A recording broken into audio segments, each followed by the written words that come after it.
in case it needs to be put into action. They will be safe in their suits. Another safety measure. As we are here at the Kennedy Space Center taking another question from social media. Shannon, what was it like to feel the weightlessness of space for the first time? Oh, that is such an interesting feeling when that happens. Of course, I felt it for the first time on the Soyuz spacecraft. When we got into space and the engines cut off, to me it felt like we were sort of tipping forward. I felt like I was floating forward in my harness that was holding me down. Huh. Don't know why. I don't think we were, but that's what it felt like. Yeah. And not too long after you get up into space, don't you get ready to sleep in anticipation for getting to the space station? It really depends on your profile. So what the Crew Dragon will do is what we did on our flight up, which also had a 22-hour-ish rendezvous. They will go through systems checks, make sure everything is working on the Dragon, and then they will have a sleep period before they do the final rendezvous. And I want to ask a follow-up on this question. Okay. What's it like to sleep in space? Like, what happens? Does your head what does your head do, and how do you get comfortable with not being against anything? It is interesting to sleep in space. It is actually pretty comfortable to sleep in space, but it does take a little bit getting used to. I will tell you, the first time I was up there, for about the first month, I would wake up in the middle of the night and feel like I needed to turn over. But of course, that's not going to do you any good in space. So that's just part of adjusting to learning how to sleep in space. There's certainly no pressure points, are there? There are no pressure points. You're just tucked into your sleeping bag. Are you restrained? You have a sleeping bag on the space station. You have a sleeping bag that's inside your crew quarters, and that sleeping bag is attached to the wall. So you sort of float inside your sleeping bag, which is attached to a wall. All right. Great job, Shannon. Thank you for all the answers to the questions there. And thank you, folks, for sending them in. They were wonderful. We enjoyed them. And Shannon did a great job of answering them. Just a few seconds away from prop load. Good job, everybody. Propellant load has started. And there we heard the call out. Yes. This rocket is being loaded with propellant. Yes. Obviously another major milestone, and that is something that is very obvious to the crew. They can feel it loading into the tanks. It starts low down at the bottom of the rocket, but as the propellant gets, the tanks get more full, it gets more vibrations and louder as it gets closer to the crew. Yeah, you can hear that inside the capsule, right? Definitely hear it. You know something big's getting ready to happen. Absolutely. Well, we are T-minus 34 minutes and counting away from the launch of Crew Dragon's third flight with astronauts and the second for 2021. Today begins the next 6-month rotation mission to the International Space Station. The launch escape system is armed, as we just heard, which happens just before we have started loading propellant onto Falcon 9. That propellant is now flowing into Dragon. The Dragon capsule was loaded with its propellants about a week and a half ago, just a few miles down the road at what we call Dragonland.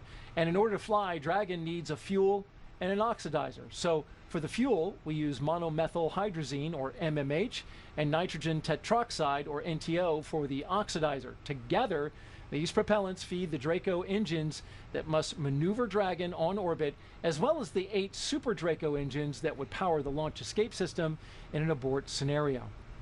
And again, that fueling, it is flowing.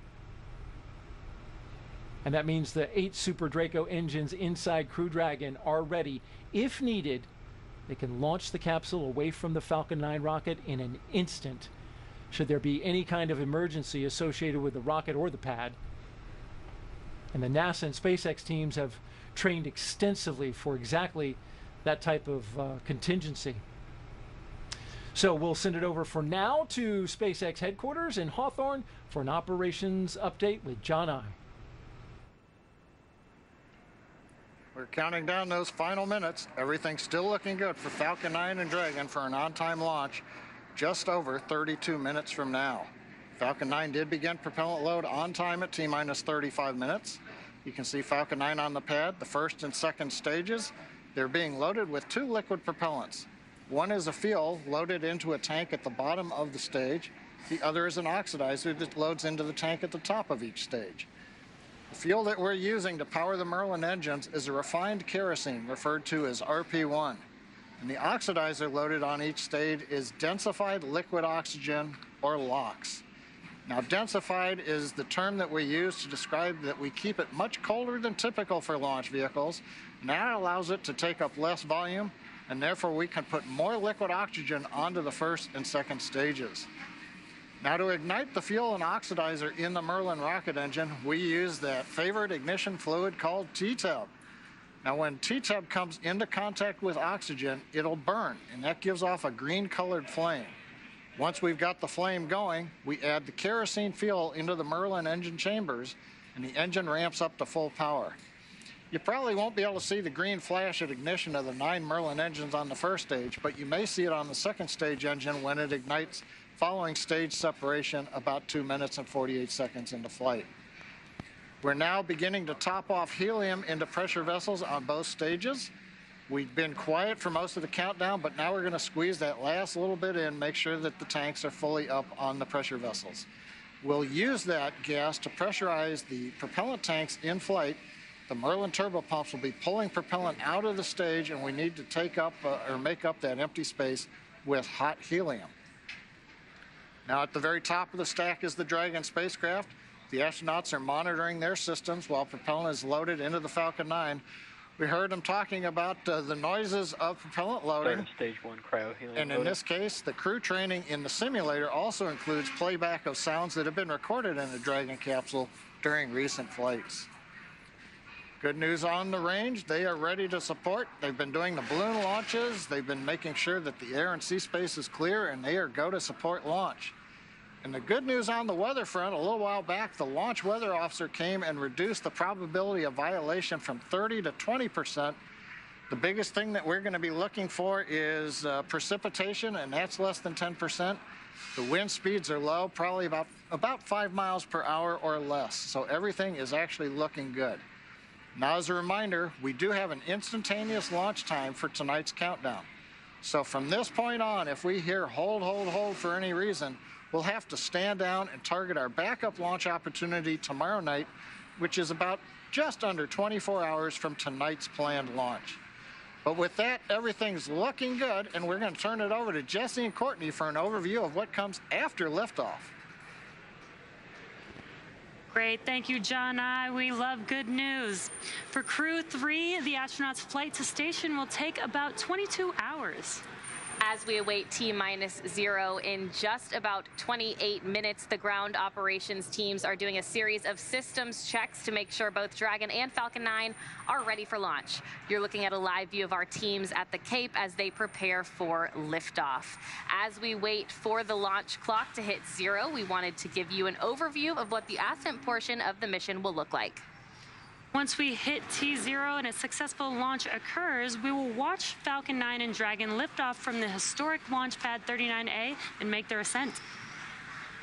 At about 50 seconds into flight, Falcon 9's engines will throttle down to help pass through the period of maximum dynamic pressure on the rocket, or what we typically refer to as max Q. It's worth noting that once we hit max Q, the vehicle will be going supersonic. Now, once we are through the period of maximum dynamic pressure, we can throttle up our 9 Merlin engines again. Now, from there, at about 2.5 minutes into flight, we have a series of 3 events that will happen in rapid succession. First is MECO, or main engine cutoff. This is where all 9 Merlin 1D engines shut off in preparation for stage separation, which is our second event. This is where the first stage detaches from the second stage, with the first stage making its way back to the Earth for landing as the second stage continues on its journey with the third event. SES-1, or second stage engine start number 1, is where the MVAC engine lights up and propels the second stage, along with our Crew-3 astronauts, into orbit. As stage 2 heads towards its targeted drop-off orbit, stage 1 will execute 2 burns in order to make its way back to Earth. The first is the entry burn, where 3 of the 9 M1D engines will reignite and then shut down. Now, this helps to slow the stage down in preparation for entry back into the Earth's atmosphere. While the first stage is heading back to Earth, the second stage will cut off its 1 Merlin engine that was ignited right after stage separation. Once that happens, we will wait for confirmation of a good orbital insertion. About 90 seconds after Dragon gets into orbit, Falcon 9 will land back on Earth. The landing burn is just a single engine burn, but it's powerful enough to bring the vehicle's speed down rapidly in order to land on the drone ship at about 9.5 minutes into the mission. And while Falcon 9 first stage is landing, Dragon is preparing to separate from the second stage. At about 3 minutes after the second stage gets into orbit, we should have a great view of Dragon with its 4-person crew drifting away from the second stage. Once Dragon is a short distance away, it will begin checking out its Draco maneuvering thrusters to make sure Dragon continues to increase separation distance from the second stage. It's worth noting that these are not the Super Draco engines that would be used during an abort scenario. About 40 seconds after separation, Dragon's nose cone deploy sequence will begin. It will take roughly 4 minutes for the nose cone hooks to unlatch and open, exposing its guidance navigation controls, or what we call GNC, that will help the Dragon autonomously fly to the space station. And lastly, once the nose cone is deployed, the remaining Draco thrusters on the forward bulkhead will be checked. From there, over the next 22 hours, Dragon will be in its rendezvous and approach phases, undergoing a number of phasing burns as it makes its way to the International Space Station. All that will be coming up soon, but for now, let's check back in with Sandra in Mission Control Houston. Sandra. Thanks, Courtney. The space station team here in Houston is focused, and the critical systems on the station continue to function normally. The teams have verified the command path from the ground up through our constellation of communication satellites to the space station. Everything is nominal, and the station will be ready to receive Dragon tomorrow.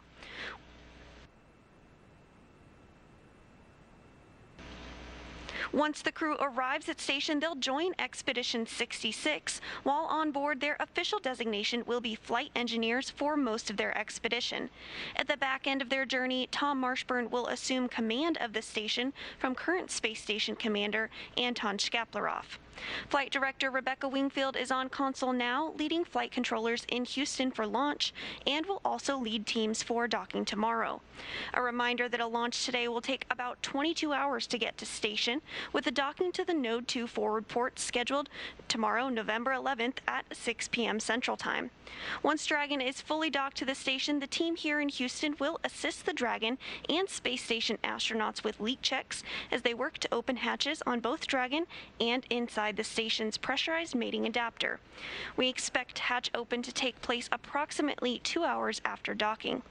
That's it for us here in Mission Control Houston. I'll send it back over to the team in Florida. Daryl? All right, thanks, Sandra. We are back here at the Kennedy Space Center, circling about that mock Dragon behind us. Yes, pretty. It's a pretty capsule. This lady right here flew on one, Crew-1, not too long ago, and had an incredible experience, 6 months up on the International Space Station. Yes, 6 months. It's hard to believe that I've been home 6 months already, but here you are, here ready to watch a launch. Watching the next one go. T-minus 23 minutes and counting, and if you're just joining us, we are ready for the third astronaut rotational flight and mission to the International Space Station under NASA's Commercial Crew program. Commander Rajachari, pilot Tom Marshburn, and mission specialist Kayla Baron.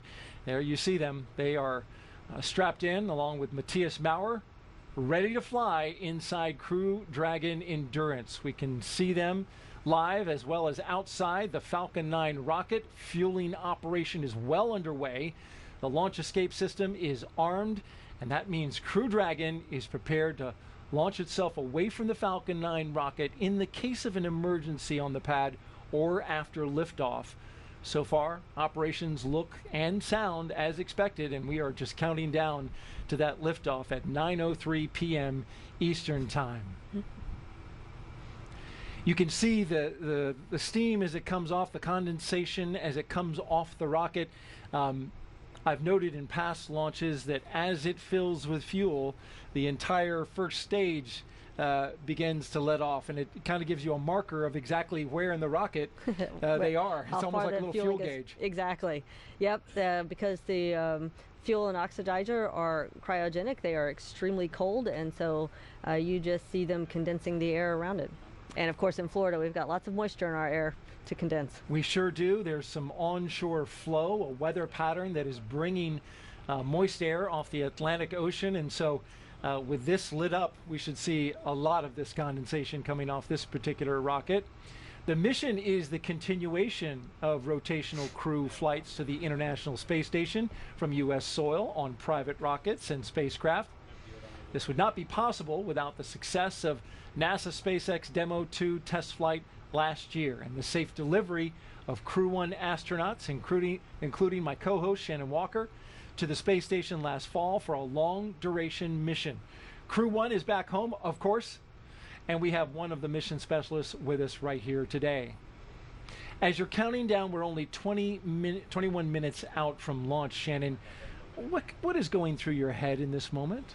Boy, this is really, you know, things get even more intense and more exciting. You can feel the rocket being fueled. You know you don't have too much longer, so you're really thinking about what you're going to need to do as soon as those engines light. T-minus 21 minutes and counting. The excitement levels rising for the crew inside. Crew Dragon Commander Rajachari, he'll be making his first trip to space. And as commander, he is responsible for all phases of flight, from launch to re-entry. Chari is a colonel in the U.S. Air Force. He holds degrees in astronautical engineering and aeronautics. Chari is also a combat veteran, having flown F-15E aircraft during Operation Iraqi Freedom and deployments in the Korean Peninsula. As a test pilot, he has accumulated more than 2,500 hours of flight time in various military aircraft. His pilot is Tom Marshburn, sitting right to his right. You see Chari there on the left. Marshburn is suiting up for his third space flight. As pilot, he is responsible for spacecraft systems and performance. He previously flew on the Space Shuttle Endeavour and STS-127 and on the Russian Soyuz. Load complete. In Expedition 34-35, while helping to assemble the International Space Station on STS-127. In that flight, Marshburn performed 3 spacewalks totaling almost 19 hours. It was just go, go, go. A North Carolina native holds degrees in physics and medicine. In fact, he was an emergency medicine doctor. Yes, he was. Mission specialist Kayla Baron, she's about to make her first trip to space. In this role, she will work closely with the commander and pilot to monitor the spacecraft during the dynamic phases of flight. The Washington State native has degrees in nuclear engineering and systems engineering. As a submarine warfare officer, she was a member of the first class of women commissioned into the submarine community, and she deployed 3 times while serving aboard the USS Maine. And lastly, on the end there in this shot is mission specialist Matthias Mauer. He will be making his debut spaceflight. He will be the second European astronaut to fly on Crew Dragon. Maurer is from Sankt Wendel, Germany, and is a doctor of materials science and engineering. He is the inventor of more than 10 patent applications, and he joined the European Astronaut Corps in 2015. Maurer has spent 16 days in underwater training during a NASA Extreme Environment Mission Operations Challenge, and he's trained in sea survival training off the coast of China. And an interesting note about Maurer, he will become the 600th person in space. 600. Yes, even though all 4 crew members will be traveling to space at the same time, we have to assign numbers, and he is number 600. He's landed on that big milestone. Chari gets 599. Baron is 601. What was Shannon Walker? You know, I believe I was number 518, but don't quote me. I could be wrong, but it's in the early 500s. We'll take a look at the NASA history books and yes, we'll figure it out. Each of these 4 crew members will join Expedition 66 once they arrive at the International Space Station, where Anton Shkaplerov is currently commander of the space station. You spent some time as the commander? I spent a very brief amount of time as commander. Right at the end of our crew's time up there for about 2 weeks, I was commander after the Soyuz crew left. All right. It was short? Sweet. But you were in charge. I was in charge. Sweet. All right, let's go over to OSB2 and check in with Marie Lewis. Marie? All right, thank you, Daryl. I am here with NASA Administrator Bill Nelson. Thank you so much for being here tonight. What a pleasure. What a great evening. Looks like the rain has given us a break. Yeah, it's clearing up. We've got a great view of the pad, and this must bring back quite a few memories from you. You launched from Pad 39A some years ago, and this is your first crew launch here as the NASA Administrator. What has this experience been like for you so far? Well, just to have an opportunity to try to offer some leadership to this fantastic organization that where the impossible is routine, and it's just such a tremendous organization. You know, it's been voted the best place to work in the federal government for the last 9 years straight. Stage 2 so launch load is has it begun. any wonder that everybody's excited all the time? And here's another reason what we're going to do tonight. Absolutely. And you launched on the Space Shuttle 61C years ago. How did that experience change you, and how do you think it's going to change the astronauts that are going to space for the first time tonight? It happens to every space flyer when you look back at Earth from the position of Earth orbit and you see this beautiful creation, our home, the planet, suspended in the middle of nothing. It makes you want to be a better steward of our planet. It's extraordinary. As you orbit the Earth every 90 minutes, and then, of course, the properties of microgravity in space. We're learning how to make new materials, new drugs. All of these things are going to come in a commercial operation that we're taking off the surface of the Earth and we're taking to space, and now we'll take it to the moon, and then who knows, we're going to take it on out into the cosmos. And speaking of the success of this program, years ago, over 10 years ago, this program started. You were a part of that. There were a lot of skeptics at the time in the aerospace industry about shifting this low Earth orbit to commercial industry and this partnership with SpaceX. And here we are now.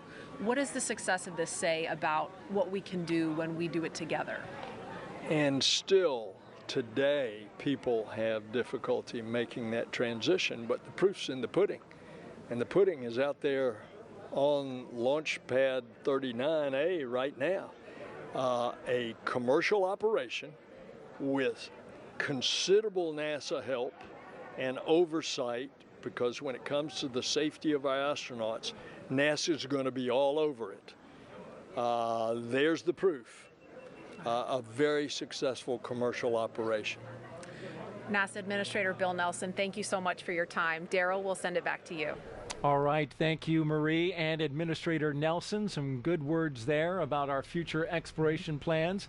Want to remind you, if you listen on radio, you can catch the frequencies for our local radio. If you're in the area watching out at one of the locations, you can check it out on local amateur VHF radio frequency 146.940 and UHF radio frequency 444.925. You can see it on your screen there. So if you need to step away from whatever you're viewing it on, be it your laptop, your tablet, you turn on your portable radio and you'll be able to listen in. Now, as we get ready to launch in the final few minutes, we want to take a look at some pictures that have some particularly significant meaning to the crew. Here they are, Crew-3 with their booster, a pre-flown booster. Crew-3 will fly aboard a new Dragon capsule, but that booster is pre-flown. This one launched CRS-22 to the International Space Station 5 months ago, and looks like they're giving it some love. Yeah, it's always a good idea to hug your booster. It's pretty special to get to actually go touch the rocket that's going to take you into space. Well, it's about to pin them back into their seats here in just a few minutes. At the time of launch, 9:03 p.m. Eastern, the space station will be flying 258 miles over the North Atlantic, about east of Newfoundland. You can see here the track of the International Space Station, and then from that moment, it will be catching up to the International Space Station once it leaves the coast of Florida. and with T-minus 12 minutes and 30 seconds until liftoff. We want to focus now on the pad as we proceed through the final stretch of the countdown. We'll turn it over to Hawthorne to take us through the launch and ascent. John? Thanks, Daryl. It's just over 12 minutes, and everything is still looking good for launch of Falcon 9 and Dragon. Falcon 9 did begin propellant loading on time at T-minus 35 minutes. The RP-1 fuel loading on the second stage, you can see up at the top, the white cylinder at the very top of the stack. Fuel loading on that stage is complete. Fuel loading is continuing on the first stage. We're about 80% of the way full, and it will finish up at T-minus 6 minutes. The densified liquid oxygen loading is also underway on the first stage. We're about 3/4 of the way full, and we began loading liquid oxygen on the second stage about 5 minutes ago. Now, liquid oxygen loading is the last thing to finish. We'll wrap up first stage at T-minus 3 minutes, second stage at T-minus 2 minutes. Coming up, we're going to do final checks of various engine systems. Our thrust vector controllers are going to be moved. We call them TVC wiggles, where we move the engines back and forth slightly. We'll also be moving throttle valves on the engines to make sure that they are responding to commands from the ground in preparation for flight. The Dragon mission director has reported their team is working no issues. We're going to hear from Dragon in about a minute here on the countdown. Their comm checks are complete. You can see the axis arm is retracted. The launch escape system is armed. Crew is strapped in and they're ready to go. They'll get their final instructions at T-minus 10 minutes. They'll be told to configure their displays for launch, and that setup will give the crew insight into how the launch is proceeding and provide them constant updates on vehicle health. At T-minus 5 minutes, we'll be in terminal count, and Dragon will go to internal power, and we'll hear continued callouts on the countdown net as we get closer to liftoff. And finally, easy to say, range is go, weather is go.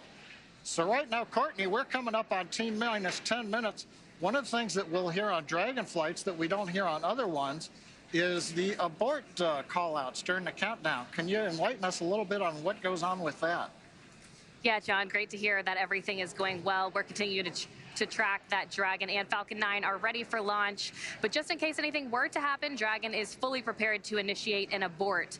Upon liftoff, you'll be hearing number and letter combinations on Dragon's trip uphill, which will mark different abort zones throughout the flight, the numbers signifying the stage of flight, and the letter as the abort Dragon zone. SpaceX, The confirmed first crew displays are configured for launch. Copy. Endurance displays are configured for launch. And copy that. Crew-3, we are honored to have you at the controls today as the first crew to fly aboard Dragon Endurance. We wish you a great mission, feel good, Godspeed, and enjoy the ride.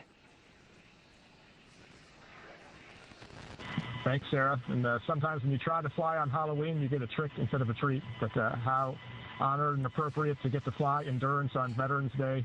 We're proud and honored to represent the SpaceX and NASA teams as we head to the ISS to live and work on groundbreaking science for the next 6 months.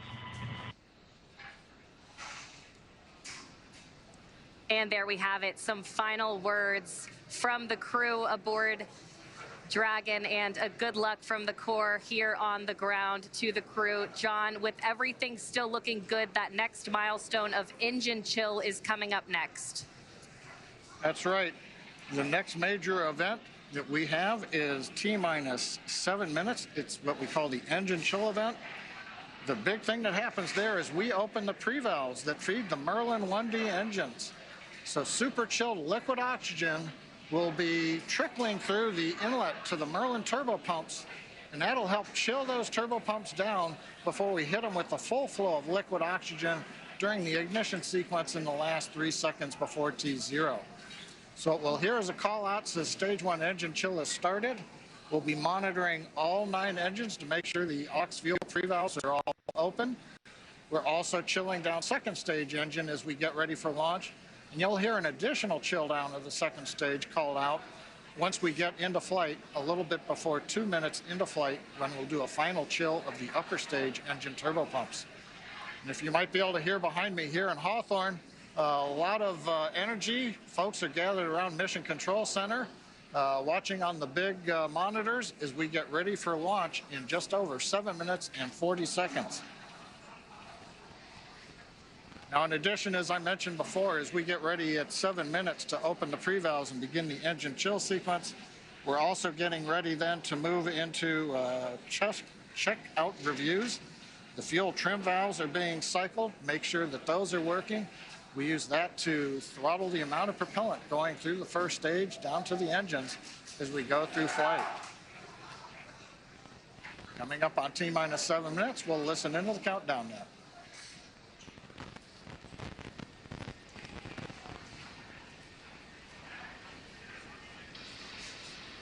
Stage 1 engine chill has begun.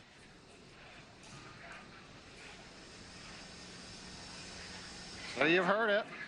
We're through another milestone. Next one coming up here at 6 minutes. Yep, that's right, John.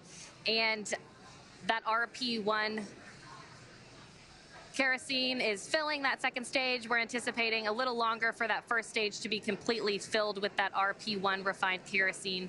Liquid oxygen will continue to flow through the first and second stages up until the final few minutes before launch. That next call will be that the stage 1 RP load is complete, coming up now in about 15 seconds. Stage 1 We'll RP1 stand by load for that complete. call now. And confirmation, we have a complete fill of RP1 on the first stage. Now the first and second stage are completely filled with that RP1 kerosene. Now just under 6 minutes to launch until that instantaneous launch window today. The next milestone will be for Dragon to transition to configure for terminal count, and that's when Dragon's onboard computers will take control of the vehicle, and Dragon will be on internal power, no longer relying on those lines from the ground. From there, Falcon 9 tanks will pressurize for strong back retract. That'll be another visual milestone. The clamps just below Dragon's trunk will open, and the strong back will tilt back just 2 degrees, then right after liftoff, back to 45 degrees. Again, RP1 kerosene filled on both the first and second stages. Liquid oxygen continues to flow through on the first and second stages. Standing by now for that call that Dragon has transitioned into terminal count.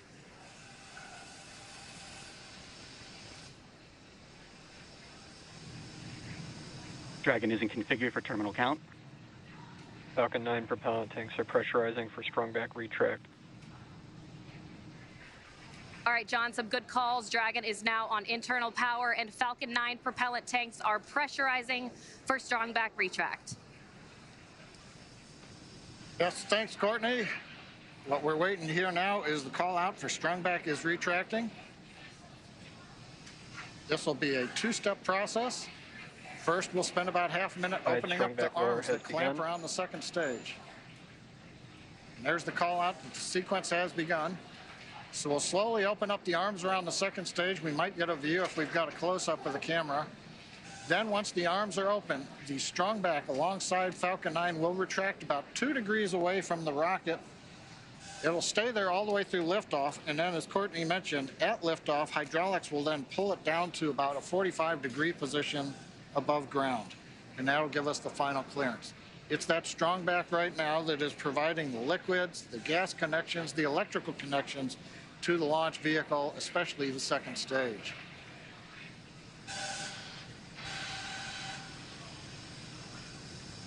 We're hearing some of the venting of the vehicle as we are pressurizing and depressurizing at various steps. As we get ready, you'll see a burst of depressurization there on the second stage.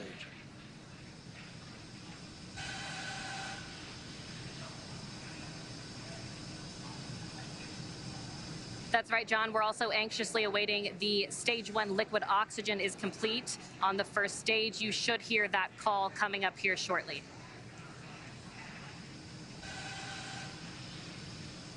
Stage 1 LOX load complete.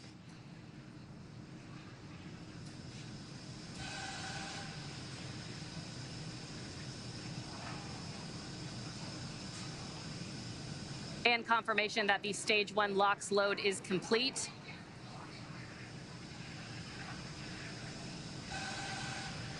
Now, right now, LOX is going to continue loading on second stage. That'll wrap up at T-minus 2 minutes.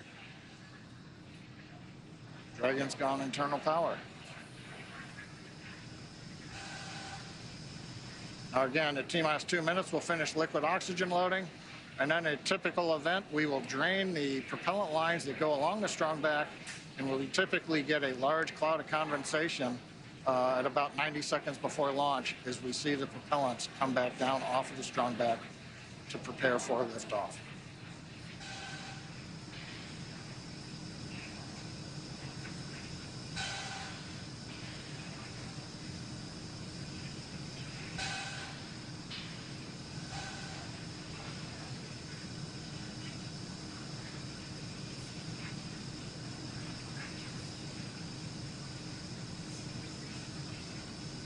Stage 2 LOX load complete. Dragon is in auto idle. All right, Falcon 9. With that, Falcon 9 is fully fueled. We have fuel on both the first and second stages, and both stages are filled with liquid. Loud venting. Filled with liquid oxygen. Dragon is also in auto idle. The flight computers on board Dragon maintaining their calculations, standing by for the T-0 mark. That next call out will be that Dragon is in countdown. Standing by now for that call.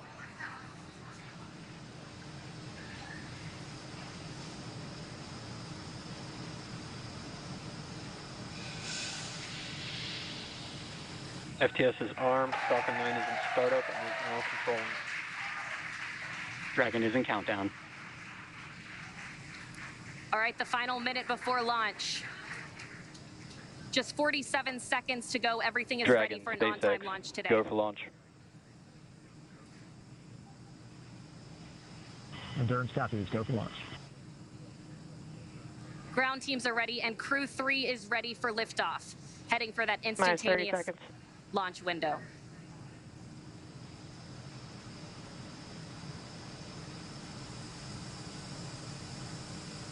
"20 seconds to liftoff.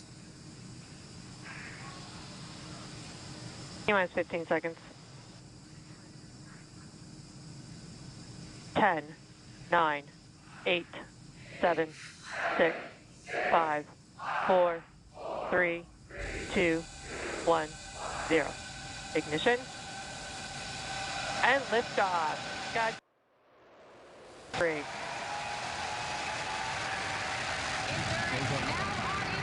Copy, 1 Alpha. Laboratory in orbit, the International Space Station. Vehicle is pitching downrange. Stage 1 propulsion is nominal. And that's the call we want to hear. Good performance on that first stage so far. T plus 30 seconds, Falcon 9 powered by 9 Merlin 1Ds. Pushing Dragon into low Earth orbit on the way to the International Space Station. Power and telemetry nominal.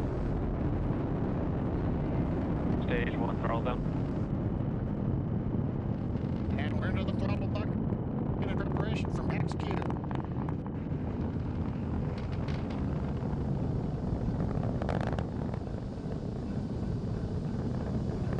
Getting ready to throttle the engines back up.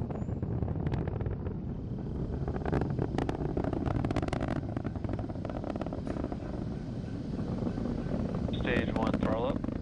Execute.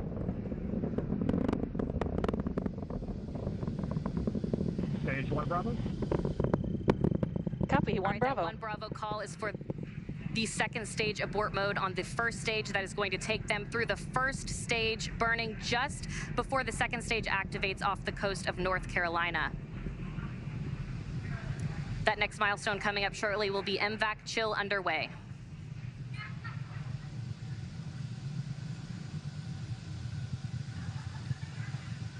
MVAC chill underway. There's the call out. We're getting the second stage engine turbopumps ready for their ignition coming up in just a little more than 40 seconds.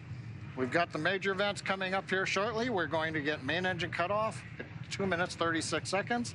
The stages will separate, then the second stage will ignite, carrying Dragon on its way into low Earth orbit.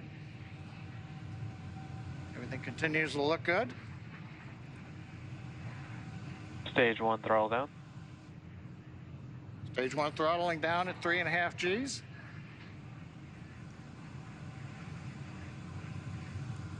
Getting ready for MECO.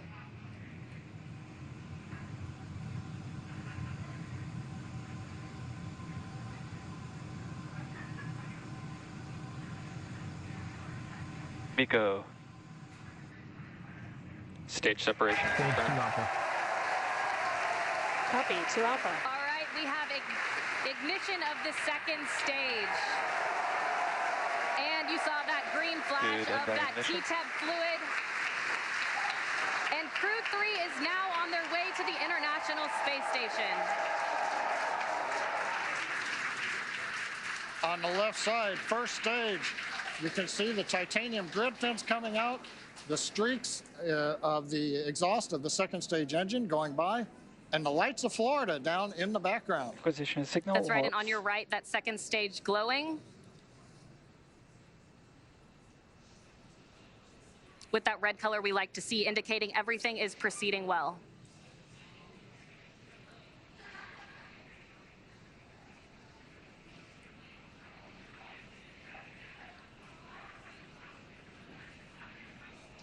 Now 3 minutes and 40 seconds into flight. Everything's still on track.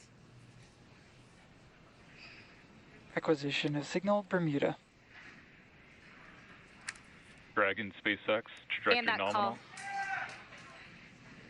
That call out of acquisition of signal copy. Bermuda, that just means the Bermuda ground station has the signals from the second stage of Dragon and Falcon 9.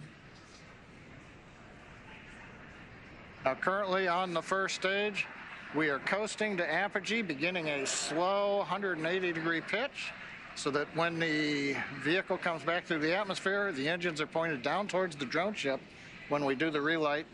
Relight for the entry burn will come at T plus 7 minutes and 30 seconds, 3 minutes from now. Currently, the first stage about 166 kilometers up, continuing to coast to apogee for another brief period.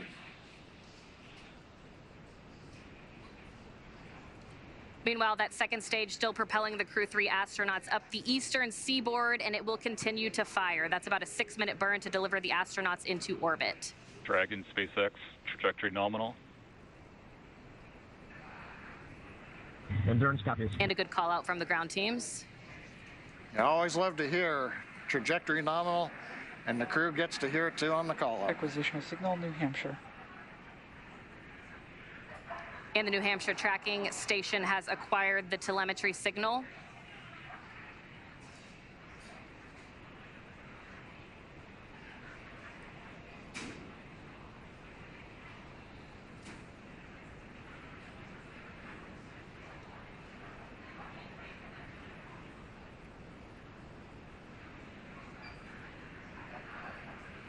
Five minutes and 30 seconds into flight today, everything is still proceeding nominal. And Courtney, right now on the second stage, it's such a large amount of propellant. It takes a while for second stage to really accelerate. The crew right now Dragon looks like they're SpaceX, pulling about. trajectory nominal. Looks like we're pulling about 1.5 Gs. Yeah, right on cue, those check-ins on the second stage performance. Everything is still looking good on that second stage. The next milestone on the second stage will be SECO. And we're getting our views now from inside of Endurance, our first views of the crew on their way to the International Space Station.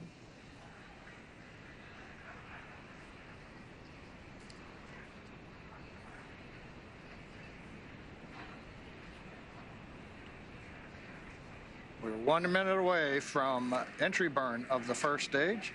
Hopefully we'll get a camera view back on the first stage as we light the 3 engines to come back into the Earth's atmosphere.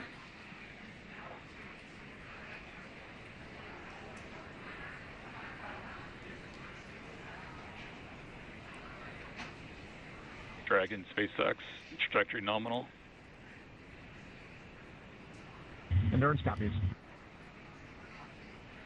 Another good check-in with the crew, confirming everything is still looking good so far on both ends.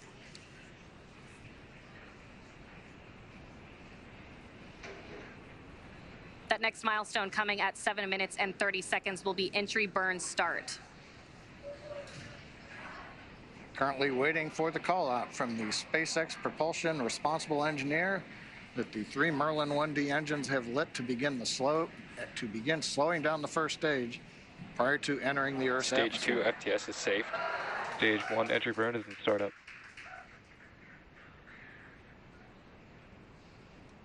We've heard stage 1 entry burn and start up. We've lit the center engine. We've got the 2 side engines, 3 engines running. This is a 27-second burn. This will slow the first stage down. We'll then enter the atmosphere where the grid fins begin to work, and then we will fire the single center engine as we approach the drone ship. Stage 1, entry burn shutdown. Confirmation entry burn shutdown. And meanwhile, that second stage is less than a minute away from cutoff.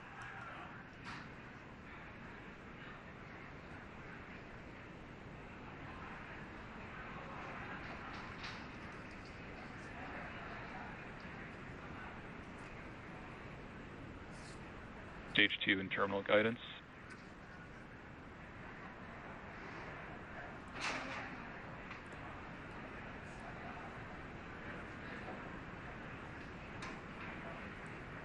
Shannon? Copy, Shannon. There's that call for Shannon. Stage 1 is transonic.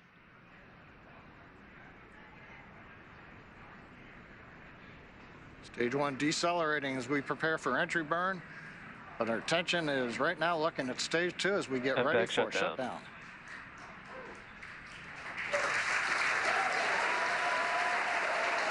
Stage 1 landing burn.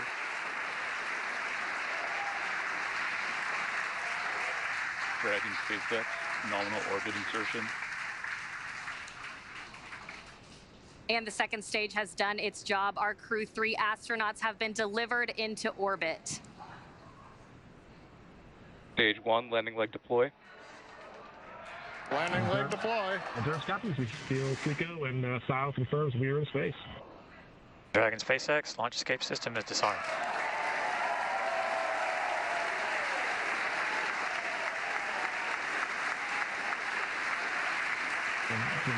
Stage 1, landing is confirmed. And we've heard the call out. Stage 1 landing is confirmed. Loss of signal Cape and acquisition of signal Newfoundland. Some great call outs. That next milestone is spacecraft separation around 12 minutes into flight.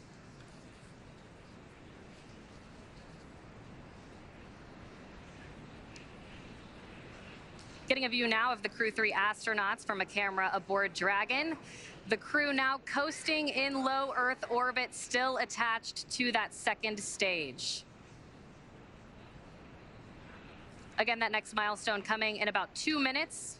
That second stage will separate, and Crew Dragon will be flying free. And Courtney, right now, the Falcon 9 second stage is still attached to the Dragon capsule.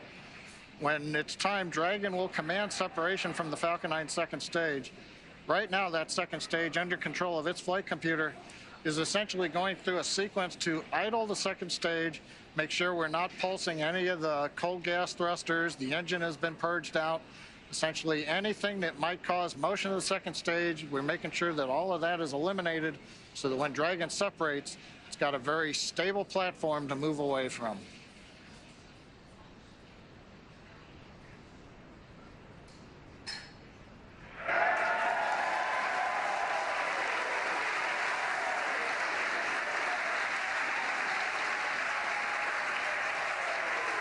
The cheering in the background, they're getting video back of Falcon 9 first stage on drone ship as we get ready for Dragon separation.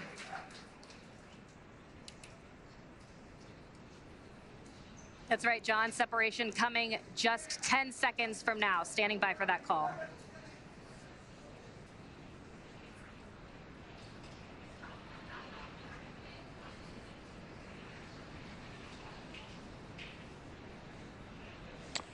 Expected loss of signal, Wallops.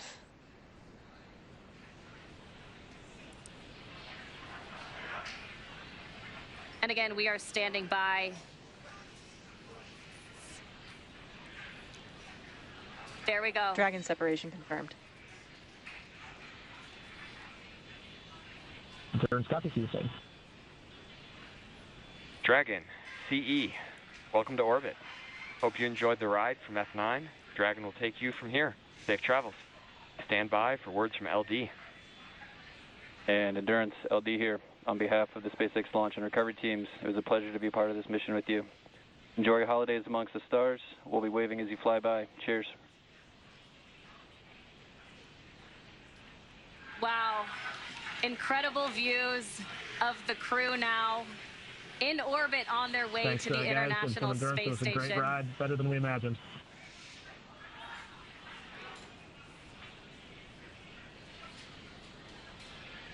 And some final words from the crew as well. There they are, our Crew-3 astronauts, now in orbit. That next milestone will be the deployment of the nose cone. That'll be about a 5-minute process. It'll expose those forward bulkhead Dracos and will prepare them for checkouts as well. Courtney, watching them in zero-G right now, working their displays, it looks so easy, but we had the benefit of watching the launch team, the spacecraft team, the NASA team, everybody working here for the last weeks, working through this, and it's good to see it come out looking just so easy right now.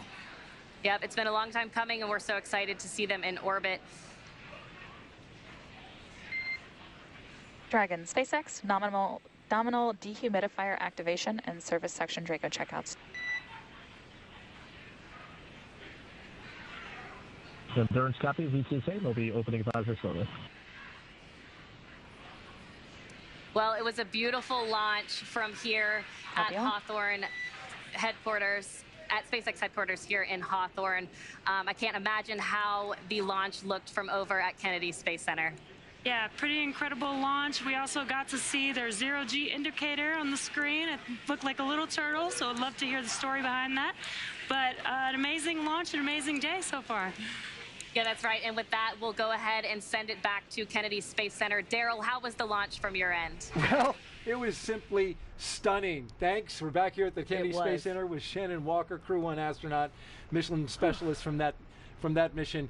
Wow. Wow is right. I mean, it was amazing. It's always so impressive to see a launch live, and what always strikes me is you get to see it and then you hear the sound after it's gone for a few seconds. It's truly amazing. The delay in the sound coming to us, but we're seeing the sights. And when it lifted off, there was that low cloud deck. Yes. So it like lit up the clouds, it lit up the ground. It was one of the most impressive launches I have seen.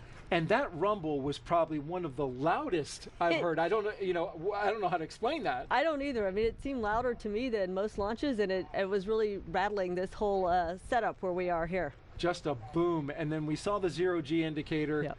A turtle. A turtle, of course, because there's turtles on board. 2 turtles on board, and of course, they had to convince the other 2 astronauts to let them do turtle, right? Right. And apparently they did. I don't know who won that arm wrestle, but I guess it was the turtles. It was the turtles. All right, we're joined now by Frank Davina, ESA's program manager for the International Space Station. Thank you very much for joining us, and congratulations.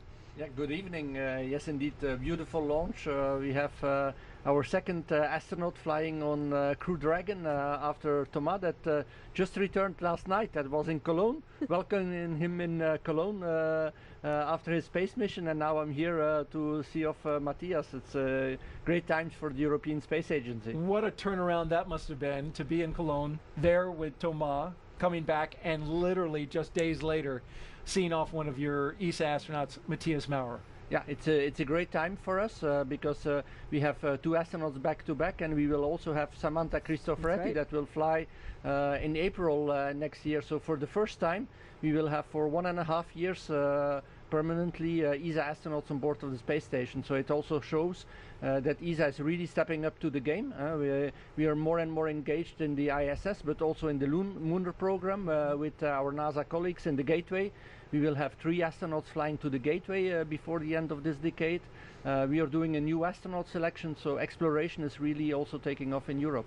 And how did you enjoy the launch? Were you watching from the 5th floor of the Operations Support Building? No, I was actually in the LCC. Oh, and, wow. So I was able to go outside and go on the staircase on the outside on the 5th floor there or something like that. It's really amazing.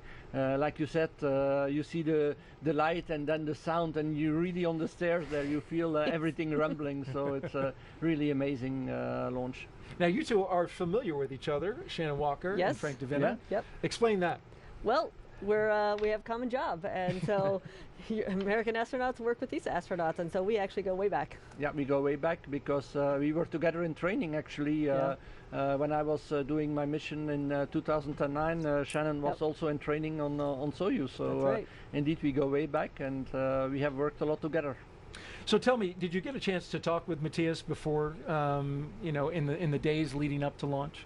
Yes, I talked a couple of times with him, not as much as I would have wanted because again the launch was a little bit delayed and I had to be back in Europe welcoming Thomas, but I think he's very motivated. Of course, it's his first flight. It's always like this. Of course, also a little bit curious what's going to happen because it's different. The second flight and the first flight is totally different. At least for me it was, because you go into the unknown, and it's always a little bit scary to go into the unknown. You know that the people expect a lot of you. Matthias has a whole science program, not only an ESA science program, but also for the benefit of NASA, JAXA, and of course every astronaut wants to perform to the best of his abilities, and of course that also brings these thoughts with him. But I told him that he was excellent in training, and I'm sure that he will do a great mission as well. ESA Program Manager for the International Space Station, Frank DeVinna. Thanks for joining us in the post-launch interview. We really appreciate it, and congratulations. Thank you very much. All right, let's send it over to Marie Lewis at the Operations and Support Building with another guest. Thank you, Daryl. I am here with NASA Associate Administrator Bob Cabana. This is your first crew launch officially as Associate Administrator. How was the launch tonight for you? Oh, it was fantastic, Marie. What a beautiful evening for a launch. You know, it's like I tell folks, don't take pictures, experience it. And it was another great experience seeing those four guys take off into space on top of that Falcon 9 on that Dragon. How amazing. What a great partnership we have with SpaceX to enable that. I couldn't be more proud of our team and what we've accomplished. And we now officially have more than 600 people who have been to space. Matthias was number 600, Kayla Baron is number 601. What do you think about the trajectory that we're on for human spaceflight going forward? Well, it's absolutely outstanding. You know, what we want to do is enable a commercial economy in low Earth orbit so that we can focus on that really hard job of exploring beyond our home planet, going to the moon to learn what we need, going to the moon in a sustainable way so that we can learn what we need to go on to Mars eventually, establishing that presence in our solar system beyond our home planet. And to do that, we want to commercialize low Earth orbit and get as many folks as we can go into space. And that's what we're enabling right now. I think it's an amazing time for America's space program. We are definitely at an inflection point on how we are commercializing space. And how about the future of the International Space Station in particular? I know that's near and dear to you because you helped build it. I mean, on 4 different space shuttle flights, you were one of the first people to cross the threshold into the space station. You know, I can't believe it's been, almost 23 years since that first mission, that we've had crews on orbit since 2000. I mean, anybody that is 21 years old or younger in the world has never known a time that there weren't humans living in space. So, I think it's so darn outstanding.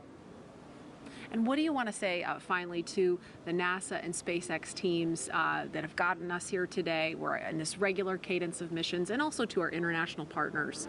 Well, first off, I want to say thank you. Thank you for all your dedication and hard work. You know, this is not an easy job. It is a huge challenge to safely get humans to and from low Earth orbit. And the partnership that we have with our international partners, with our commercial crew partners, it has enabled this space economy that we have right now. I can't wait until we get Gateway around the moon. Again, an international partnership as we go back to the moon in a sustainable way, it's absolutely outstanding. So I think the future that we have in space is amazing, absolutely amazing. What a great time to be part of America's space program. Absolutely. Associate Administrator Bob Cabana, thank you so much for joining us. And happy Veterans Day, a little early, and happy Marine Corps birthday. More importantly, yeah, that's right, 246 years young. Happy birthday to all the Marines. And, thank you for everybody's hard work that makes NASA such an awesome place to work, #1 in the federal government. This is an amazing team, and I couldn't be more proud of them. All right, thank you so much. You bet. Daryl, we'll send it back to you. And Bob, thank you so much. And now you're looking at a view of the first stage of the Falcon 9 rocket, which has landed back on a drone ship out in the middle of the Atlantic Ocean. The view cut out during our live coverage, but now you see it there. It landed, and it was a beauty. It was. That is so amazing that they do that time and time again. It flew CRS-22, it flew Crew-3, and it'll fly again. Yes, it will. Now, just a quick update on the launch operations. The nose cone from the Dragon has deployed off of it. Yep. And so that allows it to dock. So absolutely, that's one of the key milestones, getting that nose cone open. You've got some engines underneath the nose cone, and of course the docking apparatus that allow it to dock to space station. That's ready to go, and now the astronauts will prepare for their 22-hour, roughly, journey to the International Space Station. They will. They'll probably have a snack and then get some sleep. All right. In the meantime, how about we do a social question? Oh, great. One Let's do last that. one Let's for do Shannon it. Walker here at the Crew-3 launch broadcast. Let's take a look, and here we go. Hi, NASA. I'm talking here from Brazil, and would you like to know, they would like to know, how it feels to observe all the beauty of the planet from above. Your view when you were looking back at Earth. You know, it's really, really hard to put into words, but when you first get into space and you can look out and you see the curvature of the Earth and you see the land masses and the oceans and the clouds, it's a lot to take in. But it's truly amazing what you can see from up there. And as a NASA Administrator Bill Nelson said before, it really makes you feel like you want to be a good steward of the Earth, because from above you can see how fragile everything is. Absolutely. And now Raja, Tom, Kayla, and Matthias are going to see that view. Yep. 3 rookies on board as they go on their way to arrive at the International Space Station around 7 p.m. Eastern Time tomorrow. And we are going to stay on the air for continuous live coverage along their entire ride to station through our coverage here at Kennedy Space Center. It's going to conclude. We'll turn it over to teams in Hawthorne and Houston to take us through the next phases of the Crew-3 mission, all the way through hatch opening, and then, of course, the welcome ceremony for the crew.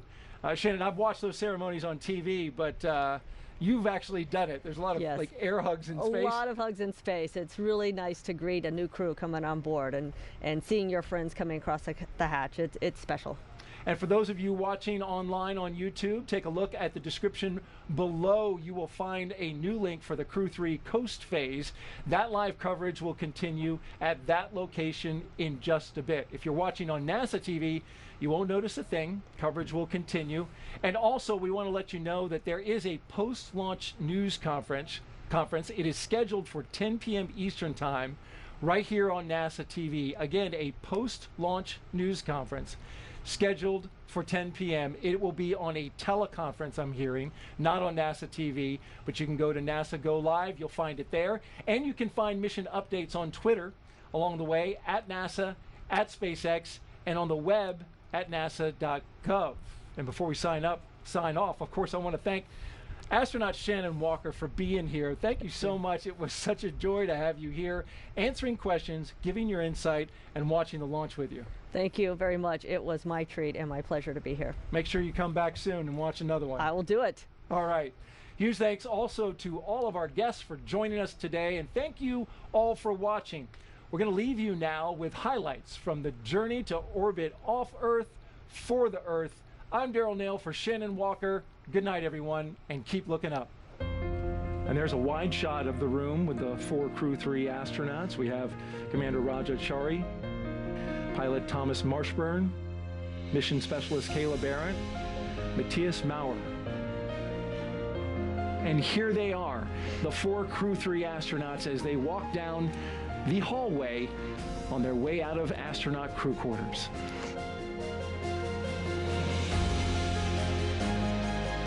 And here they are, indeed, the Crew-3 astronauts taking their first steps outside before their journey to space.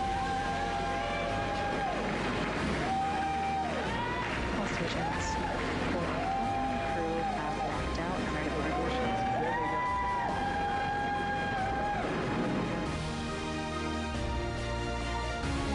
There's a view inside the crew access arm as they make their way looking out the windows. We'll watch Tom ingress to the Dragon capsule carefully Watch your head. Yep, watch your head, watch the seals. 4 crew members of Crew-3 now inside Dragon. And you can see the suit techs are there helping them get strapped in. Official comm checks are now complete. Next up will be seat rotation. As you can see, the hatch being closed right there.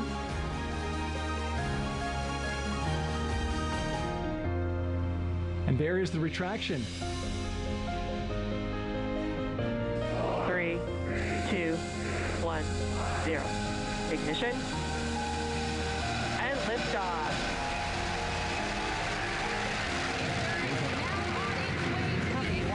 Laboratory in orbit, the International Space Station. Vehicle is pitching downrange.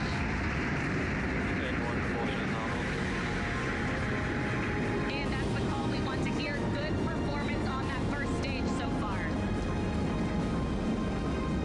T plus 30 seconds. Falcon 9 powered by 9 Merlin 1Ds.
Land speed, John Glenn.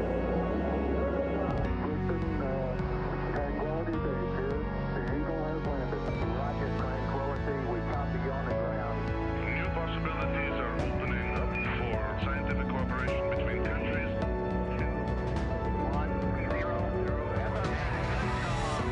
Liftoff. Americans return to space as Discovery clears the tower. Discovery, go and throttle up. Thanks, June, and to everybody in the shuttle program. The crew is go for launch.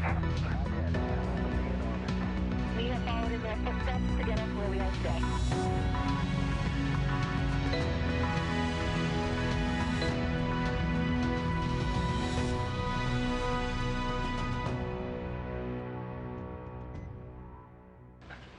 Good evening and welcome back to Mission Control Houston at the Johnson Space Center in Houston, Texas. I'm NASA's Sandra Jones and I'm joined with SpaceX's Kate Tice this evening.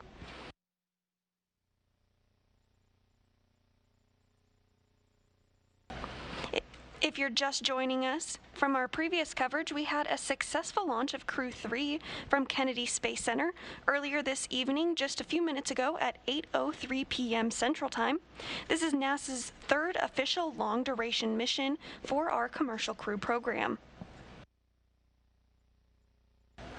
The crew of NASA astronauts Rajachari, Kayla Baron, Tom Marshburn, and ESA, or European Space Agency astronaut Matthias Mauer, are in orbit and on their way to the International Space Station. Hi everyone, I'm Kate Tice and I'm a senior certification engineer here at SpaceX headquarters in Hawthorne, California. We've had a very exciting day so far. We had the crew suit up at the NASA ONC, or Operations and Checkout building. The SpaceX team helped the NASA astronauts suit up in preparation for heading to the launch vehicle.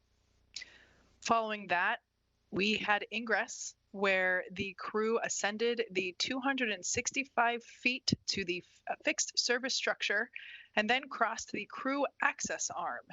The crew then boarded the Dragon capsule and performed final checkouts, including suit leak checks, prior to closing the hatch by the SpaceX team. Of course, we had liftoff on time at 9:03 p.m. Eastern, followed by a successful Stage 1 landing. After that, we saw Dragon separate from the second stage and enter the preliminary elliptical orbit. And last but not least, most recently, nose cone deployment. So the nose cone stays attached to Dragon throughout the duration of the mission, and we opened it to reveal Dragon's bulkhead Draco Thruster pods, and that's what will be required for upcoming orbital maneuvers. It's been a busy day so far, but as we said, the mission has really only just begun. Right now, NASA astronauts Rajachari, Tom Marshburn, Kayla Baron, and European Space Agency astronaut Matthias Mauer are on their way to the International Space Station. At this hour, they have doffed their spacesuits, which just means they've taken them off as they prepare for their roughly 22-hour journey, and will be here with you for the entire trip.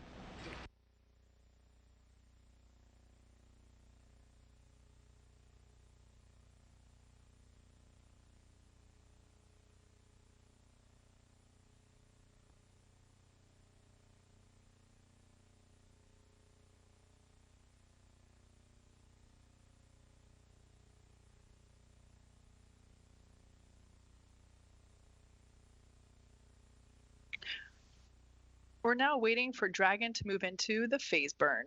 There are 5 major burns where Draco Thrusters will ignite and bring the spacecraft close to station before we begin final approach maneuvers.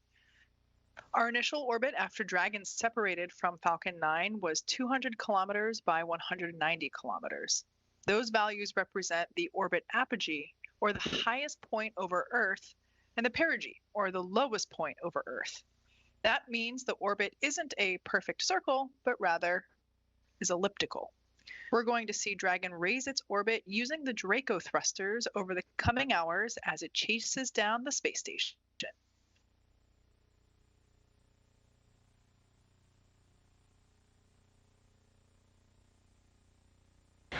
first major burn is the phase burn, which is performed at the first apogee of the initial orbit and raises Dragon's perigee to a higher altitude. That's the next major milestone that we're looking towards.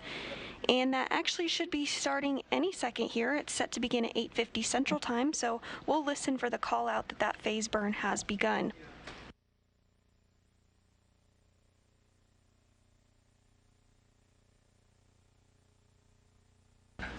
And we did just hear confirmation that that phase burn has begun.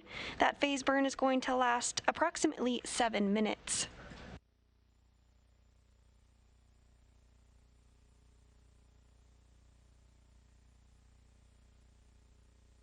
This burn will use Draco Thrusters located both on the forward bulkhead or the very top of Dragon and around the service section or lower part of the Dragon capsule.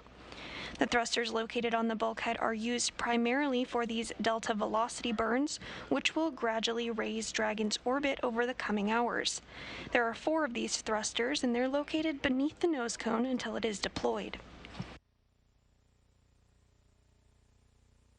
In addition to those 4 bulkhead Draco thrusters, there are 12 more Dracos located in the service section, which is the area along the lower part of the Dragon capsule. These will be used in every burn and are primarily there to help maintain Dragon's attitude, which is especially important when doing the finely tuned approach into docking. They can also be used for smaller translational maneuvers.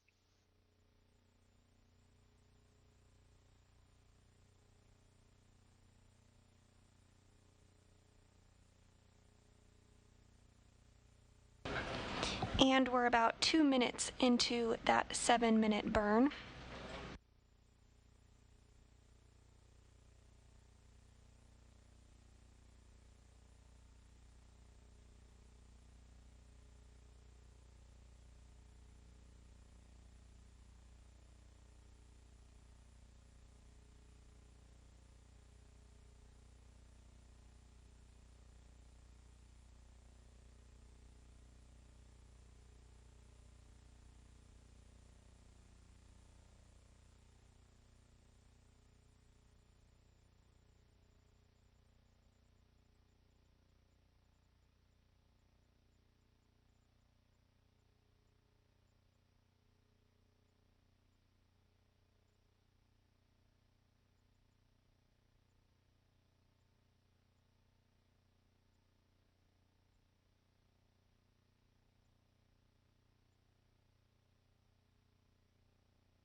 We're now 4 minutes into that scheduled phase burn that is set to last 7 minutes.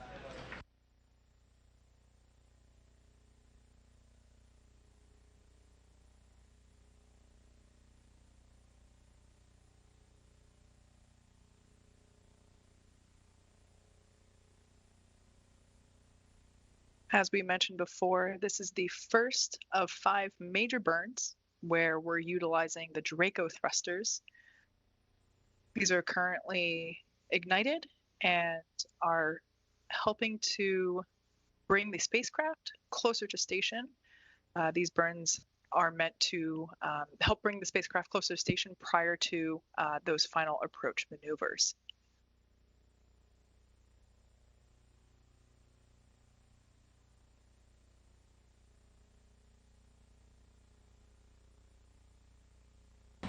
Just about 2 minutes remaining in the phase burn.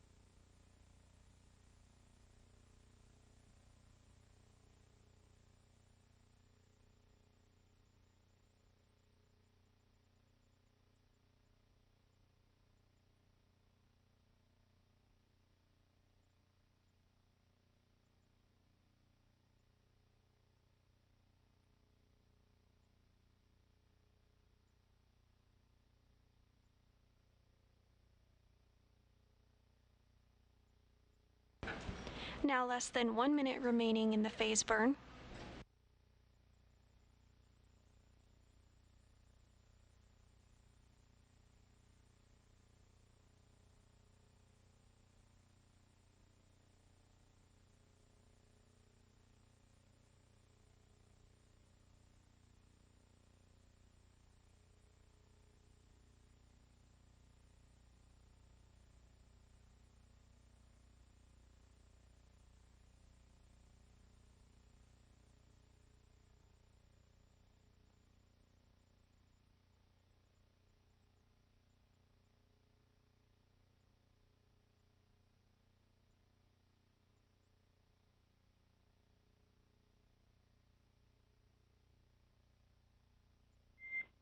Dragon SpaceX, nominal burn.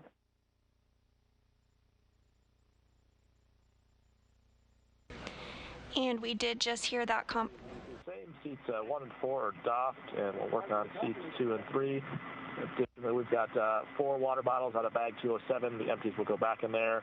And then one note, we saw a thermal 2 camera on all the displays, shows up like as all green and pixelated. We're not sure if that's just not activated yet or if that's something to take note of.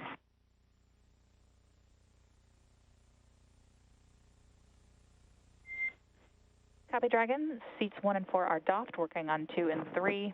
4 water bottles from bag 207. And on thermal camera 2, at this time, it is turned off, so likely you will not see anything but green.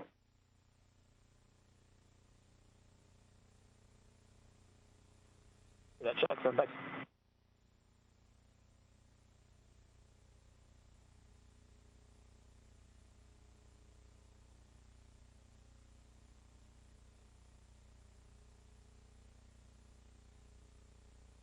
And we did get confirmation that that phase burn was successful. You just heard some words from Rajachari to the ground, sharing that 2 out of the 4 crew members have doffed or taken off their spacesuits to get comfortable for the approximately 22-hour ride to the International Space Station. The other 2 crew members are working on removing their spacesuits as we speak.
Next up, the crew is going to have their PMC, or Private Medical Conference.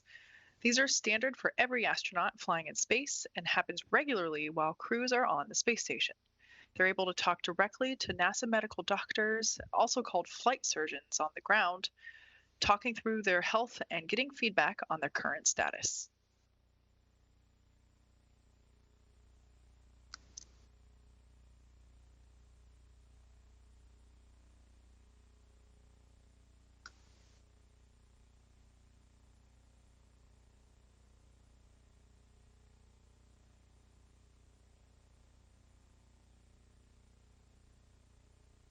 That's exactly right, Kate. And following their private medical conference, they're going to begin their first meal period of the flight, which is something that we get questions about a lot.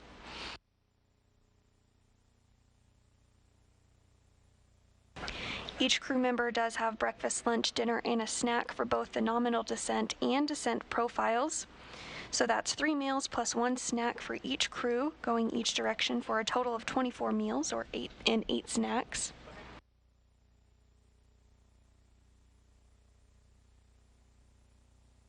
There's also a little bit of extra food on board in case there was a situation that were to require it.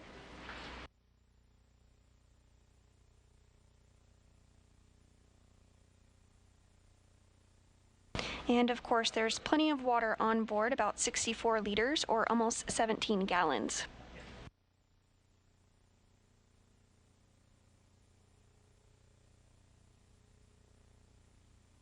This totals 48 meals and 16 snacks on the vehicle, which covers nominal and contingency ascent and descent profiles. These are MREs, or meals ready to eat. They're essentially prepackaged meals ready for consumption without any heating or addition of ingredients.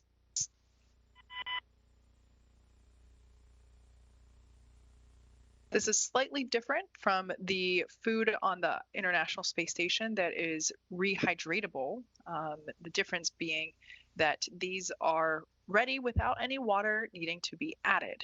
So slightly different from some of the meals that the crew will have on board station. And of course, we are in November, so there are a few special foods launching on this flight as well. A look ahead to Thanksgiving dinner.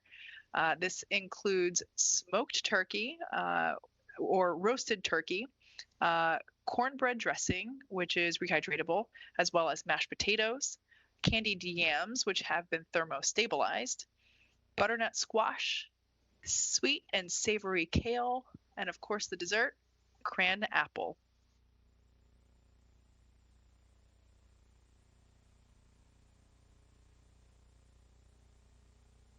That sounds like a pretty good Thanksgiving dinner to me, and the best part is they don't even have to cook any of it.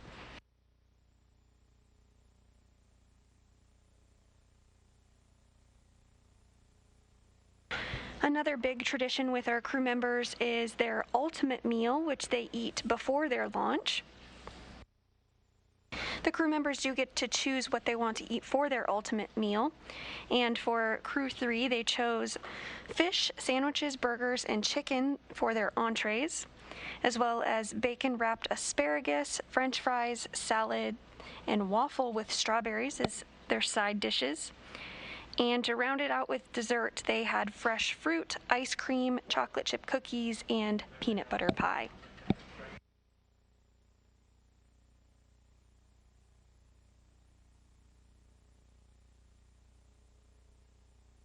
That sounds like quite the spread. I think waffles are an excellent choice for anything referred to as an ultimate meal. And peanut butter pie, too. How can you possibly go wrong?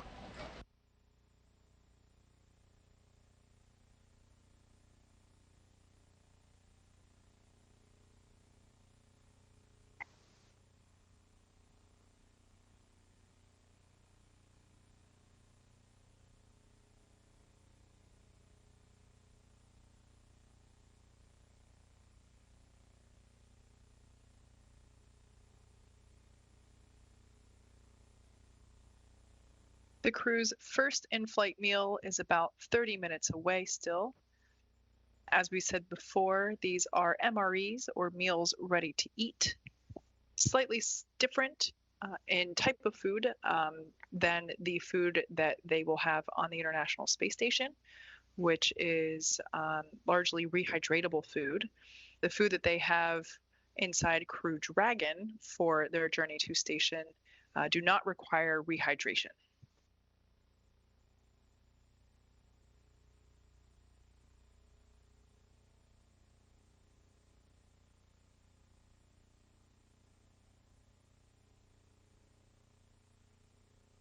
And while we wait for that crew meal period to begin, you can send us your questions about food or otherwise using the hashtag AskNASA, and we'll be sure to answer them live on air.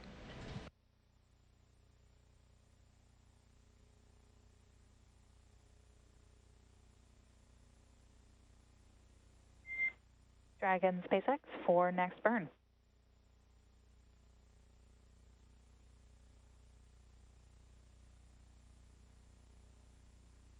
Go ahead for endurance.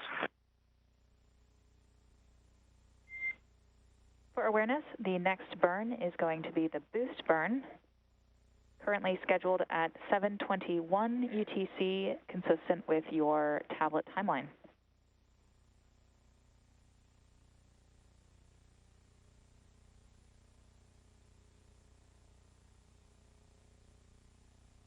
Endurance copies. Next burn as scheduled for the timeline. Additionally, at this time, if you guys would still like it, we can support a private medical conference with the surgeon.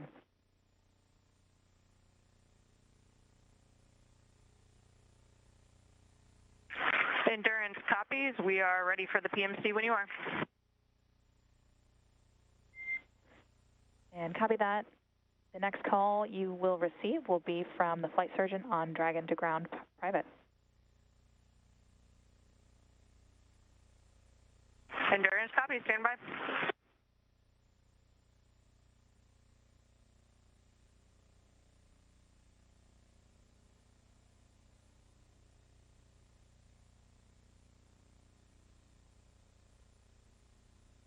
And we did just hear some confirmation about the upcoming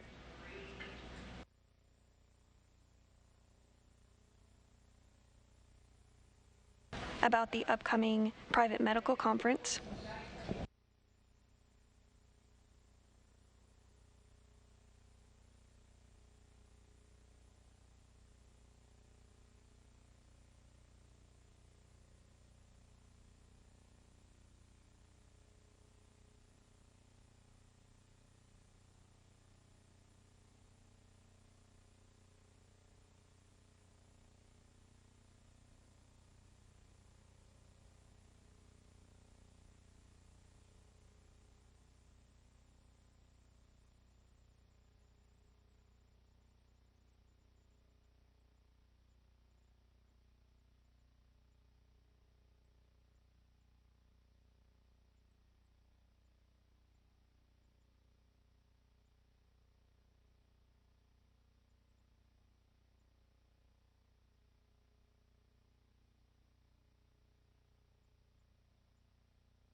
As we mentioned earlier, these PMCs, or private medical conferences, are standard for every astronaut that flies in space and happen quite regularly while the crews are on station.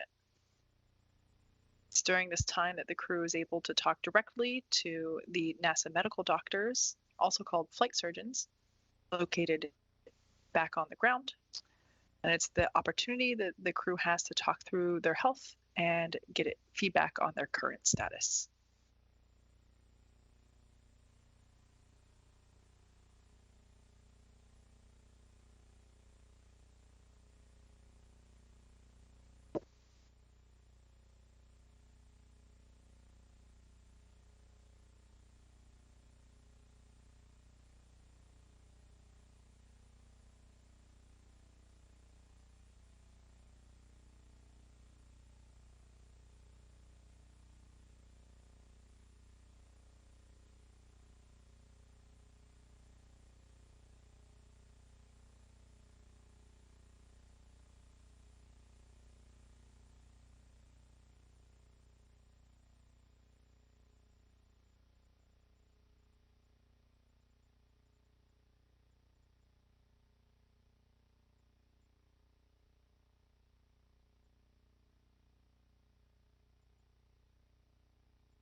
If you've just joined us, the Crew-3 crew is in space. They lifted off from Kennedy Space Center at 9:03 p.m. Eastern Time. And at this point, they have completed the first of 5 major burns needed to put them on trajectory to catch up to the space station.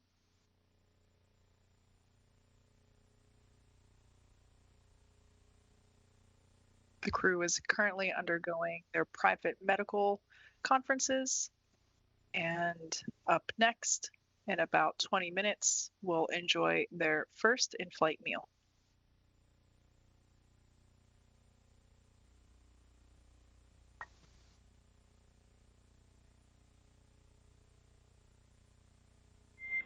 Dragon SpaceX, com check on Dragon to ground public.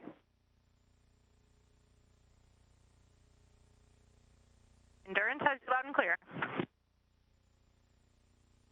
Loud and clear as well.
Throughout the broadcast, we'd like to take your questions from social media using the hashtag AskNASA.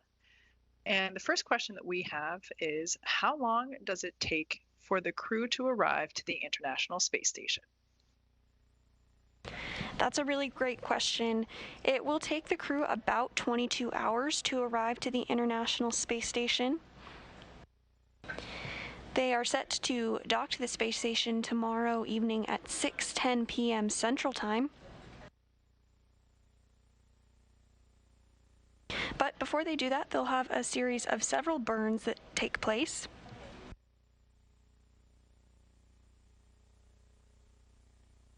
One of those was the phase burn, which was successful and concluded just a short time ago.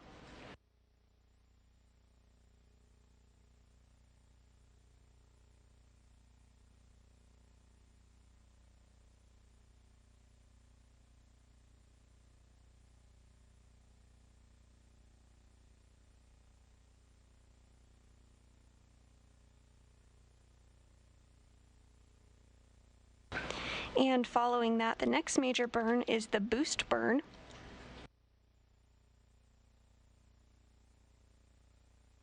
The boost burn raises Dragon's orbit to just 10 kilometers lower than the station, and that's followed by the close co-elliptic burn to place Dragon on an orbit roughly co-elliptic with the space station.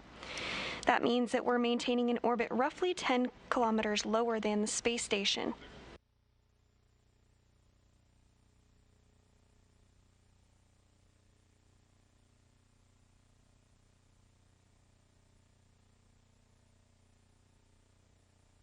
But we still have a little bit of time between those burns, and we'll be with you live covering the entire trip to the International Space Station. Like we said, that trip takes about 22 hours for this launch opportunity. So be sure to tune in and stick with us as we dock tomorrow around 6:10 p.m. Central Time.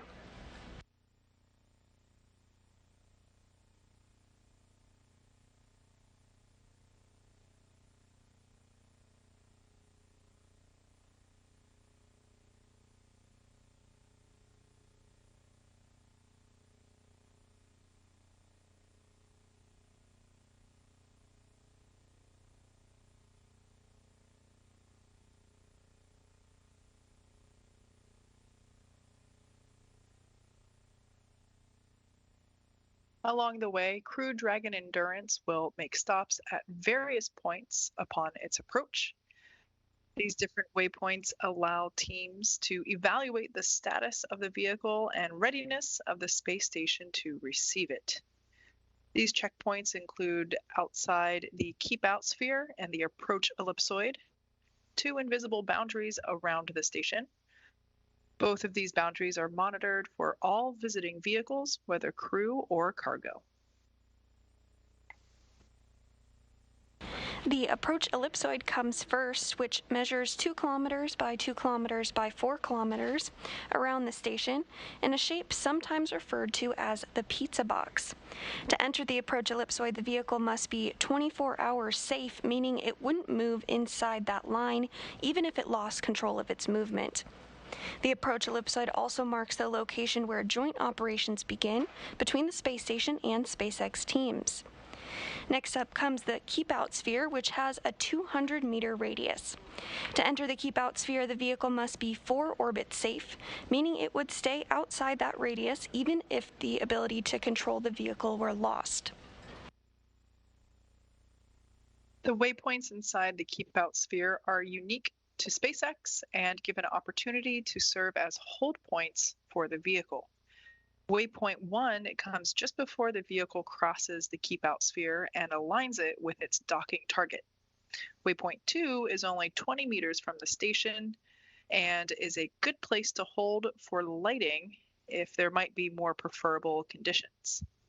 This is where Dragon makes sure it's perfectly aligned with the Node 2 forward port. About 5 minutes after leaving Waypoint 2, Crew Dragon makes its contact with its new home, the International Space Station.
Over the last nearly 21 years, crews aboard the space station have completed over 3,000 scientific and educational experiments, and Crew-3 is prepared to add to that growing number.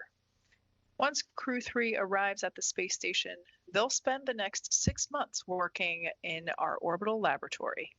Having more crew members on board significantly expands the amount of research that can be conducted. Not only will the crew be contributing to hundreds of experiments, they'll also be bringing some with them on Crew Dragon. Spaceflight affects human bodies in numerous ways, including how the immune system functions. The food physiology investigation documents if the effects of dietary improvements will also improve immune function and the gut microbiome, and if those improvements can help crews better adapt to spaceflight. An enhanced understanding of food's effects on physiology in microgravity can help scientists continue to improve the spaceflight diet and crew health. Resupply hardware for the food physiology study is on the Crew Dragon spacecraft, along with our 4 Crew-3 astronauts. Once in orbit, the astronauts will collect biological samples to provide data to the scientists back on the ground for continued study of how dietary changes affect living in microgravity. Uniform protein crystal growth, or UPCG, is aboard Crew-3 and will return to Earth in just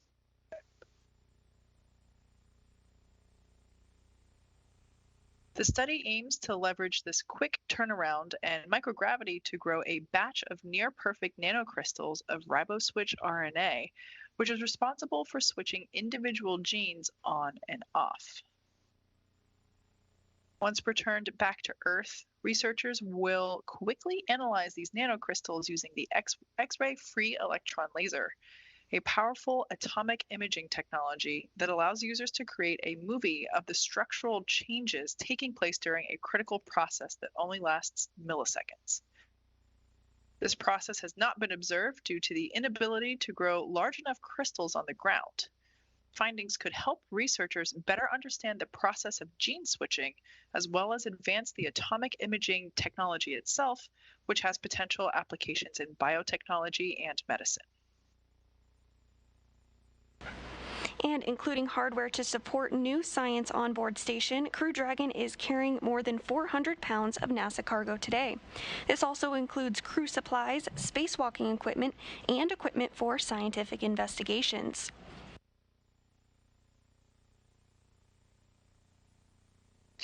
And once Dragon is ready to come home, the teams will pack several hundred pounds of cargo inside the capsule to return to teams on Earth. If you followed along with the action earlier in the week, you know that Crew-2 returned on Monday. They carried more than 530 pounds of hardware and science samples for researchers back to Earth to analyze from more than a dozen research projects. They were also able to bring old or failed parts from station systems, giving technicians on the ground a chance to analyze hardware up close and potentially refurbish and refly parts to the station.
While we're bringing you coverage of the Crew-3 on-orbit operations, we are taking your questions from social media.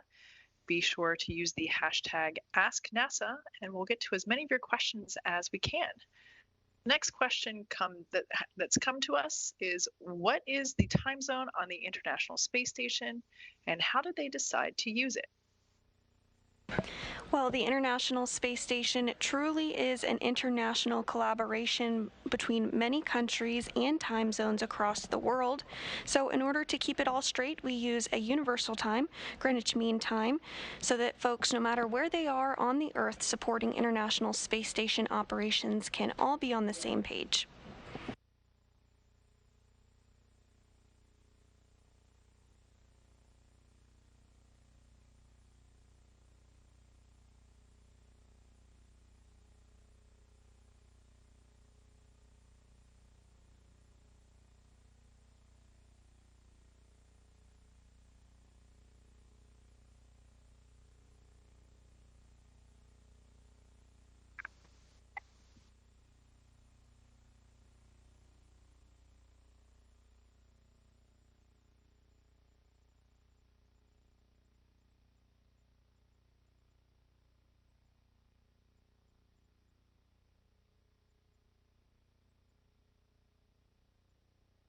Up next, the crew is scheduled to have their first in-flight meal. Each crew member has a breakfast, lunch, dinner, and a snack for both the nominal ascent and descent profiles, 3 meals plus 1 snack for each crew going each direction for a total of 24 meals and 8 snacks. To account for contingency requirements such as a longer ascent or descent-free flight periods, each crew has an additional day's worth of food, i.e. 3 meals plus a snack, and that's for both ascent and descent. So 24 more meals and 8 more snacks. They also, of course, have water up there with them, 64 liters or almost 17 gallons. And for some of the foods that they will be eating on their ascent and descent later on in approximately 6 months. We're about 10 minutes into the suit drying time. We trashed 4 mags and seat 3 bottoms in the waste container.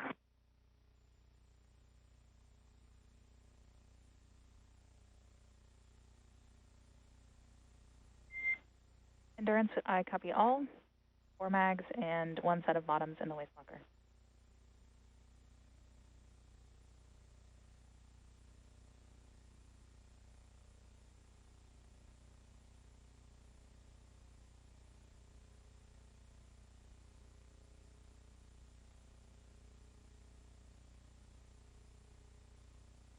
As the crew continues to step through some procedures with the ground, we were talking about some of the foods that are on board for the crew to eat on their journey uphill.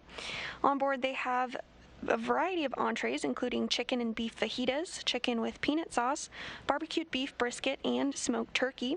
For some of the sides that they can enjoy, they have mixed vegetables, tomato basil soup, applesauce, wheat flatbread, and of course they have dessert. They have cherry blueberry cobbler, and a few snacks as well, including some nuts, dried fruits, and some fruit bars as well.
After the crew meal completes, the next major activity will be the boost burn.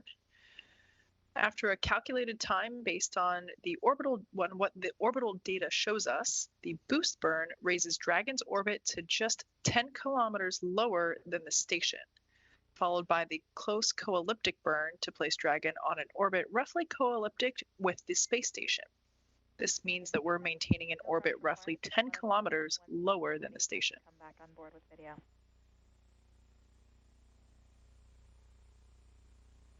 Endurance, you're welcome.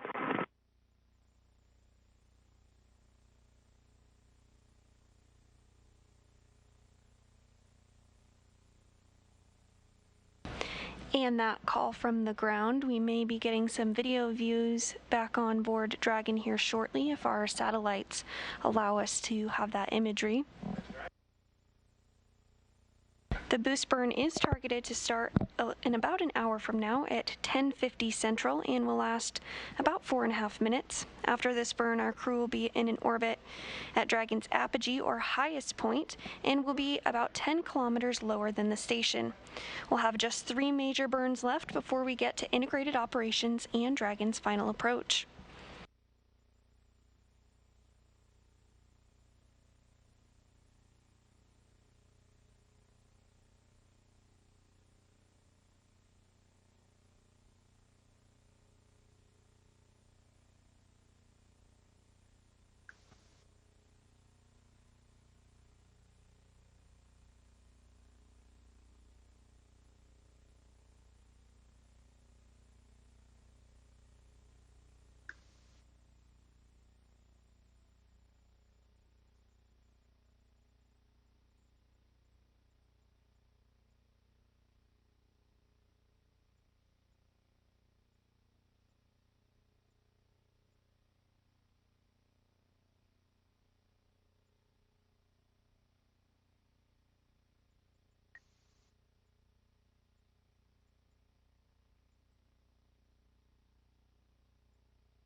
And one correction on that boost burn, it's set to begin in almost 4 hours from now rather than 1 hour from now.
As the 4 astronauts of Crew-3 make their way to the International Space Station, let's learn a little bit more about each of our 4 crew members. First up, let's start with the commander, Rajachari.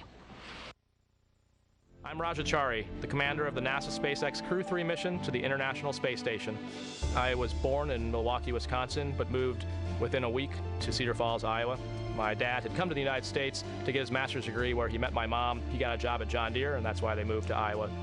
One of the biggest things I took from my Iowa upbringing is sort of that inherent community strength and the interest people had in everyone else succeeding and having a tight-knit community. I think I first became interested in flying at a pretty young age. My mom has pictures of me from back as a kindergartner being really interested in spaceflight.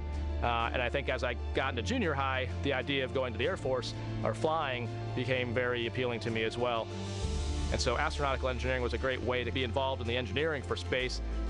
So at the Air Force Academy, there's all kinds of different engineering paths. You have the opportunity to continue on and do graduate school programs. It allowed me to go on and get a graduate degree at MIT, and it was a wonderful opportunity to take it to the next level. One path is pilot training in my life, and another path is to continue this engineering.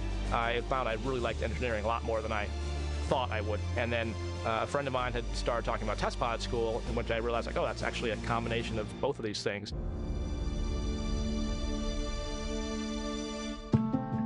So for me, I think I first started thinking about the idea of being an astronaut was about the 2008 timeframe. But it dawned on me that, oh man, this is not just some weird, like, I want to be an astronaut when I grow up. It's actually in the path that's realistically achievable. So what do you say? How about I introduce the 2017 astronaut candidates? Raja is a 39-year-old lieutenant colonel in the United States Air Force from Cedar Falls, Iowa. And so that was how I wound up on the path of applying. So on the SpaceX vehicle, my job as a commander is a fewfold. I don't need to tell Kayla, Tom, or Matthias how to do their jobs. They already know how to do their jobs. It's really more a matter for that 1% of the time where something off nominal happened, what is the best split of resources, of what is the best interactions between those players to get the best result. And so managing those different pieces of the puzzle is really, I think, what the crew part of the commander job is. It's really mind-boggling when you think about how much effort it takes to put people in space and then to sustain them in space. I think what's cool and why I like NASA is none of those people are doing it for the money. They're doing it because they believe in the mission. They're doing it because they believe in solving humanity's problems and pushing exploration. That's the reason people are doing it. I think, if anything, it's taught us that we as humans have this great ability to endure through just about anything. You just have to put your mind to it.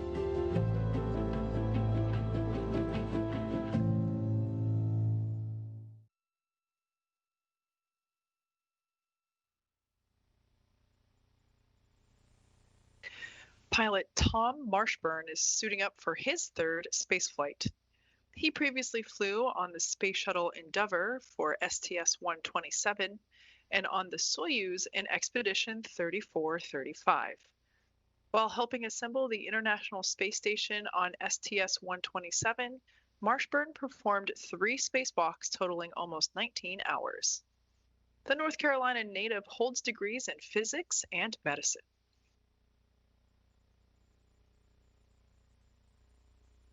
Marshburn. I'm the pilot of NASA's SpaceX Crew-3 mission to the International Space Station. Not quite sure why spaceflight grabbed me the way it did. It found me, really, more than me deciding to become fascinated with it. There's something about leaving everything we know behind, everything, not just our friends or family or home, but even the planet, going to places that we knew almost nothing about at the time I was reading about it. And understanding how somebody could change. So it was almost like going up into heaven or something and coming back. That was just infinitely fascinating to me. I have 3 brothers and 3 sisters. 5 of them had decided to become doctors. So the one thing I knew I was never going to be was a doctor, because I didn't want to be just like them. But while I was in graduate school in engineering physics, I realized that everybody I was hanging out with, everybody I enjoyed being with, were either medical students or doctors. Maybe medicine's something for me. And it turned out I loved it. Got so immersed with it that I actually forgot about space for a few years. Began to practice after that in Toledo, Ohio, where they had a life flight program. And that's where I did my residency for emergency medicine. I wanted to fly. And so I applied for the first class of what was then the Space Medicine Fellowship, and in '93, I showed up at NASA. I was all starry-eyed, excited, and ready to start learning about space medicine. I got to know the patients. I got to know the astronauts and the pilots that I would be working with later, and that was an enormous amount of fun. One of my first jobs then as a flight surgeon was to get shipped out to Russia to support the Phase 1 program, which is when we took NASA astronauts, put them on the Mir space station, so that we could learn about long-duration spaceflight before we started sending astronauts to the International Space Station. There's something about working at Johnson Space Center, I think, that if anybody had ever considered flying in space or wanting to, when you show up and you see the incredible things that everybody's doing, it's hard not to get the bug to want to apply and become an astronaut. So I did 3 spacewalks and supported a 4th as the inside crew member. The main goal for us was to take these batteries, each weighing about 200, 250 pounds, and move them from the robotic arm that was holding them from the space shuttle and move them onto the space station. This had not been done before, so they're very thrilling. The long-duration mission is quite a bit different from the shuttle mission. You really feel like you've become a resident of space, a resident of zero-G, and you start to feel like you're getting an idea of how this works. I'm looking forward more to flying with 3 people that haven't flown in space before. This is a very unique crew. They are incredibly operationally savvy already. Those, I imagine, from their prior jobs at ESA and in the military. I know they can do the job. There's no question about that.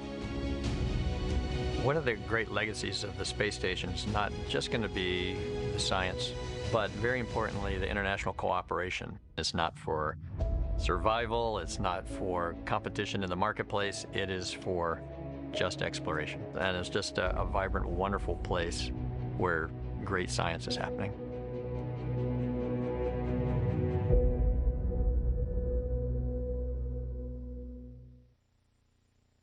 And next up is Crew-3 Mission Specialist Kayla Baron. A mission specialist for NASA's SpaceX Crew-3 mission to the International Space Station. I was born in Idaho. My family moved a lot when we were kids. We lived in Montana, Colorado, but for most of my middle school time and high school, lived in Washington State, in a town called Richland, which is in southeastern Washington. I'm the middle of 3 girls. My dad's an engineer. My mom's a math whiz and a runner.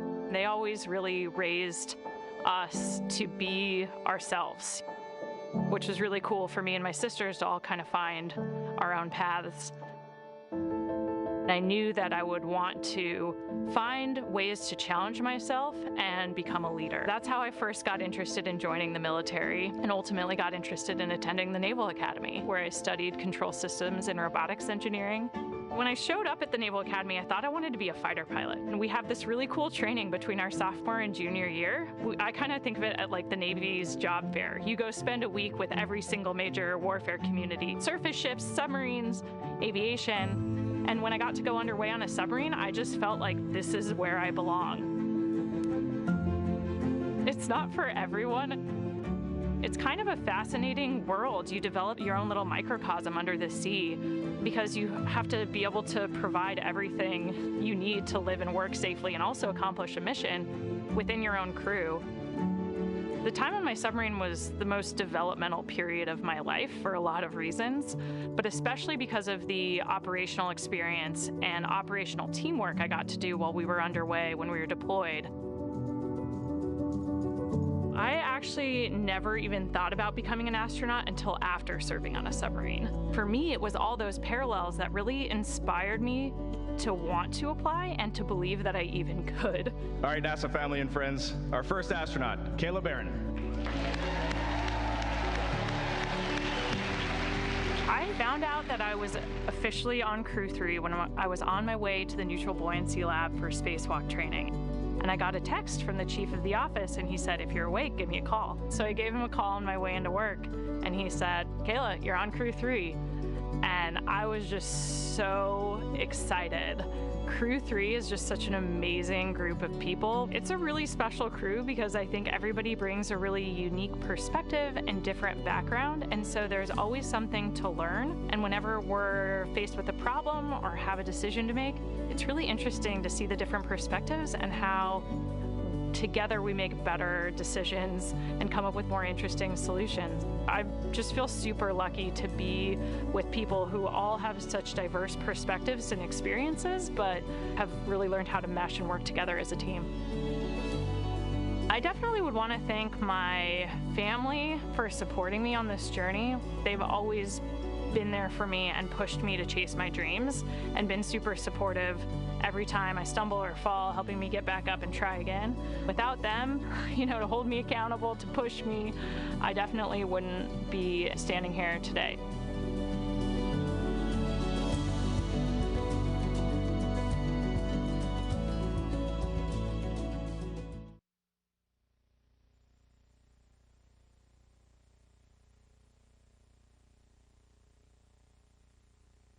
Last but not least is the second mission specialist, Matthias Maurer. He too will be making his debut spaceflight. He'll be the second European astronaut to fly on Crew Dragon. Maurer is from St. Wendel, Germany, and is a doctor of material science engineering.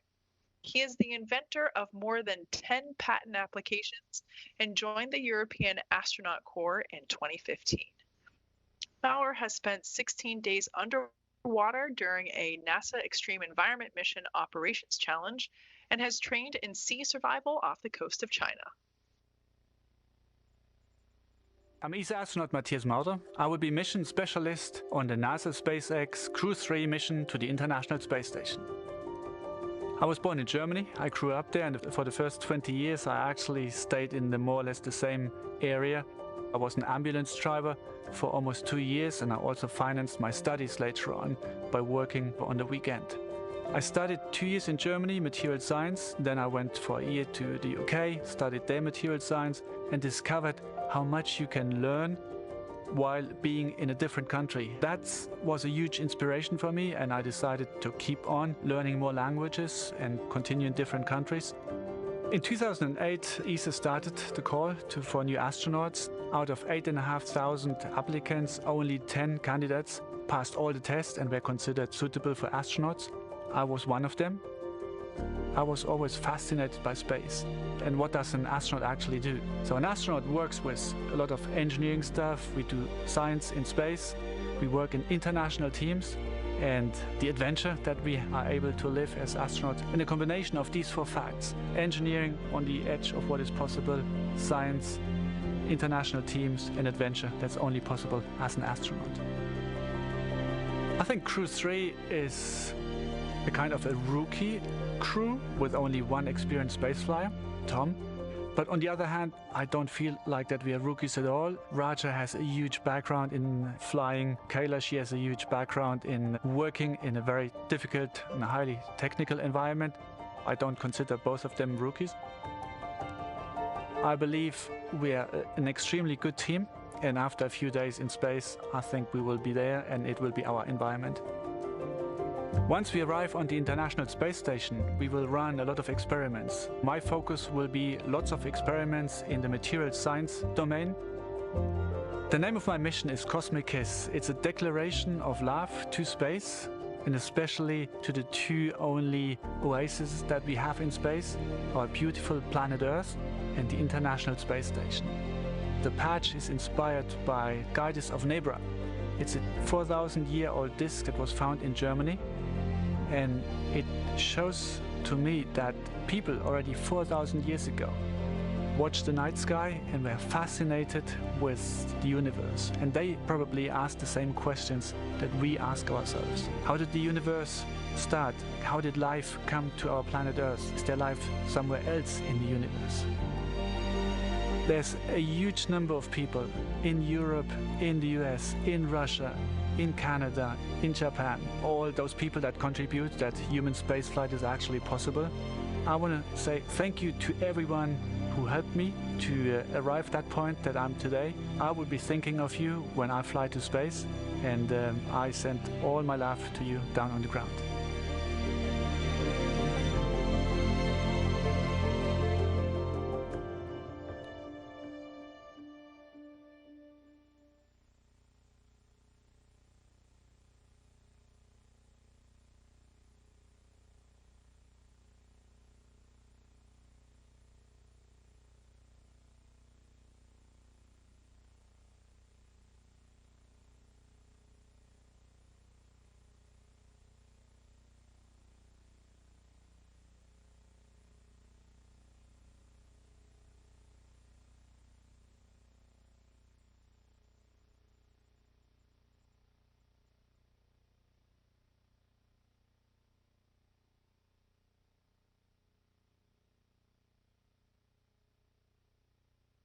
And if you're just joining us, we had a successful liftoff of the Crew-3 astronauts at 8:03 p.m. Central Time this evening from the Kennedy Space Center. They blasted off from Launch Pad 39A and are making their way to the International Space Station. It will take them about 22 hours to reach their destination, but we'll be covering the entire trip live, so stay with us. On board station, there are currently 3 astronauts living and working aboard the space station, including NASA astronaut Mark Vande Hei and Roscosmos cosmonauts Pyotr Dubrov and Anton Shkaplerov. From the International Space Station side, lots of preparation has went into today. Several hours before crew boarded Dragon, the space station did their go, no-go poll, and there are several systems that we had to ensure are fully functional before NASA can give a go for launch. One of the more obvious is the life support system to ensure that that is functioning normally. This includes systems that allow us to turn water into oxygen for the astronauts to breathe, the ability to remove carbon dioxide exhaled into the atmosphere, and our water reclamation system that recycles about 90% of water we send to station. Teams also made sure that there were no issues with station's power or cooling systems, and we also worked with our Russian counterparts to ensure both means of controlling the station's attitude or which way it is pointing are fully functional. Right now, Expedition 66 crew on station are asleep. Again, those 3 astronauts and cosmonauts are Mark Vande Hei and Roscosmos cosmonauts Pyotr Dubrov and Anton Shkaplerov. When Crew-3 arrives to the space station tomorrow, NASA astronaut Mark Vande Hei will be monitoring Dragon's approach using special software to ensure Dragon stays in the expected zones, and will also be on standby to support any abort situations should that be required. Once docked, he'll also be primed to set up equipment to integrate Dragon's atmosphere with the rest of the station before hatch open and Crew-3 can come on board. Come back on board when you want. We've turned the suit fans off, and we'll work on still on the suit shortly.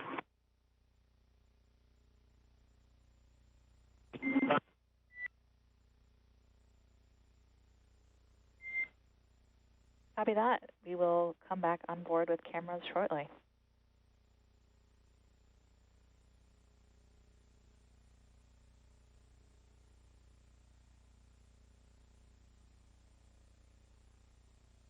And speaking of coming on board, we did just hear that confirmation that we might be getting views of the Dragon here shortly.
there on your screen now are the two mission control centers in use, left being Mission Control Center in Houston, and on the right, Mission Control Center in SpaceX headquarters in Hawthorne, California. That's where our teams are monitoring Dragon and checking in on all of its systems. To help make sure the crew has a safe journey, our team in Mission Control will be monitoring their progress all along the way. On console or headset are 6 key positions who are monitoring the health of the vehicle and crew. The mission director, responsible for mission success, is in charge of the room. The person you'll hear talking to the astronauts is the Crew Operations and Resources Engineer, right there on your screen, or CORE. The other positions are focused on vehicle systems like navigation and control, avionics, software, propulsion, life support, and communications with ground segments. And Mission Control Houston is staffed 24 hours a day, 7 days a week, 365 days a year. Team members here are trained in a variety of disciplines and monitor all station systems. Just like in Mission Control Hawthorne, we have someone dedicated to talk to the crew members to streamline communication. This keeps the astronauts from needing multiple conversations on different subjects. This role is called the CAPCOM, which stands for Capsule Communicator. However, this person isn't talking with the capsule, that's SpaceX's core. The CAPCOM is speaking with the astronauts already living aboard the space station. While you won't hear them speaking to them right now, though, because they are in their sleep period, once they wake up, you'll likely hear that later in the shift. The CAPCOM sits right next to the flight director, and the flight director gathers info and data from all flight controllers and leads the team through major milestones. They approve or decline suggestions based on pre-established flight rules. Other key members include the ADCO, who controls the attitude or orientation of the space station, and we also have the VVO, or the Visiting Vehicle Officer, who monitors and works with external teams sending spacecraft to and from the space station. There's a flight surgeon, of course, who the astronauts get a chance to speak with on a regular schedule on a private conference line. Robo works with the Canadarm2, maneuvering it to complete work outside the space station, and when astronauts are on a spacewalk, the Canadarm2 is maneuvered by an astronaut within the station. There are many other positions and team members who monitor the station's solar arrays, the astronauts' schedules, and even where they place equipment and cargo. It takes a tough and competent team to make a mission successful.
We're continuing to take your questions throughout this evening's broadcast.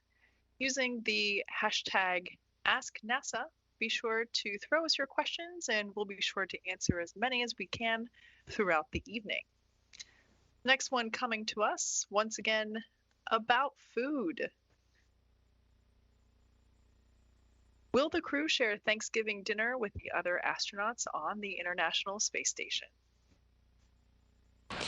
Well, we do have a couple of special food items that can be used for Thanksgiving dinner for the crew members. Some of those special food items that the crew is looking forward to include smoked turkey as well as roasted turkey. They'll have cornbread dressing, mashed potatoes, candied yams, butternut squash, sweet and savory kale, green beans, and you can't forget the dessert. They'll also have a cran apple dessert. So they'll pretty much have the entire spread of a traditional American Thanksgiving meal. But we also oftentimes hear that crew members on board station like to trade out foods because it is the International Space Station. There's often some different types of cuisines that they like to swap and trade for. So I'm sure we'll get some great photos of their Thanksgiving meal, and I'm looking forward to seeing what they'll have.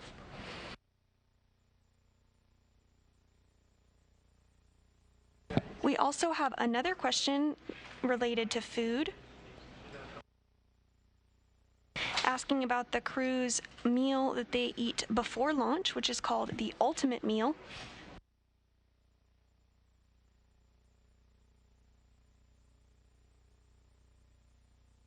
Before today's launch, the crew members got to choose what they were going to eat for their ultimate meal.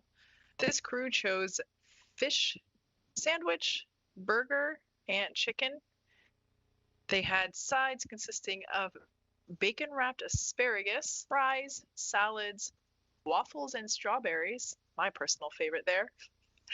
And for desserts, they had fresh fruits, ice cream, chocolate chip cookie, peanut butter pie.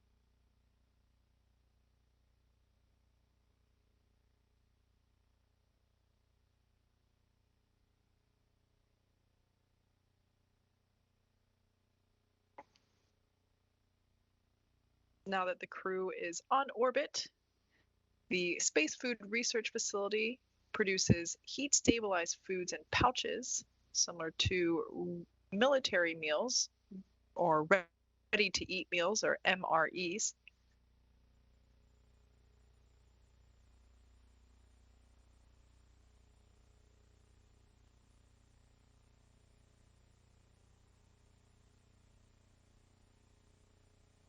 The crew got to choose their food selections for those MREs, and they enjoyed just a little bit ago their first in-flight meal. The crew got to eat chicken and beef fajitas, chicken with peanut sauce, barbecued beef brisket, and smoked turkey. For the sides, they had some mixed vegetables, tomato basil soup, applesauce, and wheat flatbread. And of course, they had to have dessert, which consisted of cherry blueberry cobbler. And of course, some snacks along the way consisting of nuts and dried fruits and fruit bars.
The next question coming to us from the hashtag AskNASA.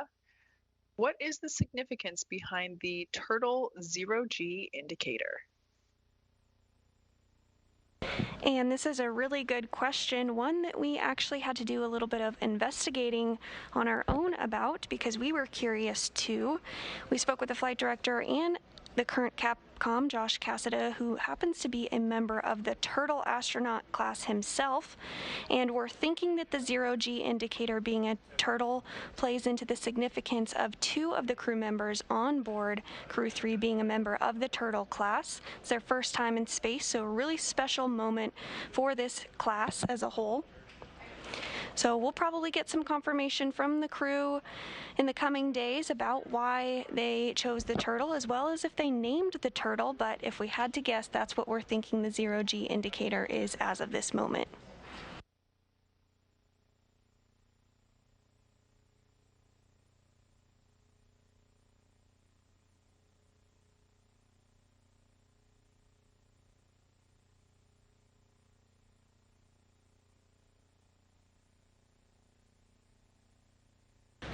And we're getting some great cabin views of the crew now. Perhaps we'll see that turtle float by.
We're certainly looking forward to learning more about the choice of that zero-G indicator and if he or she has a name.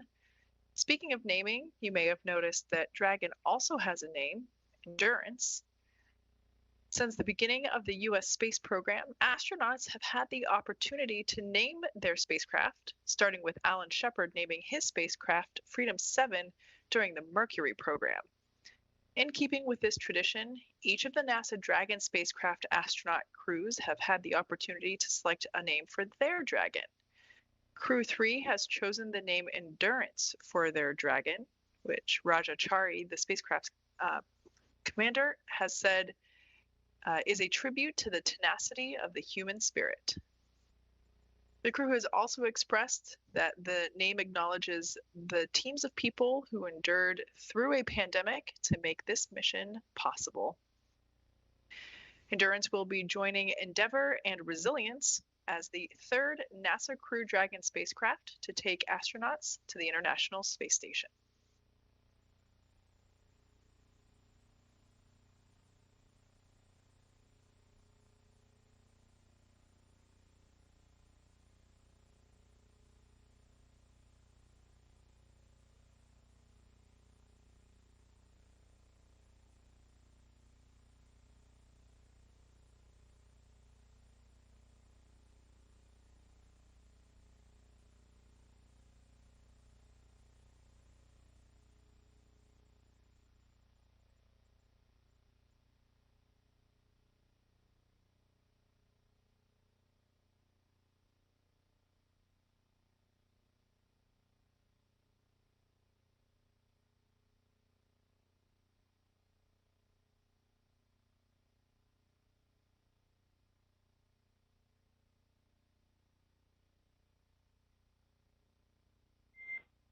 Dragon SpaceX for camera cap.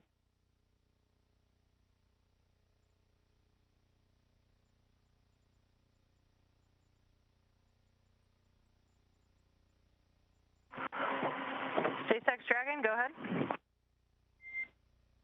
We noticed at least one of the cameras still has a cap installed. Just wanted to verify if that was intentional.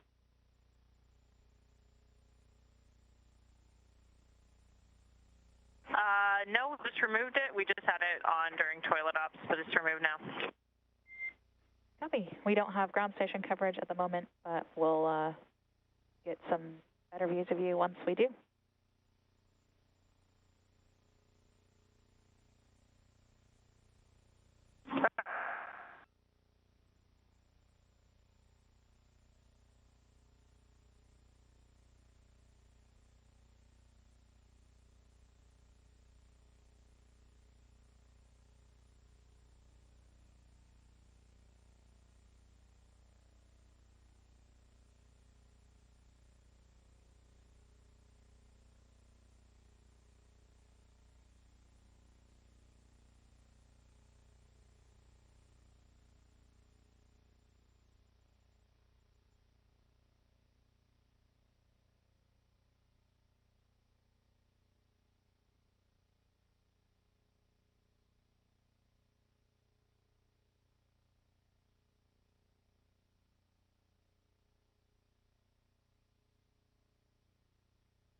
Continuing to take your questions on social media using the hashtag AskNASA.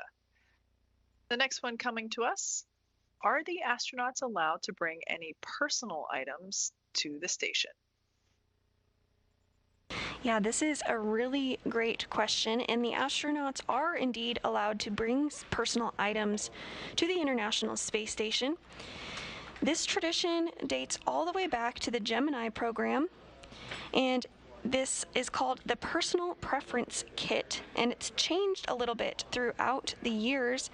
Back in the Gemini program, astronauts were allowed to carry personal objects in a small gray nylon bag, which could be closed with a drawstring. Then for the Apollo era missions, the personal preference kit got a little bit bigger, and sometimes the items taken on board were used later to be given to people as awards. For instance, a sphere of aluminum the astronaut Frank Borman took with him on the Apollo 8 mission was used to strike 200,000 medallions for those who contributed to the Apollo program. During the Apollo 12 mission, the astronauts did not just take the mission plaque to leave on the moon, they also took 4 thin aluminum lightweight copies with them.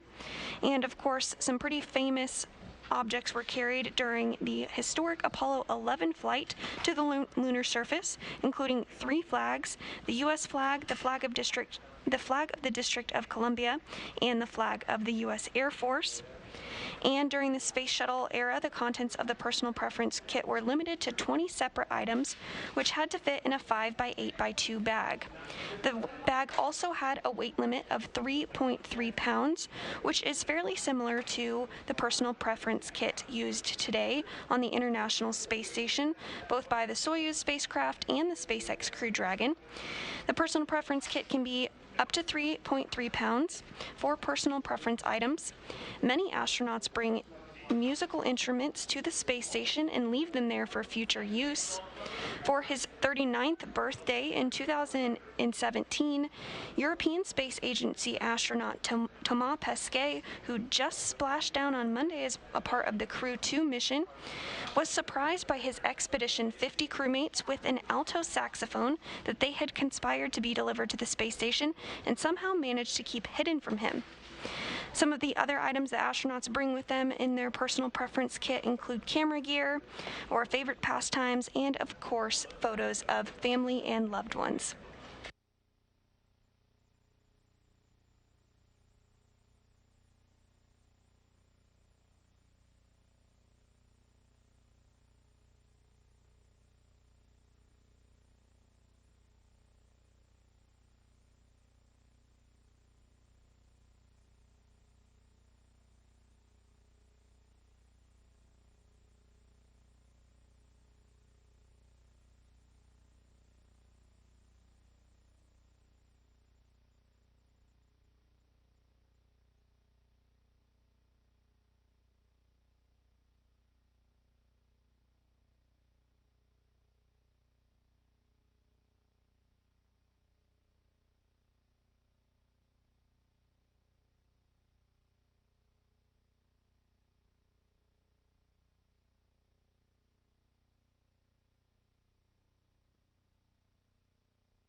A little bit of background and flight history of Crew Dragon.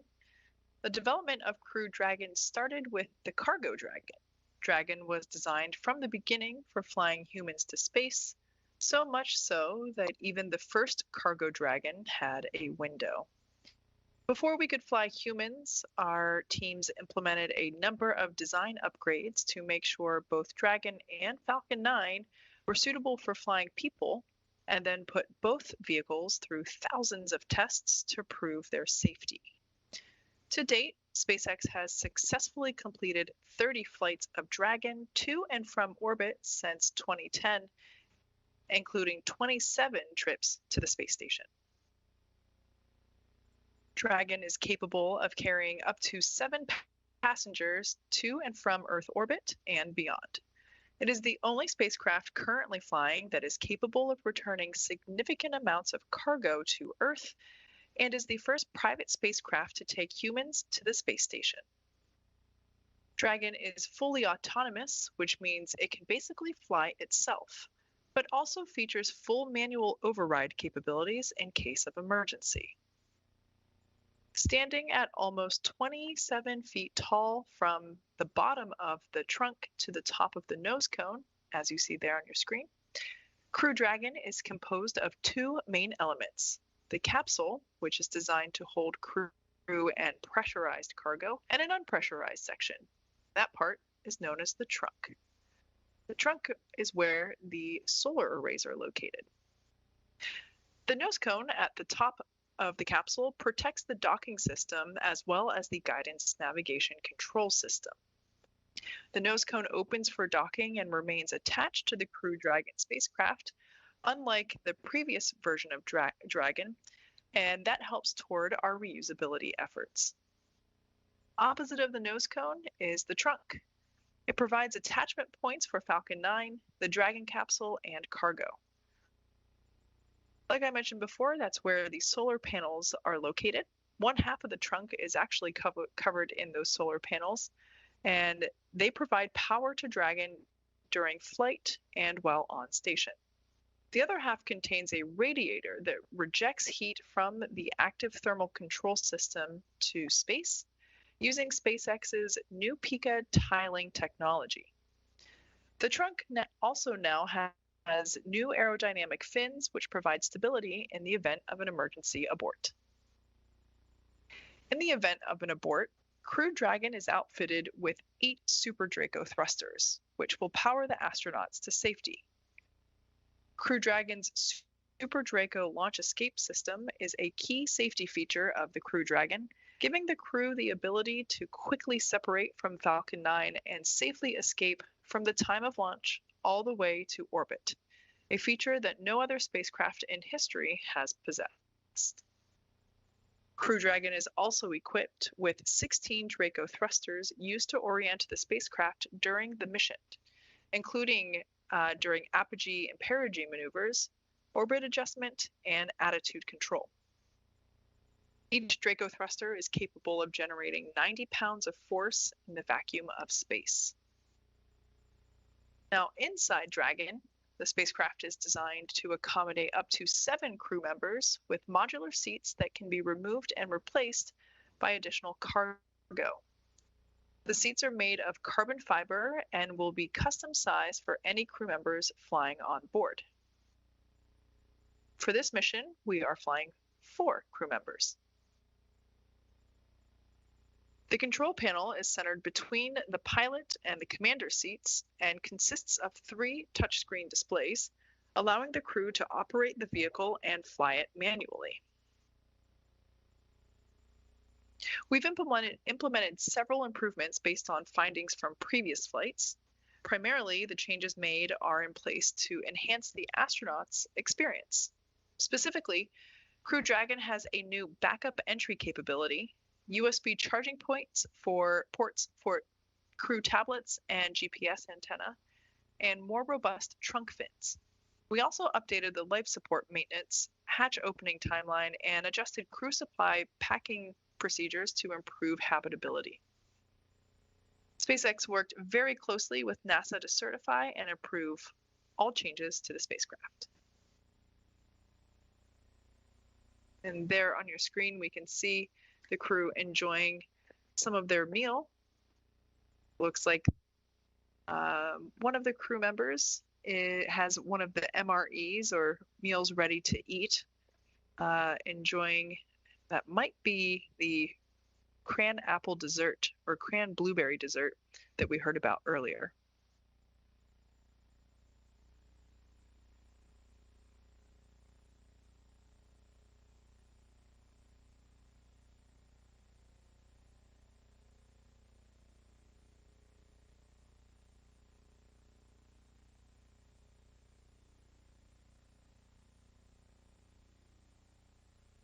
And if you're just joining us, you're seeing live views inside the Endurance capsule where 4 human beings are on their way to the International Space Station.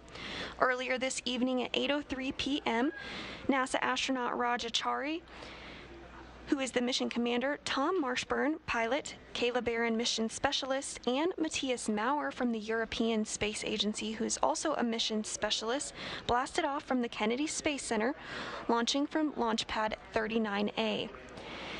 They're on their way to the International Space Station, and their journey will take them about 22 hours to get there, but we'll be covering the entire trip up until the point of dock, hatch opening, and through the welcome ceremony tomorrow. Crew-3 is slated to dock to the International Space Station at 6:10 p.m. Central Time tomorrow. With a successful launch, I'm going to hand it over to my colleague Shaniqua Vereen, who will walk you through the next stages of flight.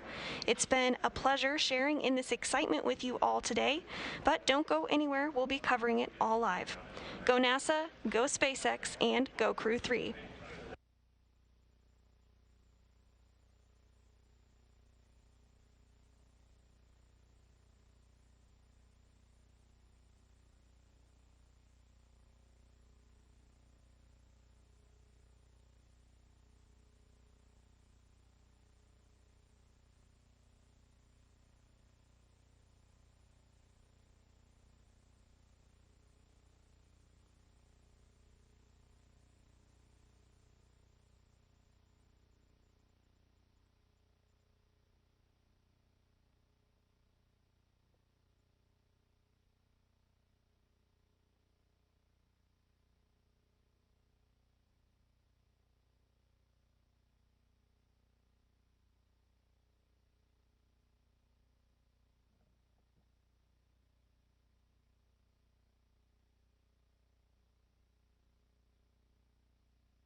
Hi, and welcome to the International Space Station Flight Control Room. You see dueling screens right now. You see the SpaceX control room on your right and the Johnson Space Center control room on your left hand of your screen. Mission Control Houston is staffed 24 hours a day, 7 days a week, 365 days a year. Team members here are trained in a variety of disciplines and monitor all station systems. Just like in MCCX or Mission Control at SpaceX, we have someone dedicated to talk to the crew members to streamline communication.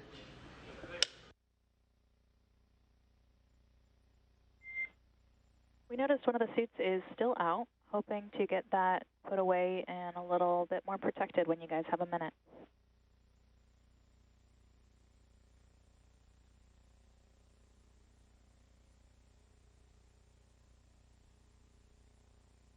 Dragon copies. We're just giving it a little extra time to dry, but we'll get it put away here in a little couple minutes and report back. Copy that. Much appreciated.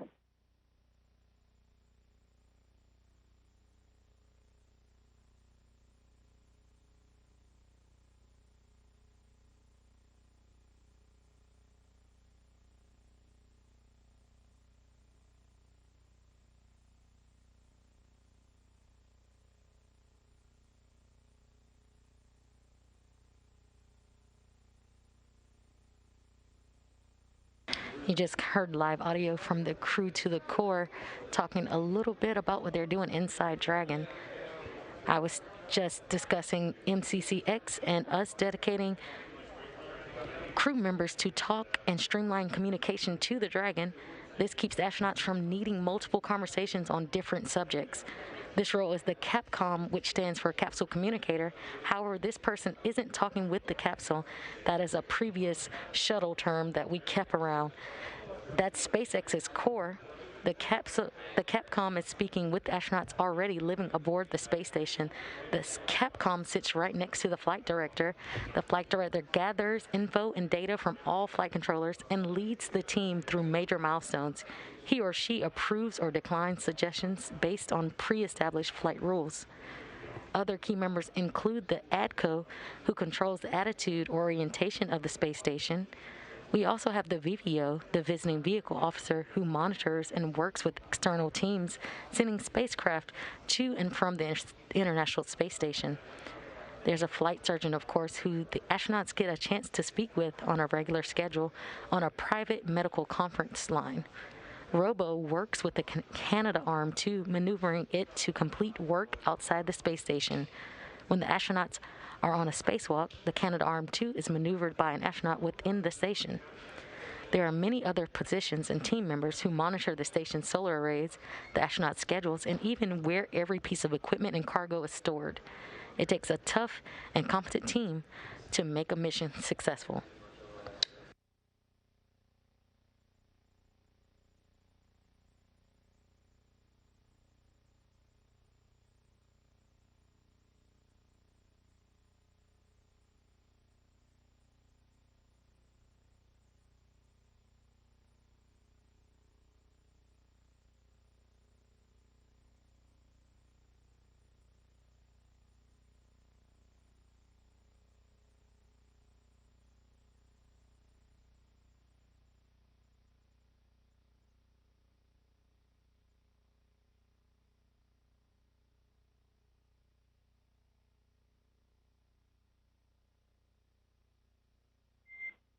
Dragon SpaceX for cabin temperature.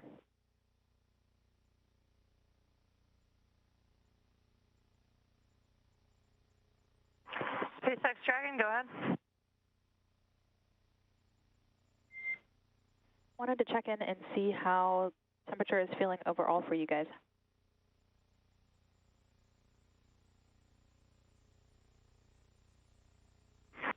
SpaceX Dragon, we are all comfortable for now, so good temp. Copy that. We do see an increasing trend in the cabin. We're going to take action to send a few commands just to stabilize that at the current temperature.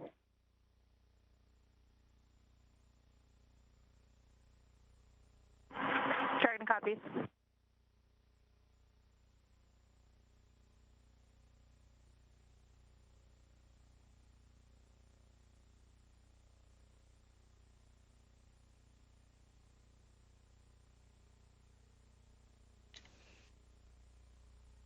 Let's talk a little more about some of the science our Crew-3 astronauts will be working on once they arrive at the space station. The ring shear drop investigation examines the formation and flow of amyloids without the complications associated with the solid walls of a container, because in microgravity, surface tension provides containment of the liquid. If you're wondering what amyloids are, they're fibrous extracellular protein deposits found in organs and tissues and are associated with neurodegenerative diseases such as Alzheimer's. Results could contribute to better understanding of these diseases as well as to development of advanced materials.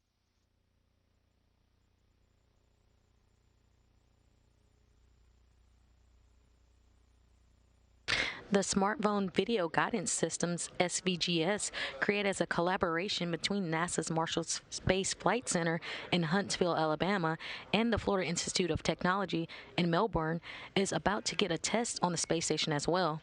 SVGS is a low-cost, commercial, off-the-shelf implementation of the advanced sensors designed for automated rendezvous and capture of spacecraft. The system uses a camera to capture images of an LED beacon and analyzes the pattern of the illuminated dots on the captured images to determine the range and orientation of the target. The system will be deployed and tested using the station's Astrobee facility, which uses free-flying robots to test new technology and software. If successful, the software could enable future use in multi-spacecraft formations of CubeSats or other small satellites, demonstrating this technology's potential advantages in other robotic proximity operations, such as rendezvous and docking. As human exploration of space extends beyond low Earth orbit, an improved understanding of spaceflight-associated changes in the risk of infectious diseases becomes critical to ensure crew health, safety, and performance. Host-pathogen profiles immune cells from the blood and saliva of astronauts collected before, during, and after spaceflight. The findings of this study are expected to enhance NASA's current infectious disease risk assessment for astronauts, elucidate the relationship to immunity during spaceflight, and support future development and application of effective countermeasures for health maintenance during deep space missions. Again, these are just glimpses of some of the hundreds of experiments the astronauts will contribute to while in space. You can see more on these and thousands of research projects that have taken place aboard the station by going to nasa.gov/ISS Science.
SpaceX Dragon, all seats are stowed.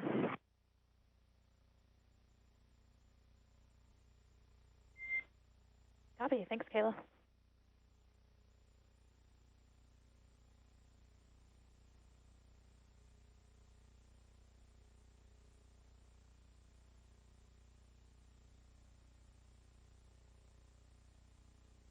And that was a call from Kayla Baron, letting the core know that all systems were good on Dragon. SpaceX Endurance, we took some food and snacks out of bags 302, 510, and 512. Ate a little bit out of all those, and the trash from those is back in the same bags.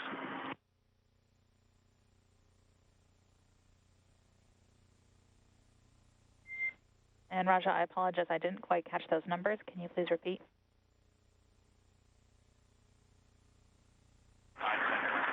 Yeah, the food was taken out of bags 302, 510, and 512. Any trash from the food eaten is in those bags.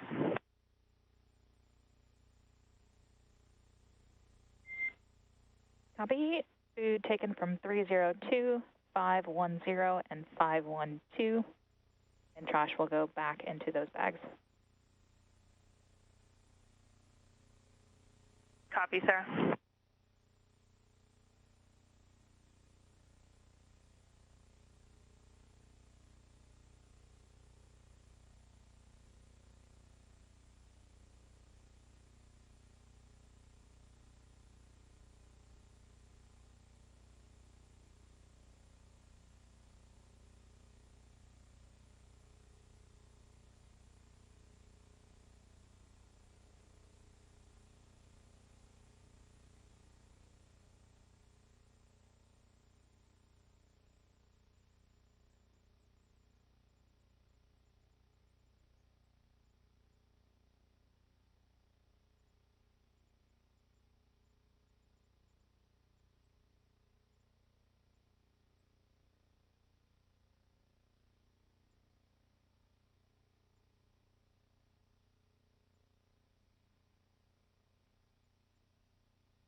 Dragon SpaceX for inventory.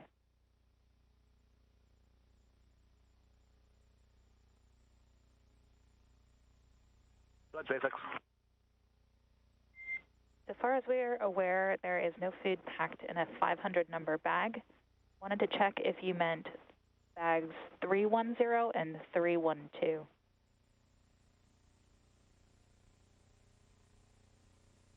Gotcha, yeah, that's 310 and 312. Sorry about that. Copy. Thanks so much.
continuing to take your questions from social media. Be sure to use the hashtag AskNASA, and we'll try to get through as many of your questions as possible as we provide continuous coverage of Dragon's on-orbit operations.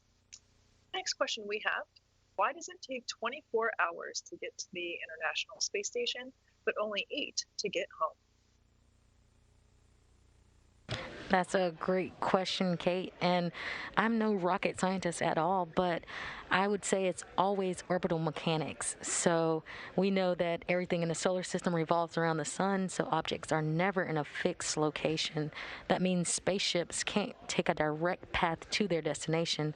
They need to go around and catch up to the International Space Station. Sometimes that can range to, like today, 22.5-hour rendezvous with the station, or like you said, it can take 8 hours to get back to the ground. This is all due to where and when we launch and where the space station is.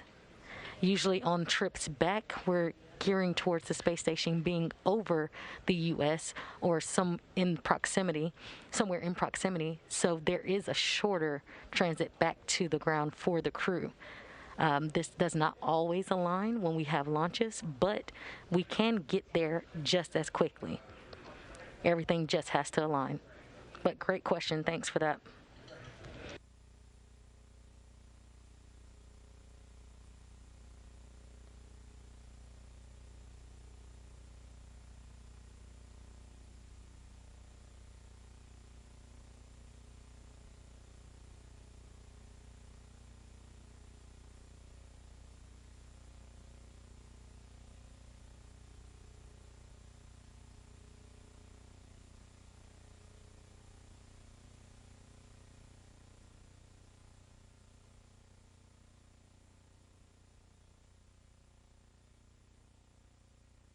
On your screen now, live views from both mission control centers that are currently monitoring Dragon as it makes its way to the International Space Station.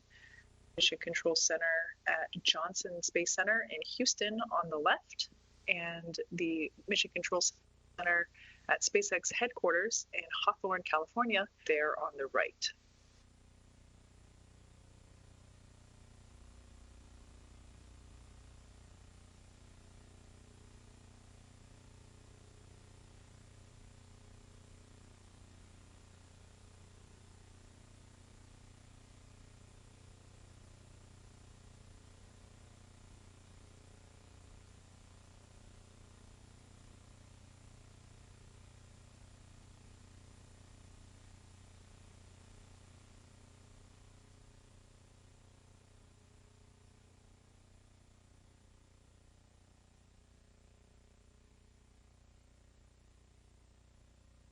You currently are seeing live views inside the cabin of Dragon, where the crew looks like they're eating meals.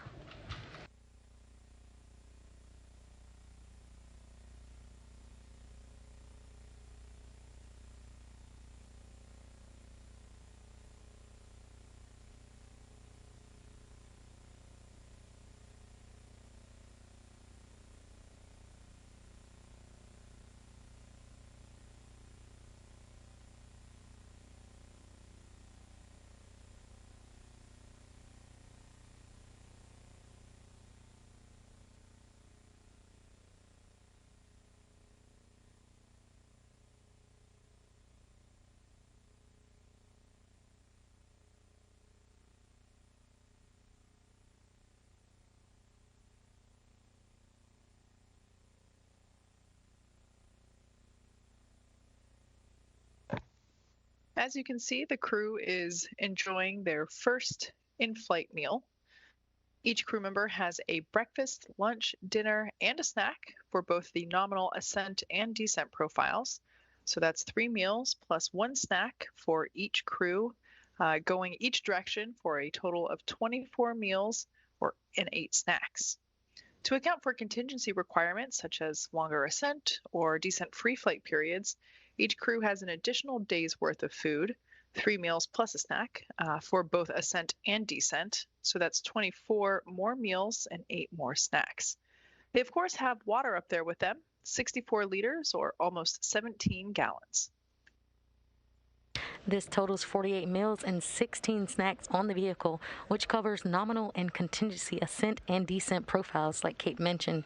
The Space Food Laboratory produces thermal or heat-stabilized foods in the pouches you see right there, similar to meals ready to eat or MREs that the military use, but developed to support the nutritional needs of astronauts in space. These are essentially prepackaged meals ready for consumption without any heating or additional ingredients.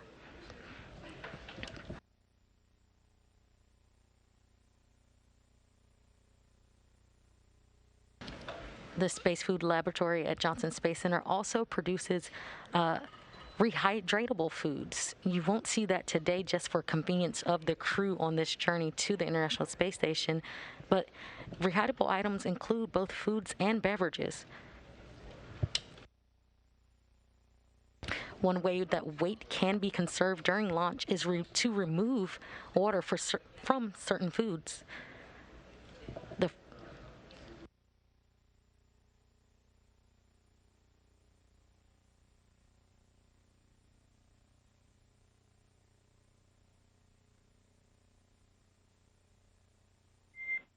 Dragon SpaceX for shift handover.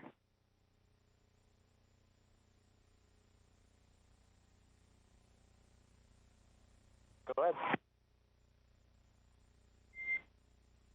We have arrived at the end of our shift here on the ground, so I will be handing you off to Arthur.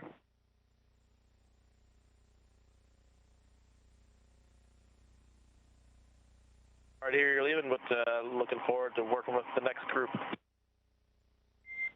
Absolutely. Good luck on the rest of your journey to station and on your mission.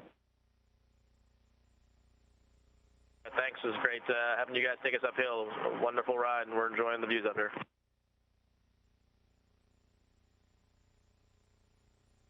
Can't wait to see the pictures. Talk to you guys later.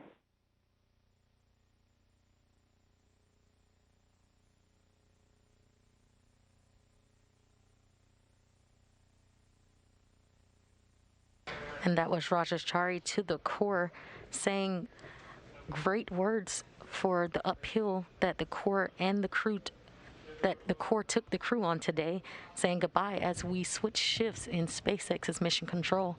We'll have that also coming here shortly at Johnson Space Center, where Rebecca Wingfield, who led the team today in the launch, will pass off to Adi Boulos, another flight director here, that will be on another 8-hour or 9-hour shift for the rendezvous and approach part of the mission.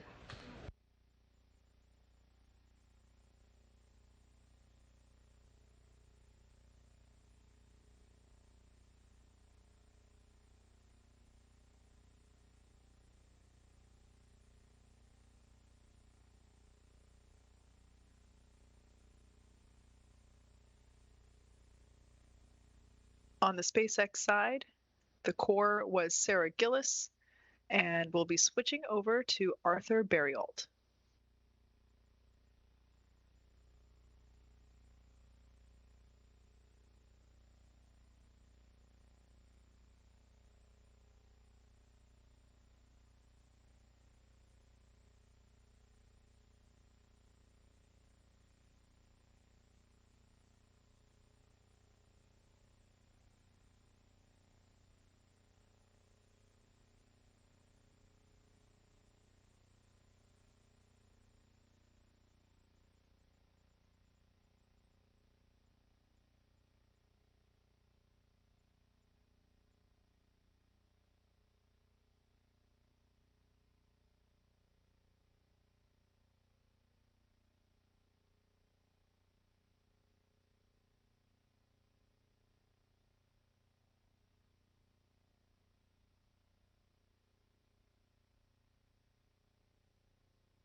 If you're just joining us, we are bringing you live coverage from the Johnson Space Center and Mission Control.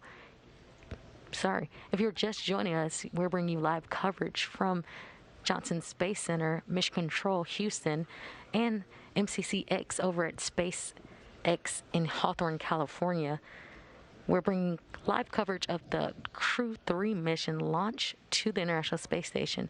There was a successful launch at 8:03 p.m. Central Time of Dragon Endurance, and over the course of 22 hours after liftoff, Dragon will execute a series of burns which gradually raise its orbit to align more closely with the station. There are 5 major burns or firings of the Draco Thrusters on Dragon that will bring the spacecraft close to station before we begin final approach maneuvers. The first major burn is the phase burn, which is performed at the first apogee or highest point of the initial orbit and raises Dragon perigee or lowest point to a higher altitude. SpaceX Dragon, all water from bag 207 has been consumed. We're now working out of bag 203.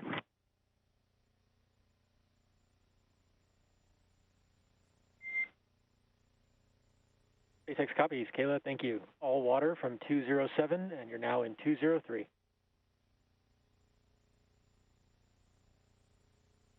It's a good copy, Arthur. Just some comms there between the crew, indicating progress on water consumption with SpaceX core Arthur Berrialt. The next burn that Dragon will execute, which is based on what our orbital data shows us, is called the boost burn, and it'll raise Dragon's orbit until its orbit reaches an altitude just 10 kilometers lower than that of the space station, followed soon after by the close co-elliptic burn to place Dragon on an orbit roughly co-elliptic with the space station. This means the crew will be about 10 kilometers lower than the station during their entire orbit around Earth. The fourth maneuver is the transfer burn, where we're raising Dragon's apogee, or the highest point of its orbit, to just 2.5 kilometers below station. And we round everything out with a final co-elliptic burn once again to maintain a constant orbit beneath station, this time just 2.5 kilometers below. Then we'll get into the approach initiation and final stages of Dragon's rendezvous with the space station. This is also when we will start integrated operations between the Dragon control team here in Mission Control and Hawthorne. The teams will transition to integrated operations roughly 45 minutes prior to approach initiation. During the approach, SpaceX flight controllers will work in tandem with the NASA team in Houston to activate and test out a number of systems on Dragon, including bidirectional communications with the station using C2V2 system, which stands for Common Communications for Visiting Vehicles, and sets up a data stream from Dragon to the station, giving another path for Dragon telemetry to come to the ground and giving an additional command capability to astronauts aboard the station. They also maneuver Dragon to the proper attitude and initialize the navigation sensors used to the methodical approach to station.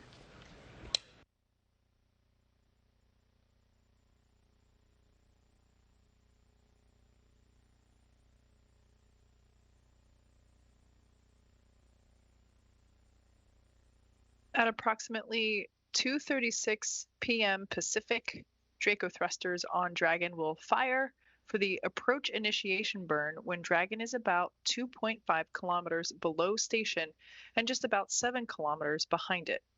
This will swing Dragon up until it's about 400 meters directly below the station.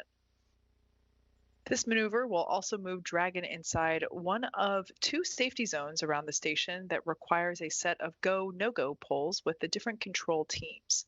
The first zone is called the approach ellipsoid, which is an imaginary shape measuring 4 kilometers by 2 kilometers by 2 kilometers, essentially a large 3-dimensional oval. Before Dragon is given permission to move inside this ellipsoid, referred to by the teams as the AE, it is configured to be on what is known as a 24-hour safe trajectory. This means that if Dragon lost all control to its thrusters, that it would be at least 24 hours before its orbital path would take it inside the approach ellipsoid. Once Dragon arrives at 400 meters below station, it will be at waypoint 0, which is the first checkpoint during our approach. The vehicle can hold at 400 meters or continue on if all systems check out to approach to waypoint 1. By this point, the teams will do a go-no-go poll for Dragon to move inside the Keepout Sphere, another zone that consists of an imaginary sphere around the station with a radius of 200 meters. It's another chance to confirm all of the guidance, navigation, and control systems are working correctly on Dragon before moving closer to the station, and carries a requirement similar to the AE that Dragon's orbital trajectory would not bring it inside the sphere if control was lost, but this time only for 4 orbits, or about 6 hours instead of 24. Dragon's move from waypoint 0 to waypoint 1 will swing it up and out in front of the station, pausing at a distance of approximately 220 meters.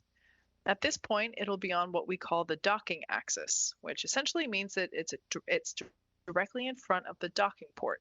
The crew is headed to the forwardmost port on the International Space Station, the Node 2 forward port. That's where Dragon has docked for all of our NASA commercial crew missions thus far. Harmony, or Node 2, is where both of the international docking adapters are located. These were installed for new commercial spacecraft flights and any other future spacecraft that also use the International Docking Standard. Once Dragon is only 20 meters away at waypoint 2, the spacecraft focuses on aligning its docking system with the docking adapter. Dragon will then fly in and make contact with the docking adapter, giving us what we call soft capture. The soft capture ring then retracts until sensors indicate it's time for hooks to drive in place to give us a hard capture and firmly secure Dragon to the station. Then it's time for leak checks and hatch opening, which is currently timeline to come about an hour and 40 minutes after docking.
SpaceX Endurance for tracking purposes. We took that grab sample about the time it was called for the timeline, record the actual time on the sample, but that is done and stowed.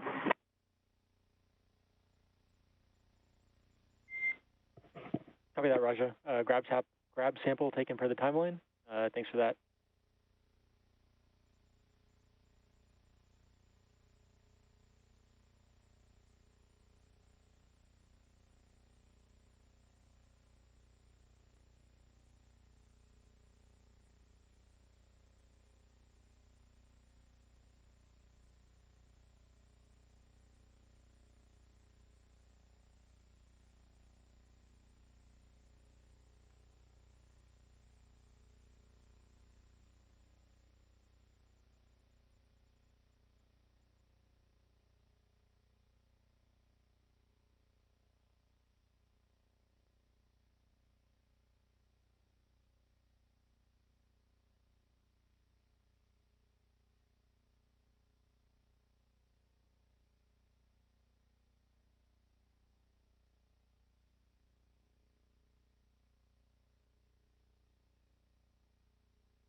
And Arthur, Endurance, I'm not sure if Sarah passed it off in the handoff, but just to make sure you guys have it on the books, we are closed out with 4012.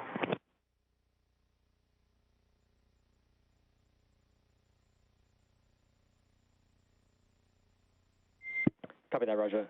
It was not passed along, so Confirming now, 4.012 is closed.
This is the third rotational crew to fly on a commercial spacecraft, and they bring a diverse set of experiences to today's flight. Crew Dragon Commander Rajachari is a colonel in the U.S. Air Force. He holds degrees in astronautical engineering and aeronautics. Chari is also a combat veteran, having flown the F-15E aircraft during Operation Iraqi Freedom and deployments in the Korean Peninsula. As a test pilot, he has accumulated more than 2,500 hours of flight time in various military aircraft. I'm Rajachari, the commander of the NASA SpaceX Crew-3 mission to the International Space Station. I was born in Milwaukee, Wisconsin, but moved within a week to Cedar Falls, Iowa. My dad had come to the United States to get his master's degree where he met my mom. He got a job at John Deere, and that's why they moved to Iowa. One of the biggest things I took from my Iowa upbringing is sort of that inherent community strength and the interest people had in everyone else succeeding and having a tight-knit community. I think I first became interested in flying at a pretty young age.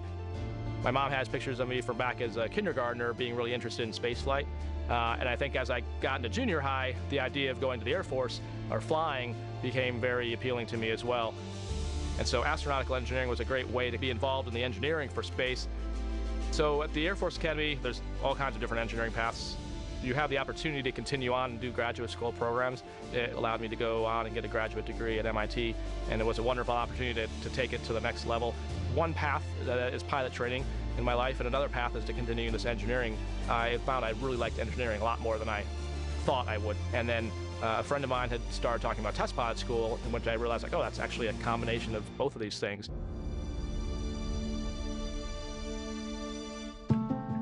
So for me, I think I first started thinking about the idea of being an astronaut was about the 2008 timeframe. But it dawned on me that, oh man, this is not just some weird, like, I want to be an astronaut when I grow up. It's actually in the path that's realistically achievable. So what do you say? How about I introduce the 2017 astronaut candidates? Raja's a 39-year-old lieutenant colonel in the United States Air Force from Cedar Falls, Iowa. And so that was how I wound up on the path of applying. So on the SpaceX vehicle, my job as a commander is a fewfold. I don't need to tell Kayla, Tom, or Matthias how to do their jobs. They already know how to do their jobs. It's really more a matter for that 1% of the time where something off-nominal happened, what is the best split of resources, of what is the best interactions between those players to get the best result. And so managing those different pieces of the puzzle is really, I think, what the crew part of the commander job is. It's really mind-boggling when you think about how much effort it takes to put people in space and then to sustain them in space. I think what's cool and why I like NASA is none of those people are doing it for the money. They're doing it because they believe in the mission. They're doing it because they believe in solving humanity's problems and pushing exploration. That's the reason people are doing it. I think if anything, it's taught us that we as humans have this great ability to endure through just about anything. You just have to put your mind to it.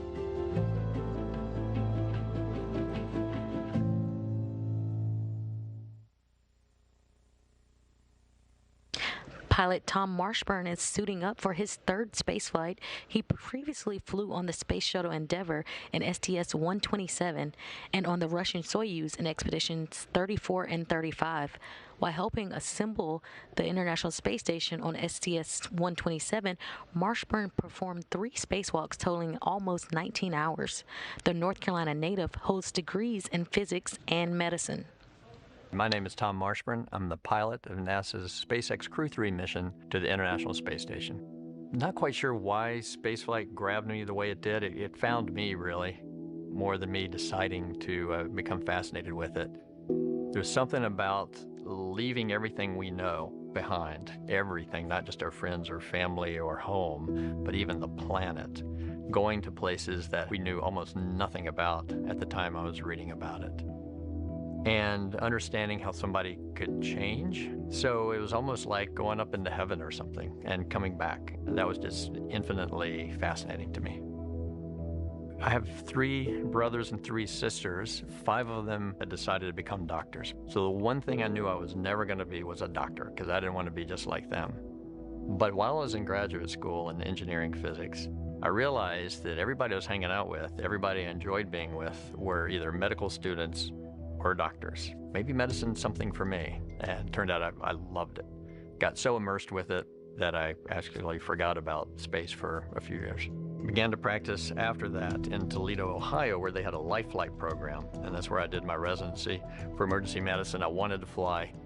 And so I applied for the first class of what was then the Space Medicine Fellowship. And in '93, I showed up at NASA. I was all starry-eyed, excited, and ready to start learning about space medicine. I got to know the patients. I got to know the astronauts and the pilots that I would be working with later. And that was an enormous amount of fun. One of my first jobs then as a flight surgeon was to get shipped out to Russia to support the Phase 1 program, which is when we took NASA astronauts, put them on the Mir space station so that we could learn about long-duration spaceflight before we started sending astronauts to the International Space Station. There's something about working at Johnson Space Center, I think, that if anybody had ever considered flying in space or wanting to, when you show up and you see the incredible things that everybody's doing, it's hard not to get the bug to want to apply and become an astronaut. So I did 3 spacewalks and supported a 4th as the inside crew member. The main goal for us was to take these batteries, each weighing about 200, 250 pounds, and move them from the robotic arm that was holding them from the space shuttle and move them onto the space station. This had not been done before, so they're very thrilling. The long-duration mission is quite a bit different from the shuttle mission. You really feel like you've become a resident of space, a resident of zero-G, and you start to feel like you're getting an idea of how this works. I'm looking forward more to flying with 3 people that haven't flown in space before. This is a very unique crew. They are incredibly operationally savvy already. Those, I imagine from their prior jobs at ESA and in the military. I know they can do the job. There's no question about that. One of the great legacies of the space station is not just going to be the science, but very importantly, the international cooperation. It's not for survival, it's not for competition in the marketplace, it is for just exploration. And it's just a vibrant, wonderful place where great science is happening.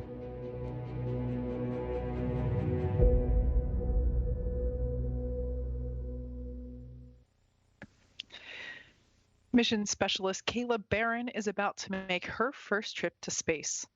It's also the first time Kayla ever saw a launch in person. The Washington State native has degrees in nuclear engineering and systems engineering. As a submarine warfare officer, she was a member of the first class of women commissioned into the submarine community, and she deployed 3 times while serving aboard the USS Maine. I'm Kayla Baron, a mission specialist for NASA's SpaceX Crew-3 mission to the International Space Station. I was born in Idaho. My family moved a lot when we were kids. We lived in Montana, Colorado, but for most of my middle school time and high school, lived in Washington State, in a town called Richland, which is in southeastern Washington.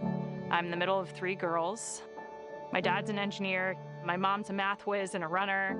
They always really raised us to be ourselves, which was really cool for me and my sisters to all kind of find our own paths.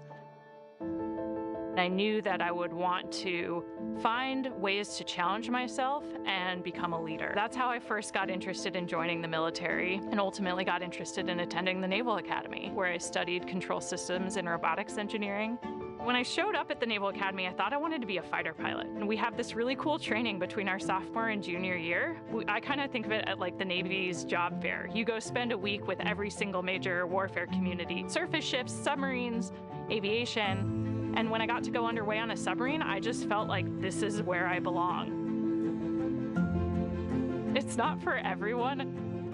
It's kind of a fascinating world. You develop your own little microcosm under the sea because you have to be able to provide everything you need to live and work safely and also accomplish a mission within your own crew. The time on my submarine was the most developmental period of my life for a lot of reasons, but especially because of the operational experience and operational teamwork I got to do while we were underway when we were deployed. I actually never even thought about becoming an astronaut until after serving on a submarine. For me, it was all those parallels that really inspired me to want to apply and to believe that I even could. All right, NASA family and friends, our first astronaut, Kayla Baron. I found out that I was officially on Crew-3 when I was on my way to the Neutral Buoyancy Lab for spacewalk training. And I got a text from the chief of the office, and he said, if you're awake, give me a call. So I gave him a call on my way into work, and he said, Kayla, you're on Crew-3. And I was just so excited. Crew-3 is just such an amazing group of people. It's a really special crew because I think everybody brings a really unique perspective and different background, and so there's always something to learn. And whenever we're faced with a problem or have a decision to make, it's really interesting to see the different perspectives and how together we make better decisions and come up with more interesting solutions. I just feel super lucky to be with people who all have such diverse perspectives and experiences, but have really learned how to mesh and work together as a team. I definitely would want to thank my family for supporting me on this journey. They've always been there for me and pushed me to chase my dreams and been super supportive every time I stumble or fall, helping me get back up and try again. Without them, to hold me accountable, to push me, I definitely wouldn't be standing here today.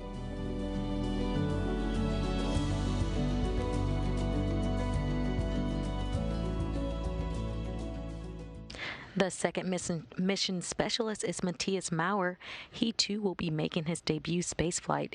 He will be the second European astronaut to fly on a Crew Dragon. Maurer is from St. Wendel, Germany, and is a doctor of material science engineering. He is the inventor of more than 10 patent applications and joined the European Astronaut Corps in 2015. Maurer has spent 16 days underwater during a NASA Extreme Environment Mission Operations Challenge and has trained in sea survival training off the coast of China. I'm ESA astronaut Matthias Maurer. I will be mission specialist on the NASA SpaceX Crew-3 mission to the International Space Station. I was born in Germany. I grew up there, and for the first 20 years I actually stayed in the more or less the same area. I was an ambulance driver for almost 2 years, and I also financed my studies later on by working on the weekend. I studied 2 years in Germany, material science. Then I went for a year to the UK, studied there material science, and discovered how much you can learn while being in a different country. That was a huge inspiration for me, and I decided to keep on learning more languages and continue in different countries. In 2008, ESA started the call for new astronauts. Out of 8,500 applicants, only 10 candidates passed all the tests and were considered suitable for astronauts. I was one of them. I was always fascinated by space. And what does an astronaut actually do? So an astronaut works with a lot of engineering stuff. We do science in space. We work in international teams. And the adventure that we are able to live as astronauts in a combination of these 4 facts: engineering on the edge of what is possible, science, international teams, and adventure that's only possible as an astronaut. I think Crew-3 is a kind of a rookie crew with only one experienced spaceflyer, Tom. But on the other hand, I don't feel like that we are rookies at all. Raja has a huge background in flying. Kayla, she has a huge background in working in a very difficult and highly technical environment. I don't consider both of them rookies. I believe we are an extremely good team, and after a few days in space, I think we will be there and it will be our environment. Once we arrive on the International Space Station, we will run a lot of experiments. My focus will be lots of experiments in the material science domain. The name of my mission is Cosmic Kiss. It's a declaration of love to space, and especially to the 2 only oases that we have in space, our beautiful planet Earth and the International Space Station. The patch is inspired by Guides of Nebra. It's a 4,000-year-old disk that was found in Germany. And it shows to me that people already 4,000 years ago watched the night sky and were fascinated with the universe. And they probably asked the same questions that we ask ourselves. How did the universe start? How did life come to our planet Earth? Is there life somewhere else in the universe? There's a huge number of people in Europe, in the US, in Russia, in Canada, in Japan, all those people that contribute that human spaceflight is actually possible. I want to say thank you to everyone who helped me to arrive at that point that I'm today. I will be thinking of you when I fly to space, and I send all my love to you down on the ground.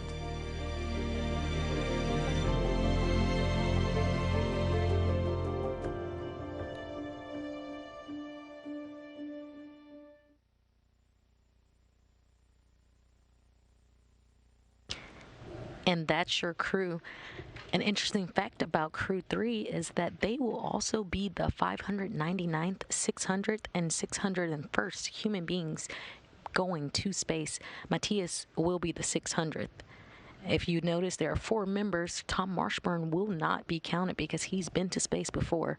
But as the newer first-time flyers, they are the 599th, 600th, and 601 human beings to go to space.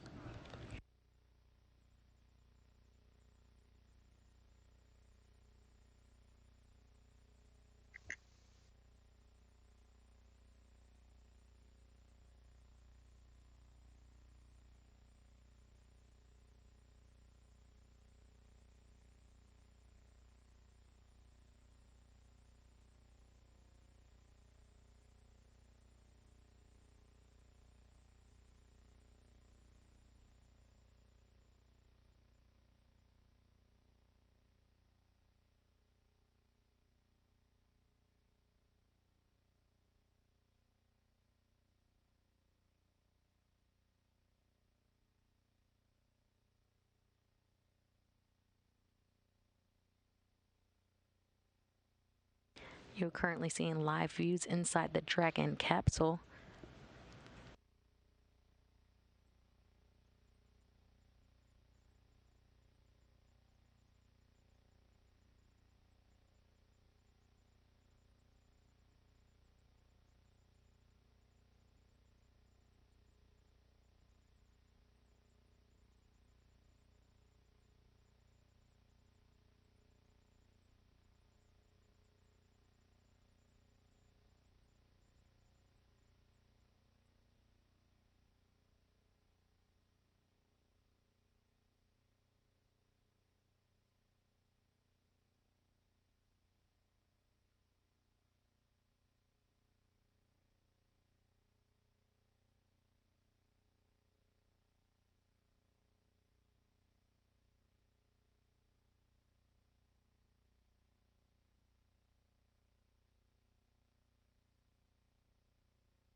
And if you're just joining us, this is a live mission coverage of Crew-3 on its way to the International Space Station.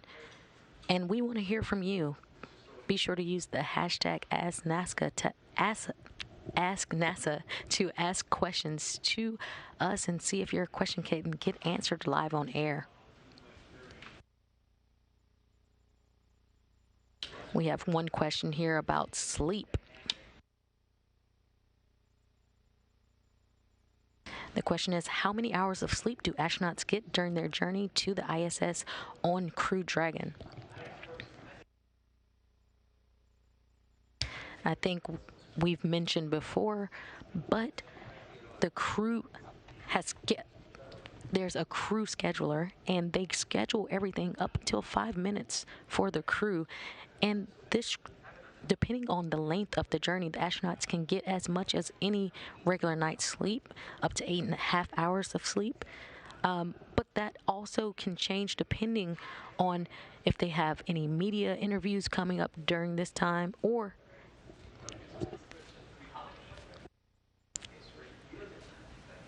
they have scheduled sleep periods, and usually that's scheduled up for 8 to 8.5 hours. If anything changes or is dynamic during their flight, they will be awakened by the flight director or the core. But usually, and if they're on a 22-hour journey like they are today, they'll be scheduled for about an 8.5 hour sleep period. Keep sending them in. We do want to hear from you. Please use the hashtag #AskNASA to send us your questions.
You're currently seeing a live view from Mission Control Houston and MCCX in Hawthorne, California. Currently, the Orbit 1 team is on console in Mission Control Houston, being led by Scott Stover. And you'll hear today, once the crew is awake on station, Capcom Koichi Wakata, who will be the voice you hear communicating with the station, Marks Vandehei.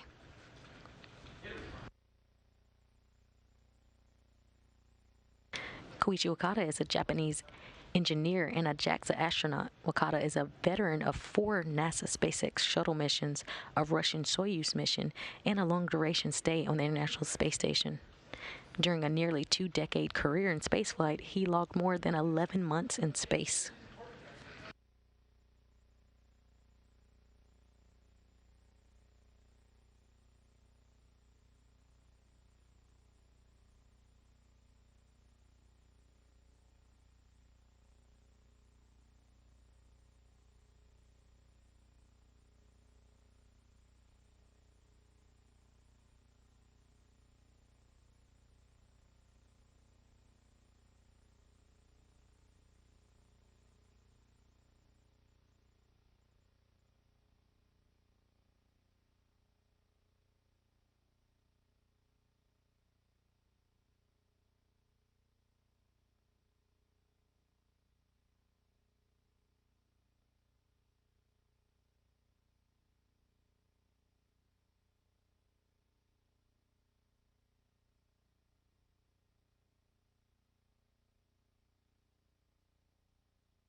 And we're still accepting questions on hashtag AskNASA.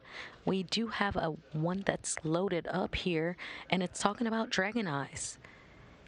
It says, how many Dragon Eyes does Crew Dragon and Cargo Dragon have, and what are all the applications / roles in docking to the International Space Station?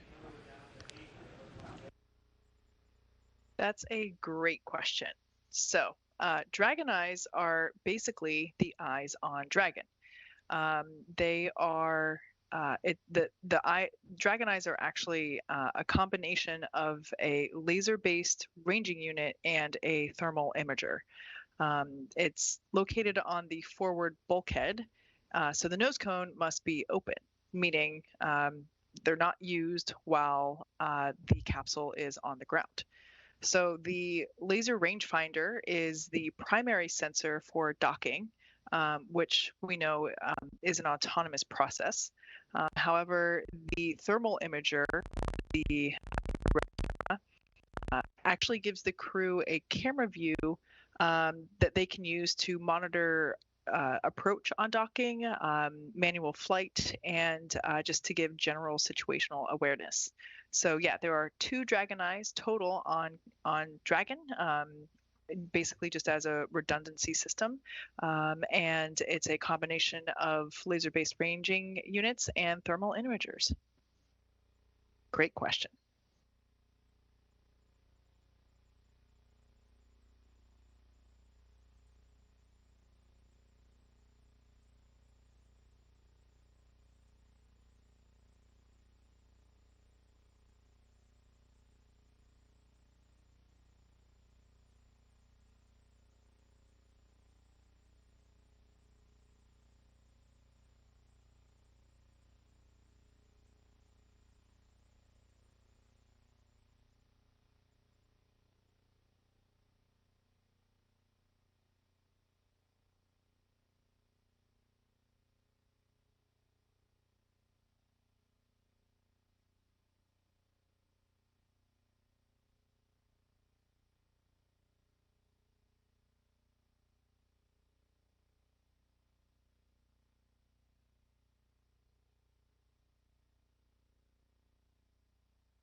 You're currently seeing live views inside the cabin for Dragon as Crew-3 seems to be floating around.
As you can see, we're continuing to get live views inside the cabin of Crew-3.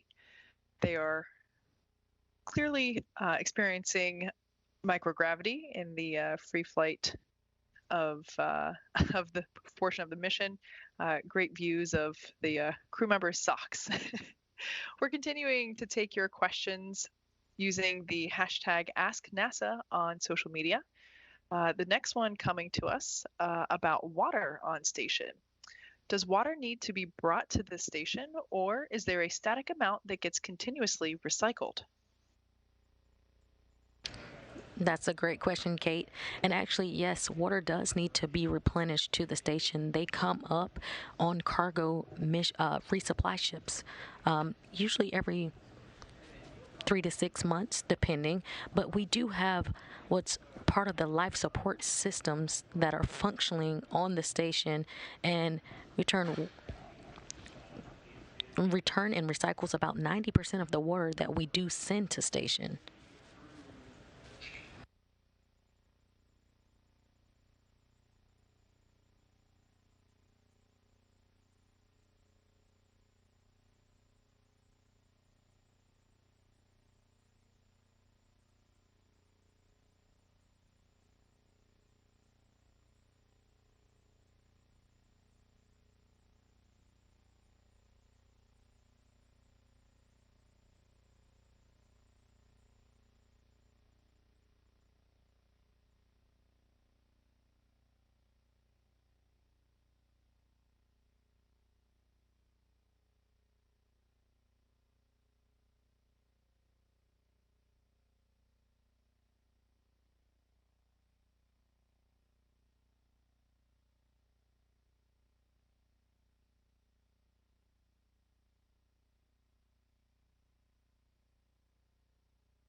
And we've lost cabin views for now, but you're currently seeing a live view inside the International Space Station Flight Control Room, where the Orbit 1 team has taken over, being led by Flight Director Scott Stover. And you see him discussing right now, or talking to the Capcom, Koichi Wakata, a JAXA astronaut and veteran space flyer.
You're watching live mission coverage of the Crew-3 mission as they are chasing down the International Space Station. We are taking your questions online from social media. Be sure to use the hashtag AskNASA. Our next question is on the topic of laundry. How do they do laundry on the International Space Station?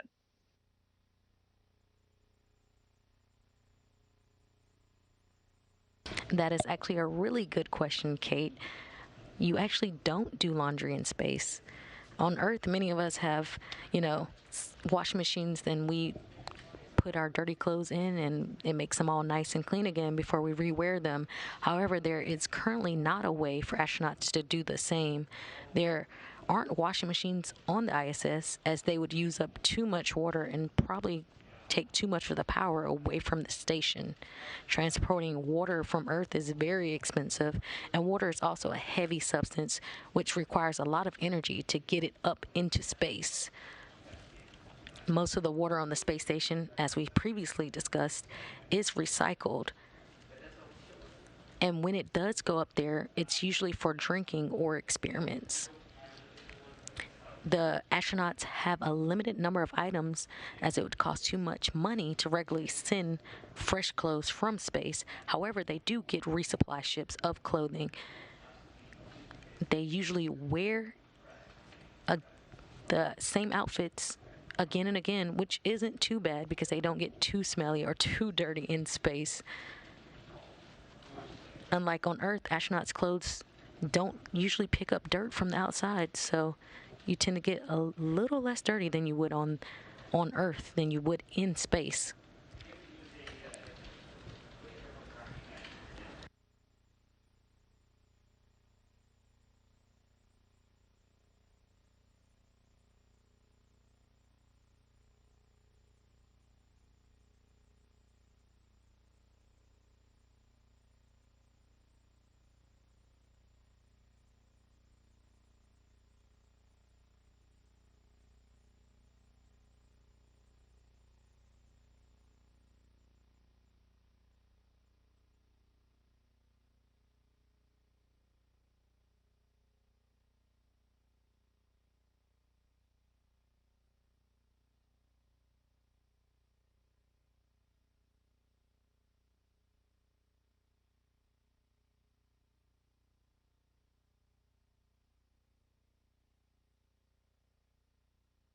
Speaking of things that the astronauts wear in space, and also falls in the category of doesn't have laundry while on orbit, the spacesuit. The suit's primary function is to protect the crew in the event of a cabin depressurization. If that were to occur, the suit would inflate to provide a habitable environment long enough for the crew to return home. The flame-resistant materials on the outer layer also protect the crew in the event of a fire. The suit is a single-piece, custom-tailored suit. This means that the helmet, gloves, and boots all remain attached. The helmet is made from 3D printed nylon and has a visor that pivots open. The quick disconnect, or QD, is on the right thigh, and it mates to an umbilical on the seat. We saw this during Crew Suit Up if you tuned into that part of the mission today.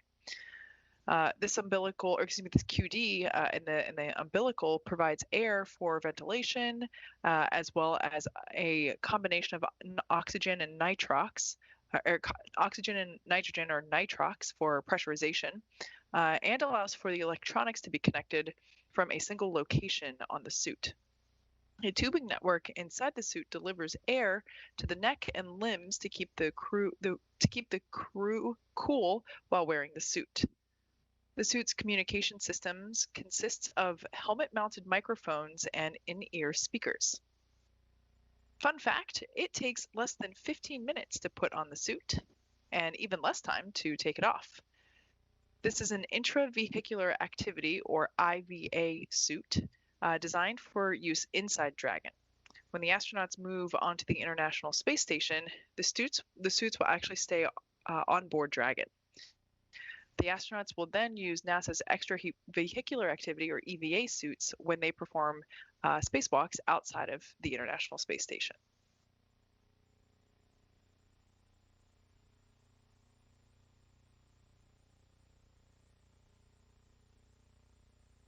as we saw before when we had those live views inside of the cabin, the crew was not currently wearing their suits. The suits are only required to be worn during dynamic operations such as docking or undocking or liftoff, as was the case earlier today. So right now the crew they've completed their meal. They will have another crew meal later on this evening around 12:30 a.m. Pacific time. And so between now and then, they'll actually have 2 more burns of the Dragon capsule. The boost burn, which is slated to occur around 11:21 p.m. Pacific, as well as the close burn just after midnight Pacific time. So again, the crew is out of their suits, and they will remain there. The suits will remain off for a little while.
And we're still taking your questions following the hashtag AskNASA. We do have one geared up, and I think it will go over to Kate at SpaceX. They want to know about the seat. What are the seats that the crew sit in on Crew Dragon made of? That's a great question. For the most part, the seats are made out of carbon fiber. Something that a lot of people don't realize is that the seats are actually custom fitted for each crew member. So we talked about the spacesuits a little earlier and how the spacesuits are custom fitted for each crew member. Well, the same goes for the seats themselves. Not necessarily from the sense that the seat is molded to the crew member, but rather the different elements of the seat, such as the bucket where they sit, or the length of the armrest, or the length of the footrest, are all sized appropriately for each crew member. So you can basically think of it as those 3 elements of the seat come in small, medium, and large. And we choose the correct sizing for each of those components to allow for maximum comfort and safety for the crew members while they are seated in the seats for those activities. So yeah, the most important part about the seat is that they are comfortable and keep the crew members safe, and of course are positioned appropriately for those seated tasks. So yeah, for the most part, they're made out of carbon fiber.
and we're still taking your questions.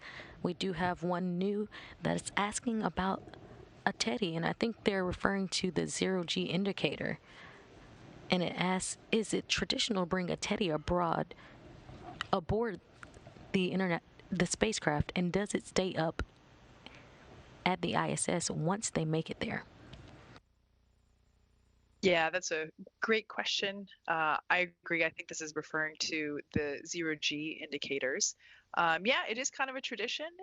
It's typically a stuffed animal of some sort that is released into the cabin of the spacecraft once the crew has reached Earth orbit. It's essentially, as the name indicates, a zero-G indicator, or once it's floating around, the crew knows that they are finally in space and orbiting Earth. For the Demo 1 mission, we had Earthy, or Little Earth. On Demo 2, we had a dinosaur Beanie Baby. Crew 1 sported a Baby Yoda, and Crew 2 had Gwyn Gwyn, or a little penguin. And as we saw earlier, the Crew 3, as given the fact that they're calling it the Turtle Takeover, the astronaut class, the Turtles, their zero-G indicator is a turtle. No word yet, as far as I know, in terms of a name for that turtle. I think we had a question about that earlier, but hope to hear about that soon.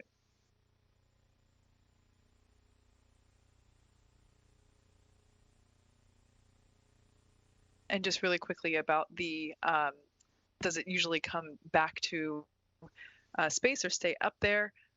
In the case of that little Earthy zero-G indicator, I believe it did stay up after Demo 1 departed the station, and I believe Bob and Doug brought it home on the Demo 2 mission. And speaking of Demo 2, that, like I mentioned, they had the dinosaur Beanie Baby as their zero-G indicator, and I'm pretty sure that Beanie Baby actually belonged to Bob's son, and was a sentimental token representing him while his dad went up into space.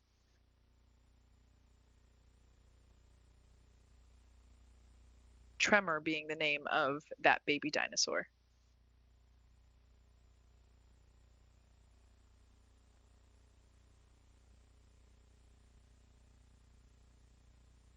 Continuing to take your questions using the hashtag #AskNASA.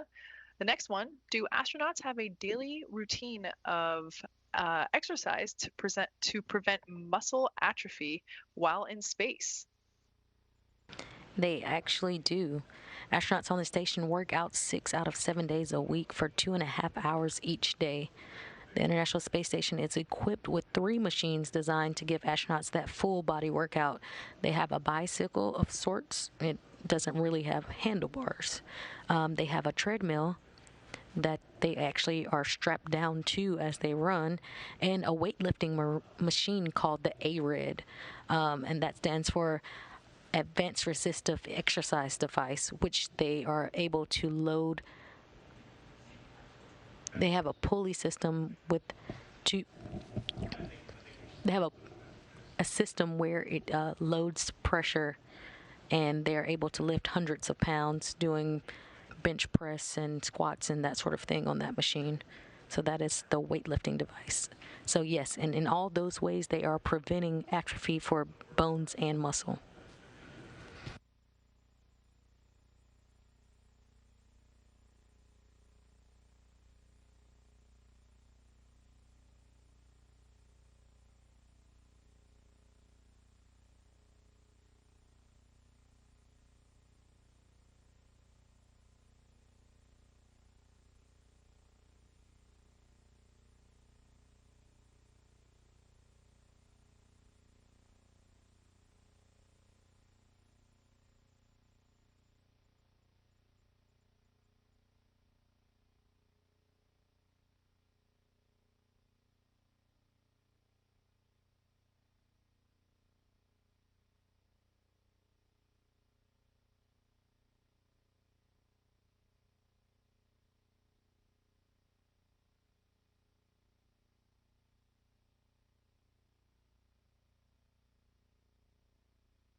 when we were talking about the zero-G indicators, I indicated that it was kind of a tradition to take one up. Another element of tradition within spaceflight are mission patches. Most people are familiar with the idea of a mission patch, but you might not know how they actually come to exist. For decades, crew members have worked together to develop the patch for their mission, determining which aspects of the mission they want to highlight and any special details they'd like to include. The crew themselves can design their patch, or they can share their design ideas with an artist who makes it come to life. The Crew-3 patch that, like you see there on your screen, features a sunlit Crew Dragon capsule pushing beyond the boundaries of the patch. If you look closely, you'll notice the number 3 hidden there in the flames. Since this is the third long-duration flight to the space station with SpaceX. There are also 3 bold blue stars to mark the mission. Next to the 3 hidden in the flames is the head of the SpaceX Dragon. And in the background, 4 red planets signify the 4 crew members flying on the mission, as well as our future dreams of exploring Mars and beyond.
The next question coming to us from the hashtag AskNASA.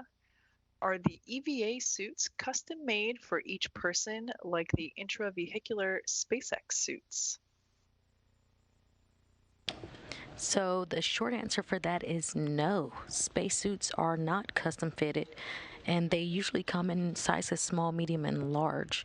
We are working on new generation space suits that will be more tailored and fit up to the 90 percentile for the largest man and the 1 percentile for the smallest woman. So we will have more custom suits. However, we do customize one piece of each suit, and that is typically the gloves on an astronaut's spacesuit.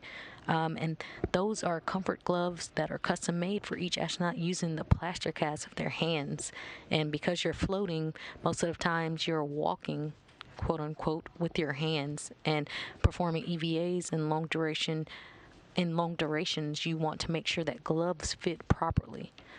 So we do customize each set of gloves for each astronaut, but not necessarily the EVA suits.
You're currently seeing live views of a sunrise from the International Space Station.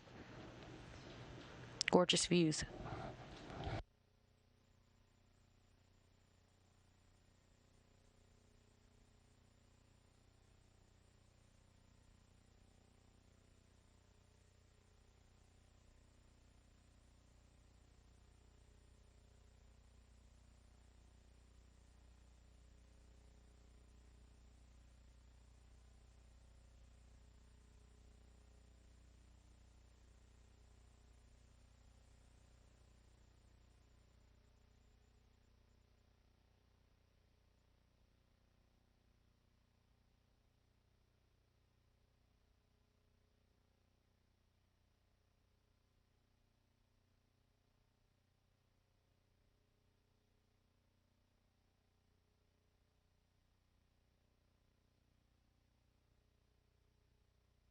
And we're continuing to get your Ask NASA questions.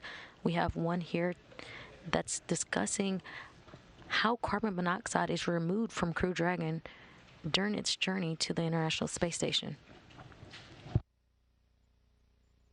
Yeah, that's a great question. The short answer is the ECLIS system, which stands for Environmental Control and Life Support System.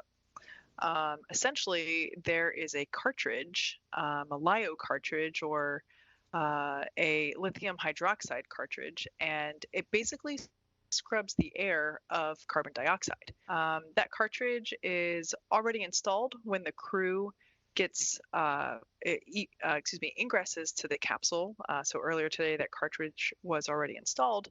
But if you tuned in to our coverage of the undocking portion of the Crew-2 mission, you might have heard the Corps call out to the crew a reminder to reinstall a new cartridge. So when the crew makes their return back to Earth in a few months' time, they'll actually replace that cartridge so that once they are back inside Crew Dragon and the hatch is sealed, that ECLIS system, like I said, that's the environmental control and life support system, that LiO cartridge is fresh and ready to scrub the air of that carbon dioxide.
And you're currently seeing great Earth views as from a camera on the outside of the International Space Station as it's traveling about 17,500 miles per hour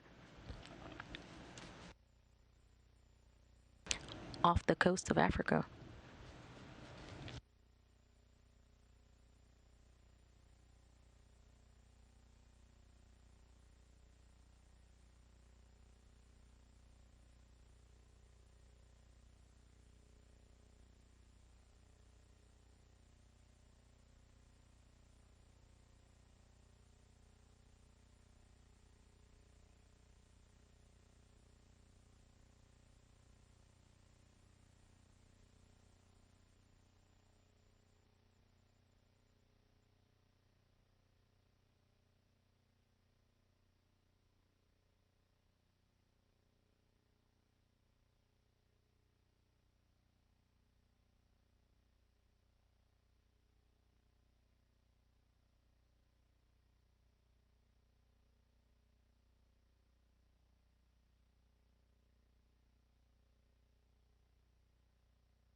as we enjoy these incredible Earth views, let's talk about a little of the cargo that's on Dragon as they fly to meet with the International Space Station. There's over 400 pounds of cargo that also hitched a ride on Crew Dragon and is headed for the International Space Station. This includes all of the science experiments and hardware we've previously discussed, including polar freezers that help transport and keep experiments and samples cool. There's also equipment needed for future spacewalks. Of course, we've also got equipment on board to support the crew once they arrive at the station, like their gym shoes that they'll need when working out. Each crew member also has a small allotment of space to bring special items of their preference. Could be family photos, special jewelry, or something that reminds them of home back on Earth. Crew members also have additional clothing on board, as well as their camera equipment, so the astronauts can keep taking their positions in the cupola, taking photos in the cupola and sharing their photos out to the world with these incredible views, sharing it with us here on Earth.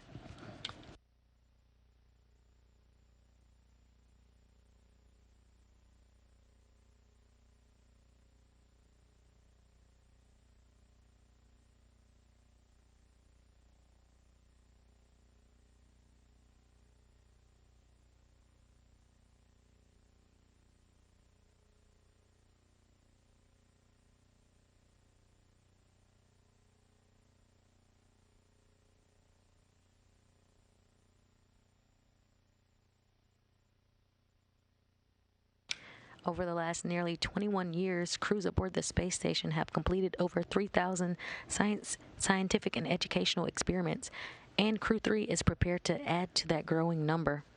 Once Crew-3 arrives at the space station, they'll spend the next 6 months working in our orbital laboratory. Having more crew members on board significantly expands the amount of research that can be conducted.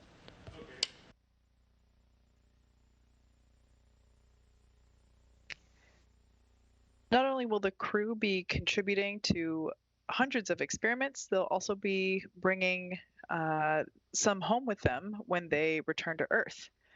Spaceflight affects human bodies in numerous ways, including how the immune system functions. The food physiology investigation documents if the effects of dietary improvements will also improve immune function and the gut microbiome, and if those improvements can help crews better adapt to spaceflight. An enhanced understanding of food's effects on physiology in microgravity can help scientists continue to improve the spaceflight diet and crew health. Resupply hardware for the food physiology study is on the Crew Dragon spacecraft, along with our Crew-3 astronauts. Once in orbit, the astronauts will collect biological samples to provide data to the scientists back on the ground for continued study of how dietary changes affect living in microgravity. Uniform Protein Crystal Growth, or UPCG, is aboard Crew-3 and will return to Earth in just...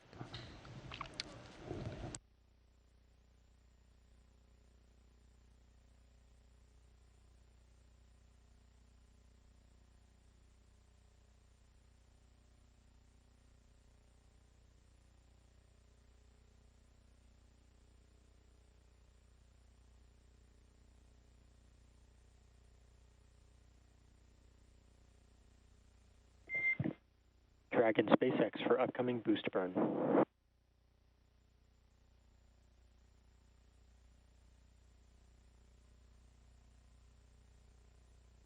Copy. Roger, we are go for the upcoming boost burn. It will occur in the timing per your forward view burn tool.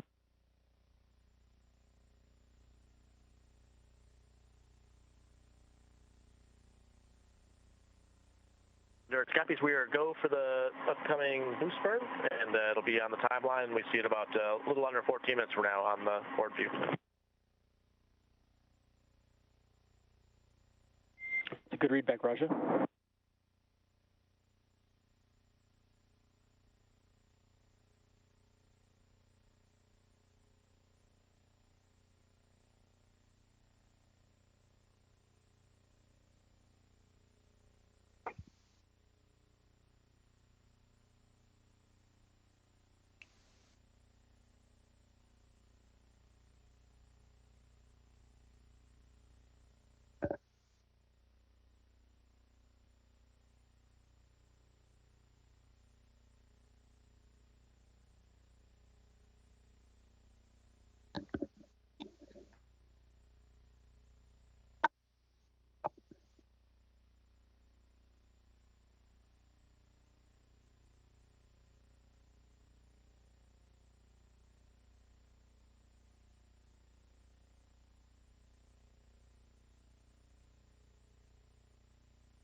Next major milestone we have for the Crew-3 journey to the space station is the boost burn. After a calculated time based on what our orbital data shows us, the boost burn raises Dragon's orbit to just 10 kilometers lower than the station, followed by the close coelliptic burn to place Dragon on an orbit roughly coelliptic with the space station. This means that we'll be maintaining an orbit roughly 10 kilometers lower than the station. This boost burn is scheduled to start in about 10 minutes.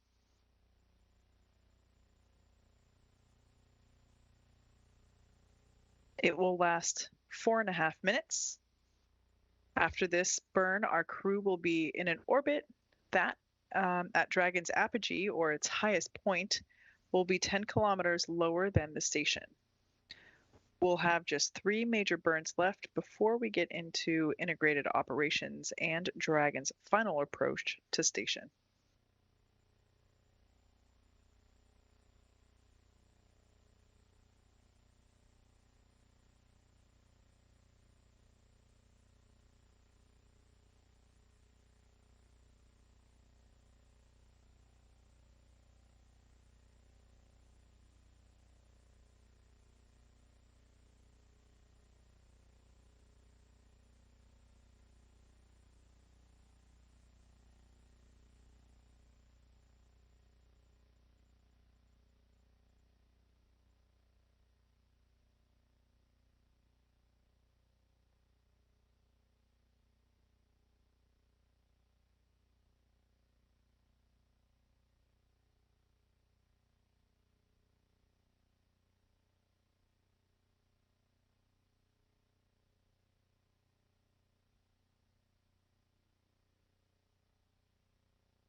Once again, the next major activity for Crew-3 is the boost burn, and that is upcoming in 9 minutes.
The boost burn is targeted to start at 1:21 a.m. Central Time, 11:21 Pacific Time, and to last about 4.5 minutes.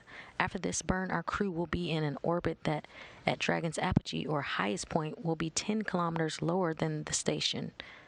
We'll have just 3 major burns left before we get to integrated operations and Dragon's final approach.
You're currently seeing great Earth views from the outside of the International Space Station as it flies 263 statute miles off the coast of Namibia, Africa.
And we're currently about 2 minutes out from that boost burn.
The boost burn has now begun and should last approximately 4 minutes and 40 seconds. This burn raises Dragon's orbit to just 10 kilometers lower than that of the station.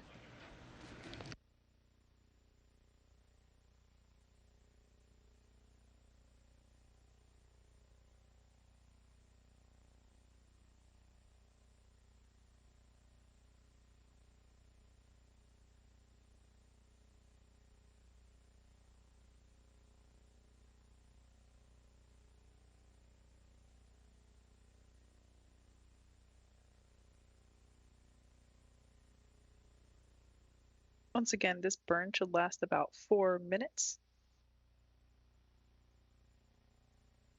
Following the boost burn, the next milestone set to take place is the close co-elliptic burn, and that's coming up at approximately 10:05 a.m. Pacific or 8:05 GMT. That close co-elliptic burn will place Dragon on an orbit roughly co-elliptic with the space station, meaning we're maintaining an orbit roughly 10 kilometers lower than the station the entire way around the Earth. That's in contrast to only being 10 kilometers below the station during Dragon's apogee, or the highest point in its orbit, which is what our boost burn is doing right now.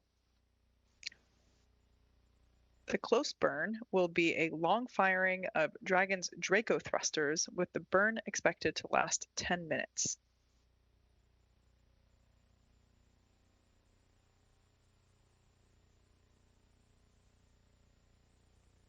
But like we said before, we're currently in the boost burn, which has about 2.5 minutes remaining.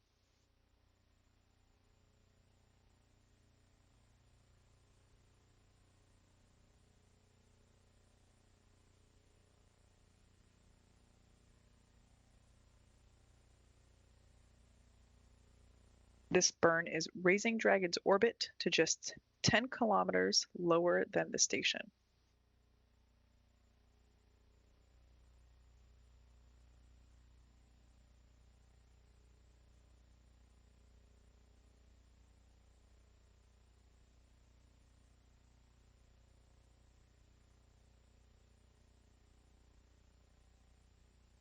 And we currently have about 2 minutes remaining in that boost burn.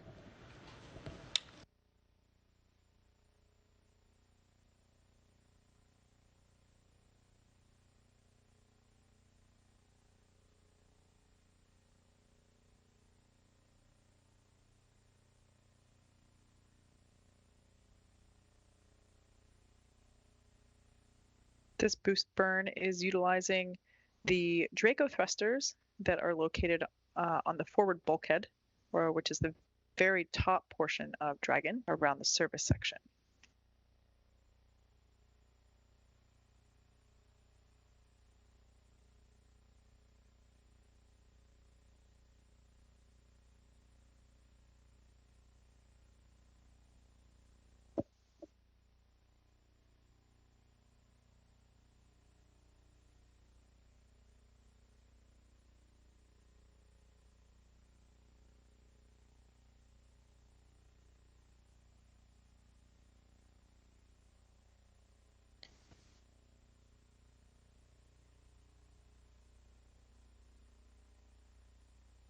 Just about 30 seconds remaining on this boost burn, which is the second of 5 burns that Dragon will complete.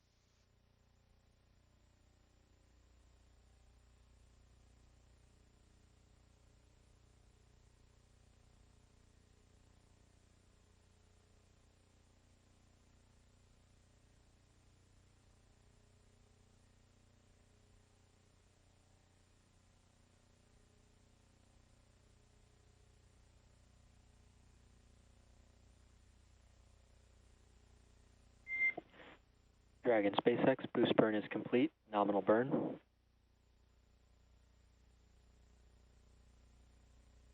Dragon copies, and looks like the next burn in about 38 minutes. SpaceX copies and concurs. Next will be the close burn per your forward view display. And that was confirmation from the crew down to the core. Arthur confirming that we had a good boost burn, and they are looking forward to the close co-elliptic burn coming up here in about 38 minutes.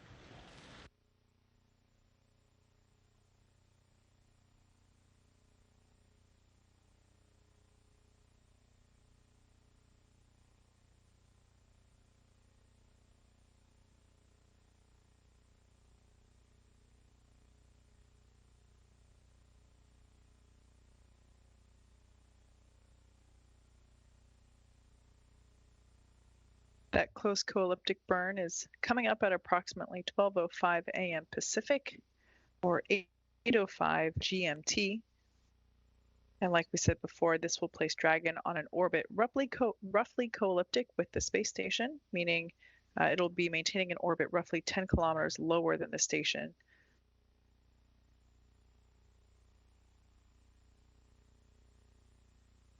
After completing that burn, the crew will be able to get some breakfast.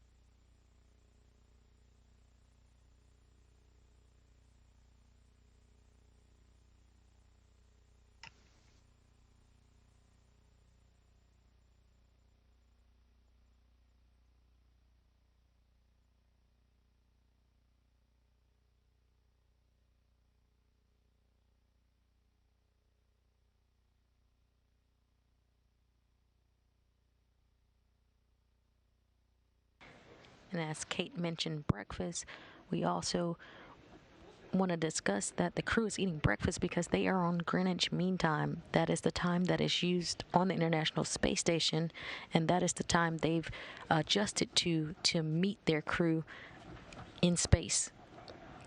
So for them, it is the Greenwich Mean Time, and it is not 11:21 Pacific Time or 1:28 Central Time.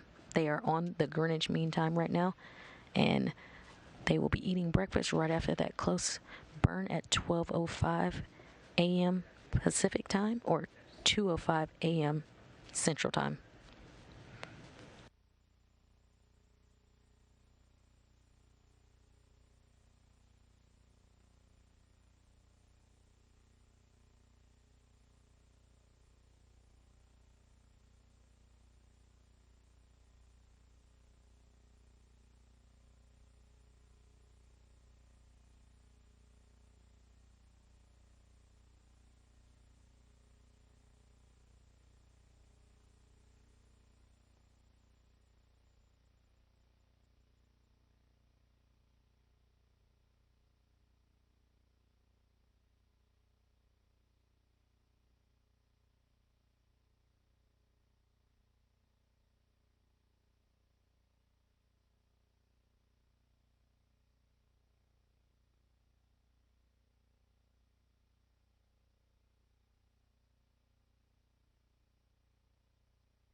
Live view there of both mission control at Johnson Space Center as well as SpaceX SpaceX headquarters in Hawthorne, California. Live coverage of Crew-3 mission operations as the crew is on its way to the International Space Station.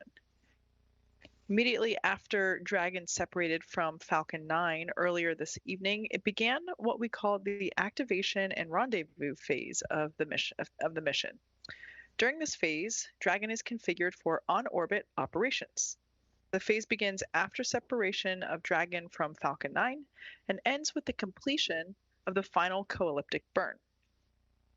Our initial orbit today was 190 kilometers by 210 kilometers, with those values representing the perigee and apogee of the orbit, or the lowest and the highest point over the Earth.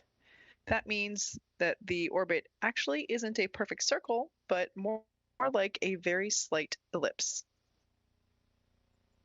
Over the course of 22 hours after liftoff, Dragon will execute a series of burns, which will gradually raise its orbit to align more closely with the station. There are 5 major burns or firings of the Draco Thrusters on Dragon that will bring the spacecraft close to the station before we begin final approach maneuvers. The first major burn that's already passed today is going to be the phase burn, which is performed at the first apogee or highest point of the initial orbit and raises Dragon's perigee or lowest point to a higher altitude. The next burn, which is based on what our orbital data shows us, is the boost burn, and that raises Dragon's orbit until its orbit reaches an altitude just 10 kilometers lower than the space station, and that's the burn that we just completed. Soon, in a little while, we're going to have the close co-elliptic burn, and that will place Dragon on an orbit roughly co-elliptic with the space station. This means that the crew will be about 10 kilometers lower than the station during their entire orbit around Earth. The fourth maneuver is the transfer burn, where we're raising Dragon's apogee, or its highest point of its orbit, to just 2.5 kilometers below the station. And we round everything out with a final co-elliptic burn to once again maintain a constant orbit beneath the station, this time just 2.5 kilometers below. Then we'll get into the approach initiation and final stages of Dragon's rendezvous with the space station. This is also when we start integrated operations between the Dragon control team in Hawthorne and the mission control team here in Houston. The teams will transition to integrated operations roughly 45 minutes prior to approach initiation. During the approach, SpaceX flight controllers will work in tandem with the NASA team in Houston to activate and test out a number of systems on Dragon, including bidirectional communications with the station using the C2V2 system, which stands for Common Communications for Visiting Vehicles, and sets up a data stream from Dragon to the station, giving another path for Dragon telemetry to come to the ground and giving an additional command capability to astronauts aboard the station. They'll also maneuver Dragon to the proper attitude and initialize the navigation sensors used for the methodical approach to station. Tomorrow at approximately 2:40 p.m. Pacific Time, or 22:40 GMT, the Draco Thrusters on Dragon will fire for the approach initiation burn when Dragon is about 2.5 kilometers below station and just about 7 kilometers behind it. This will swing Dragon up until it's about 400 meters directly below the station. This maneuver will also move Dragon inside one of 2 safety zones around the station that requires a set of go, no-go poles with the different control teams. The first zone is called the Approach Ellipsoid, or AE, and it is basically an imaginary shape measuring 4 kilometers by 2 kilometers by 2 kilometers. Essentially a large 3-dimensional oval. Before Dragon is given permission to move inside the ellipsoid, it's configured to be on what is known as a 24-hour safe trajectory. This means that if Dragon lost all control to its thrusters, that it would be at least 24 hours before its orbital path would take it inside the approach ellipsoid. Once Dragon arrives at 400 meters below station, it will be at waypoint 0, which is the first checkpoint during our approach. The vehicle can hold at 400 meters or continue on if all systems check out to approach to waypoint 1. By this point, the teams will do a go-no-go for Dragon to move inside the Keepout Sphere, another zone that consists of an imaginary sphere around station with a radius of 200 meters. It's another chance to confirm all of the guidance, navigation, and control systems are working correctly on Dragon before moving closer to station, and carries a requirement similar to the AE that Dragon's orbital trajectory would not bring it inside that sphere and if it lost control, but this time only for 4 orbits, or about 6 hours instead of the 24. Dragon's move from waypoint 0 to waypoint 1 will swing it up and out in front of the station, pausing at a distance of approximately 220 meters. At this point, it'll be on what we call the docking axis, which is essentially the spot right in front of the docking port. The crew is headed to the forwardmost port on the International Space Station, the Node 2 forward port. That's where Dragon is docked for all of our NASA commercial crew missions thus far. Harmony, or Node 2, is where both of the international docking adapters are located, or IDAs. These were installed for new commercial spacecraft flights and any other future spacecraft that also uses the International Docking Standard. Once Dragon is only 20 meters away at waypoint 2, the spacecraft focuses on aligning its docking system with the docking adapter. Dragon will then fly in and make contact with the docking adapter, giving us what we call soft capture. The soft capture ring then retracts until sensors indicate it's time for hooks to drive in place to give us a hard capture and firmly secure Dragon to station. Then it's time for leak checks and hatch opening, which is currently timelined to come about an hour and 40 minutes after docking.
live views of Earth coming to you from the International Space Station. We're following along the action with Crew-3 as they are making their way to station. We are 22 minutes away from the next event, the close co-elliptic burn.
The upcoming close co-elliptic burn will last about 10 minutes, and it will place Dragon on an orbit roughly co-elliptic with the space station, meaning that we're maintaining an orbit roughly 10 kilometers below the station all the way around the Earth. Dragon will be utilizing its Draco Thrusters to perform this maneuver. The four forward bulkhead Draco thrusters are primarily used for these bigger delta velocity maneuvers, whereas the 12 service section Draco thrusters around Dragon's base are for attitude and low impulse translational control, meaning they help Dragon maintain its position as it approaches the space station in a very precisely controlled approach.